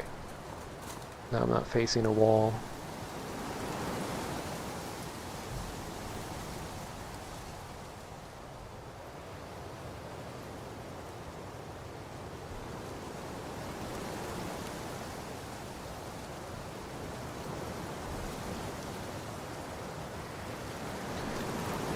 Glad you're all so engaged in this conversation. This is really cool. I always appreciate conversation. And that's another thing too. Conversation to me in general is just so important. Like I've met people, I didn't know these kinds of people existed, but people that just don't like talking, period. Like I try really hard to get talking just about anything and they're just kind of giving yes or no answers. I mean, it's possible that they're just not interested, period, and they're using that as a way to give a hint that they don't want to talk to you. But like even beyond that, sometimes it's just like some people just don't like talking at all about anything.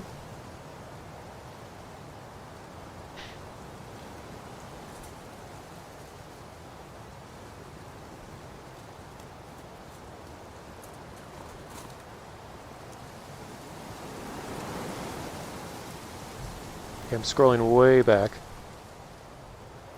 Yeah, to Cookie, at least you got a funny story out of it.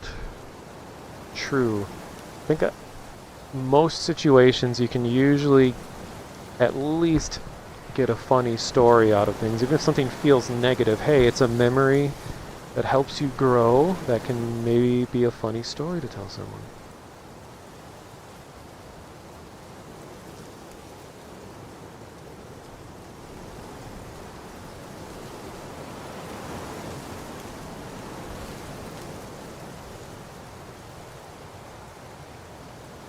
I'm slow at reading.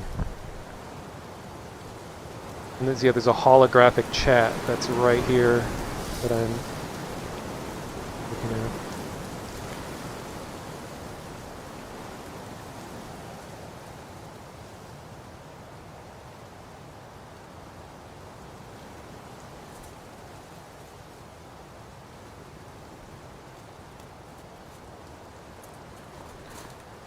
Saying, yeah, there are billions of people on this planet, so why not meet this one and see what happens? If it goes wrong, it's not a big loss.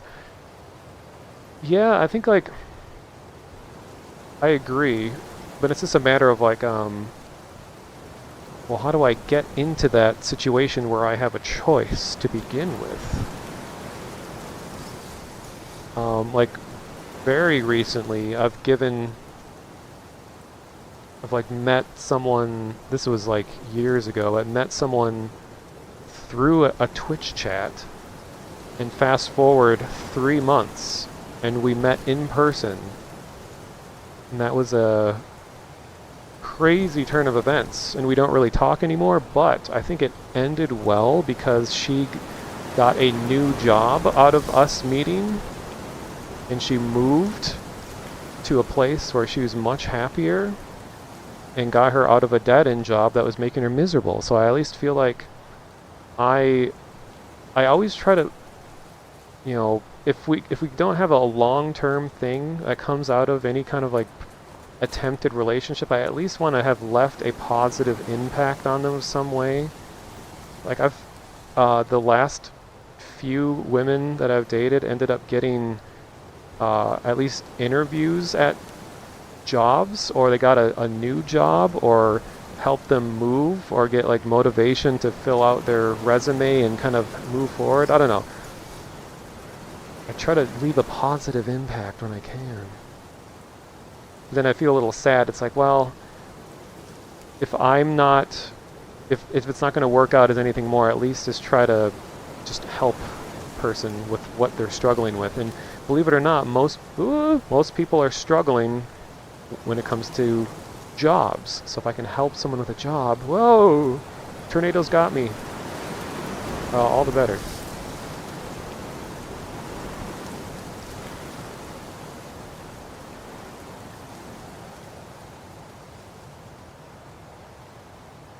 Oh yeah, and I've definitely had cases where I've like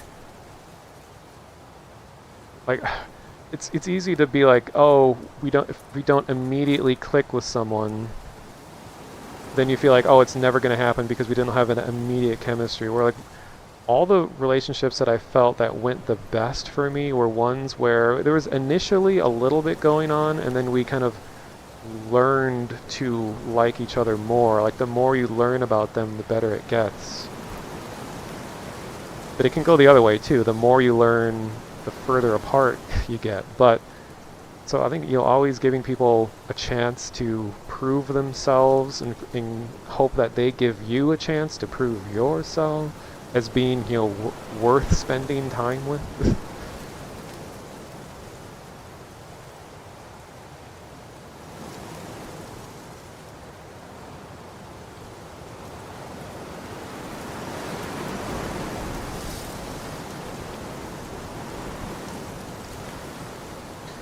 Yeah, and just someone being passionate about something, even if it's not necessarily the thing that you really like, makes a big difference. Like, and I feel like everyone has the potential to find a thing that they're passionate about. It's just,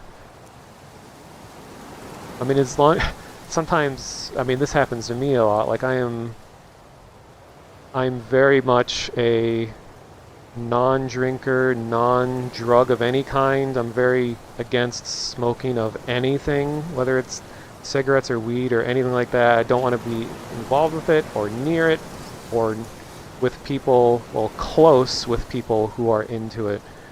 I mean, if it's your thing, whatever, but like in a relationship, I absolutely cannot be around someone that like just smokes anything at all.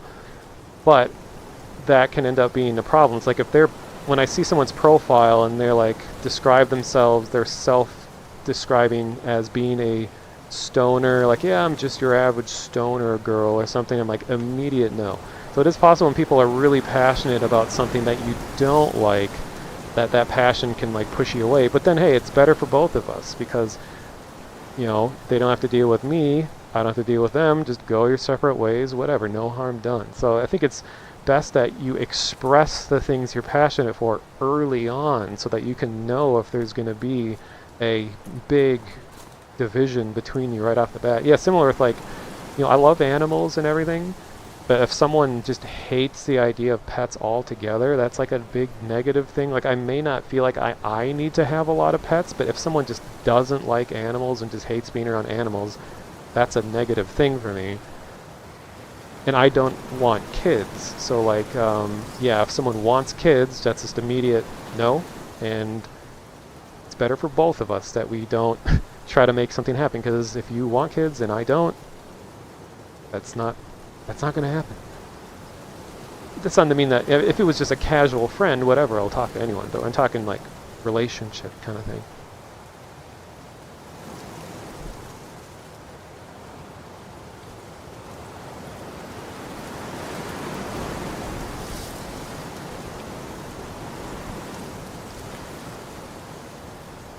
Need to move the Pacific Northwest. Well, like, Minnesota is often, well, okay, not often, I heard it like once. Minneapolis is like the sister city of Seattle. I don't know what sister city is, but apparently like our climates are similar enough, culture is similar enough. Like we have a big biking culture here and all that, and there's big biking culture in, you know, Oregon and Washington and stuff. So it's like, I feel like I would get along well there. But I don't have the means to go anywhere and do anything right now because of job. Well, finding job that pays enough where I don't have to suffer and pray at the end of every month hoping that I can pay my bills to live a little bit longer. So that's what I'm working on. But I feel like once I can get an income, I can at least feel like I can meet other basic human needs. Because we live in a time where it's like a lot of basic needs are just kind of depends on money. If you don't have money, you can't have friends because people don't want to hang out with you. If you struggle to pay rent. I mean, I'm exaggerating, but money, ugh.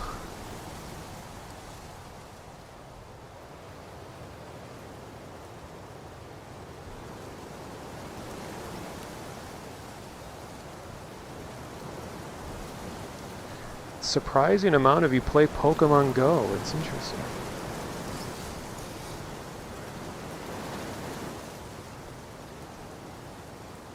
Oh man, I'm way behind in chat.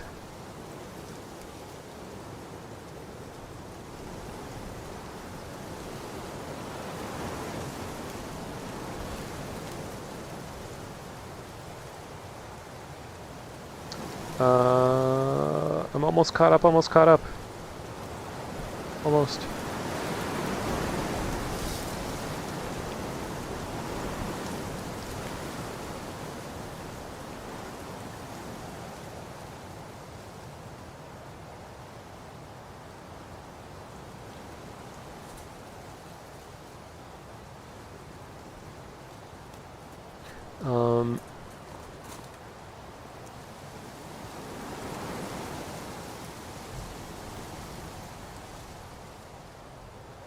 Holy moly, I think I caught up. Okay.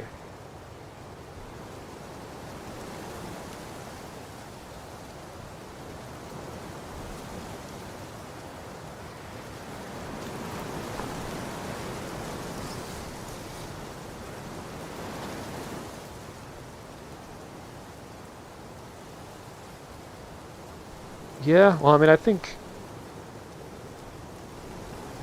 when it comes to like weird interests, for me personally, it's really attractive when someone is passionate about something that is not often considered to be a hobby. Like if it is a special interest in a certain kind of thing. I mean, of course there's always rules, but like, and there was some random profile I saw on a dating site where I like actually really agreed, where it was the woman's profile. She was complaining about guys' profiles and is like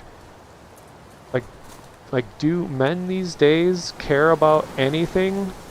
Like, do they have passions? Do they have goals in life? How come you all just seem to just be doing the bare minimum to get by each day? Why don't you have like any goals or like working towards anything? And I don't know, that's true. I think a lot of people have goals, but you just don't really have a way of, you don't really express them. I don't know, but I think it's important to kind of think about where you'd like your life to be. And I mean, there's always struggles with, yeah, mental illness and all these things like that, but I'm just trying to think about, like, even if you don't have it written down, my goal is to do this by this time. If you just at least have an idea about, like, what would you be doing right now if you had no problems, if there's nothing you're struggling with, if you're not struggling with money or social anxiety or anything like that, what do you wish you could be doing right now? And to think about, like, okay, whatever that is, what do you have to do between where you are now? What would you have to do to be able to be doing that thing, to be in that state of life where you feel that way? I mean, for me, the biggest thing is, like, I want to go back to living on my own again. And I'm so grateful that, you know, my parents are allowing me to live here, because a lot of people's parents are just kind of like, okay, you're over 18, see ya, and they just, like, throw their kids away and never help them again. So I'm grateful I can be 37 and living at home, and yeah, it feels bad, but, like, I'm better than living on the street. And it's like, but that's, yeah, my biggest thing is I want to get back to living alone again, or at least living independently. So I'm thinking, like, okay, how do I do that? Well, I need money, so I'm applying to lots of jobs, and I do actually have a job, but it pays very little, and it's part-time and barely get any hours, but at least it's a tiny trickle of money while I find other things. I don't know. This hurricane or cyclone or whatever this is, vortex, is sure taking its time.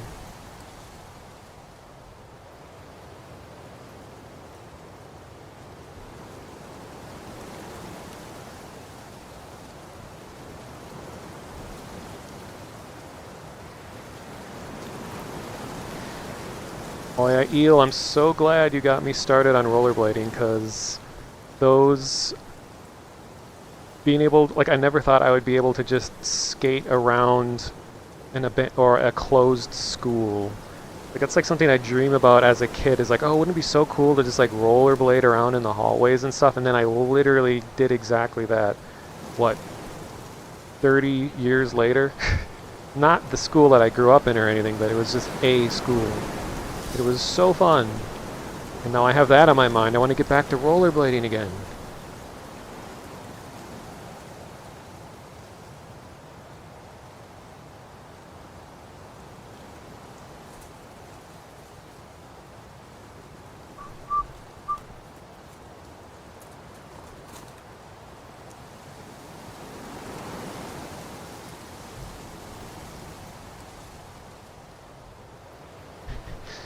Well, I know this is a real gross oversimplification, but, like, I remember a while back people were like, all people are all people are two, come on controllers, two of these three things. It's, good-looking, mentally stable, and single is the third thing. And everyone is only two of these, so you can be good-looking and single, but you're not stable. You can be stable and good-looking, but you're not single. You can be good-looking and single, but you're not stable. And I've found that to be true.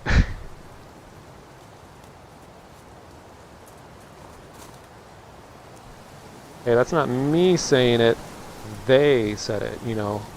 They, just people as a whole. What if you're none of those things? Well, at least you're not single? And hey, nothing wrong with being single as someone who's spent most of my life in LA, but it's just funny to think about.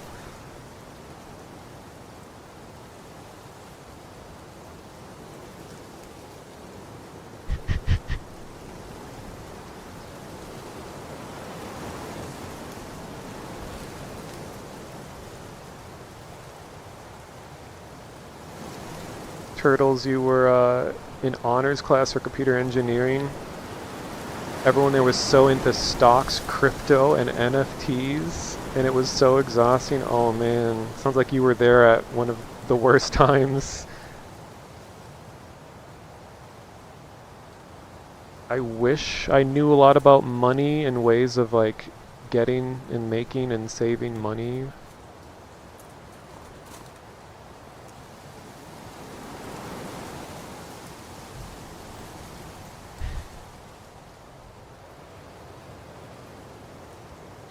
You want to live in a penthouse suite in the highest skyscraper in some oil-rich country and just periodically drop pennies from the balcony? I think the existence of pennies does more harm than good. I don't know. Pennies would probably kill people if you pour them off your balcony. Actually, Mythbusters did a thing about that, and I think they proved that it would hurt, but it wouldn't kill you.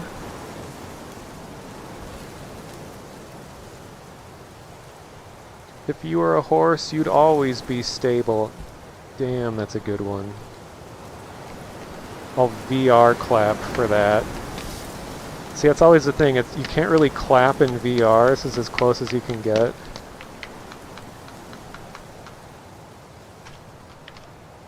But hey, you can do this.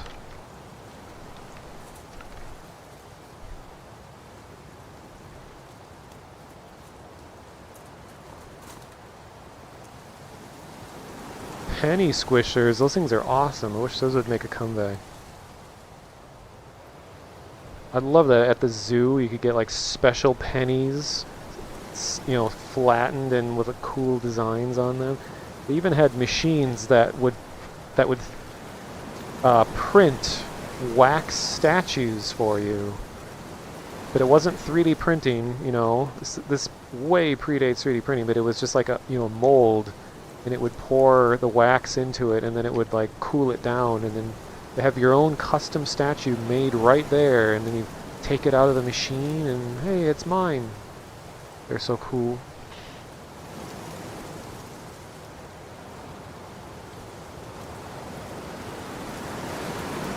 The last time you saw a penny squisher was a tap to pay with no real coins. What?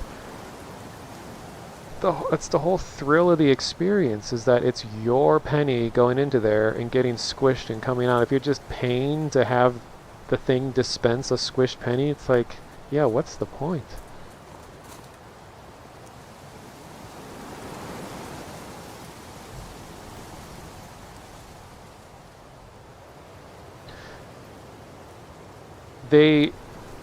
I know at some point in history they were real. Because I vividly remember it was even a manual machine that like you would actually like crank the thing yourself. Like you'd put the penny in and you'd see it drop between two rollers, and you would roll it and you'd watch your penny go through. So it sounds like what Eel said, that these days they must just have a dispenser and that you don't actually watch the process anymore.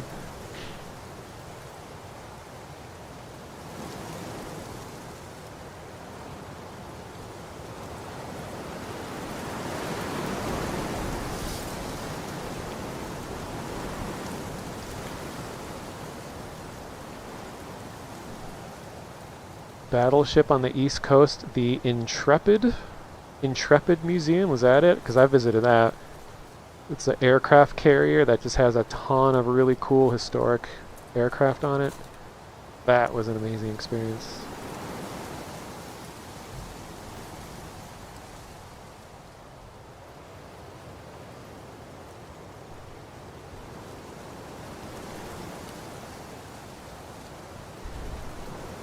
And it was at the Intrepid Museum that I got to go inside a Concorde plane. You know, the supersonic commercial jet. I didn't get to fly in it, but the Concorde is like really compact. Like if you have claustrophobia, you would not have liked it. Like you think planes are squished in now? This was like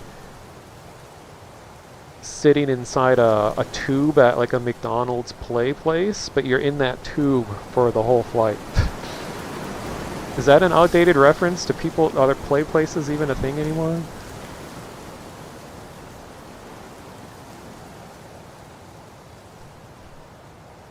How they get them planes so fast? That's what I'm saying.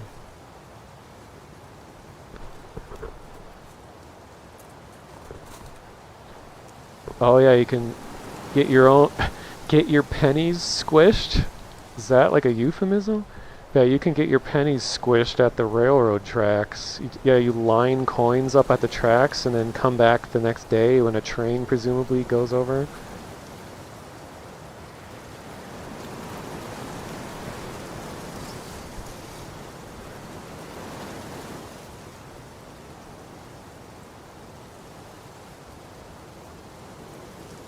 Oh, there is actually like a little town way over there.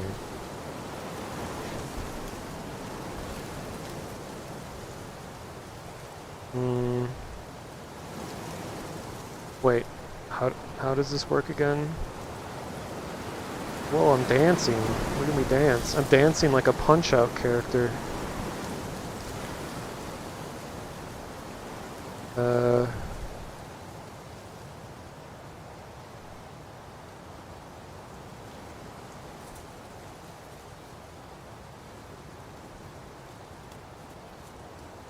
Is that Arcadia Bay?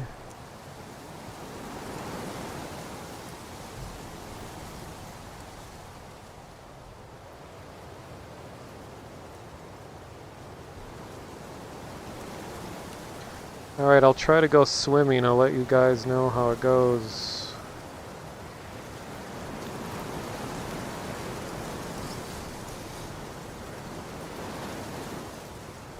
Alright. And invisible wall. Let me in!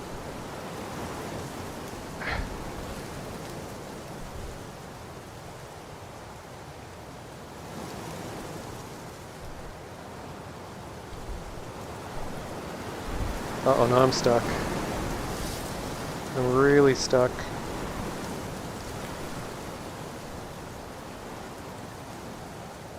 Oh man.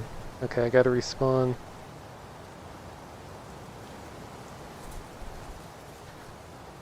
This world has a really cool kind of introduction walk up to the point. Like you start out here, you just gradually go.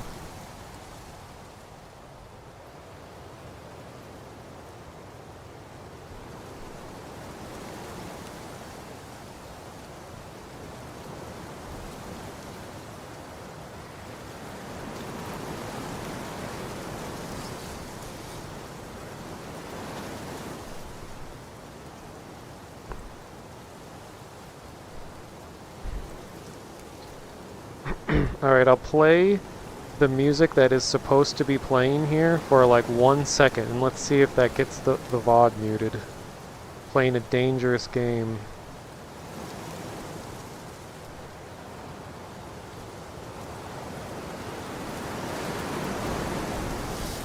Alright, here it goes. Let's turn this down.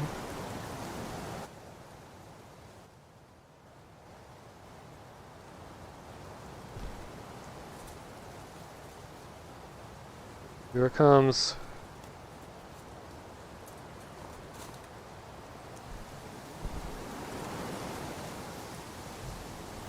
Oh wait, did it stop? I don't even hear anything. I think it must just play once and never again. Okay, well that was anticlimactic. Here, let me rejoin. See if that fixes it.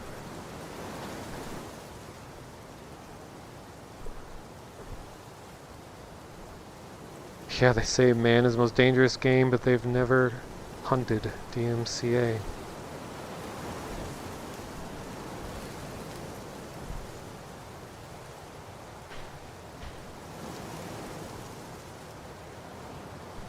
Diamond Man. Diamond Man. Do, do, do, do, do, do, do, do. Okay, try that one more time. Oh!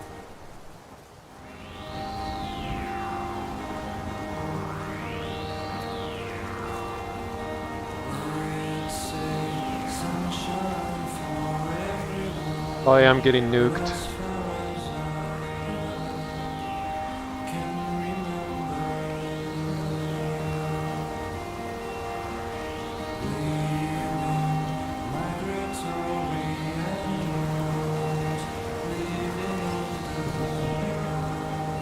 Butterfly?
Alright.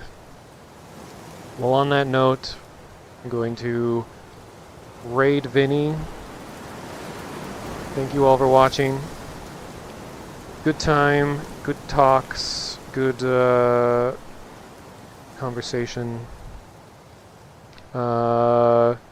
Probably be back next Sunday doing the same stuff. Maybe surprise, I don't know, streams midweek, who knows? Never know. Don't know what to do with my hands. Oh yeah, exclamation point, VODs. Because these VODs go on my YouTube channel. Exclamation point, Discord. If you want to go to the Discord. Oh no, Hexen's here late. Well, hello Hexen. I'll be leaving soon, but it's the thought that counts. You showed up, and that's all that matters. I'm trying to make it a weekly thing, yeah. The hours leading up to Sunday stream, and I sometimes go over Vinny's Sunday stream. I'm just assuming everyone knows who Vinny is, because you're all usually from there anyway. But, I'll be raiding him if for some reason you don't know who he is. And yeah, the world, beautiful, the beautiful end of the world. This is a world called Chaos Theory from Life is Strange, and the person that ported it over is called Vonast. And I put links to all the worlds that I explored in the YouTube VOD, so if you want to check out any of these worlds for yourself, check out the VOD. It takes me a few minutes to put it all together, but yeah. Alright.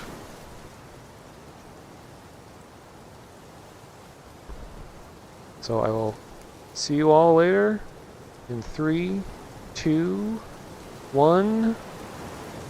Goodbye.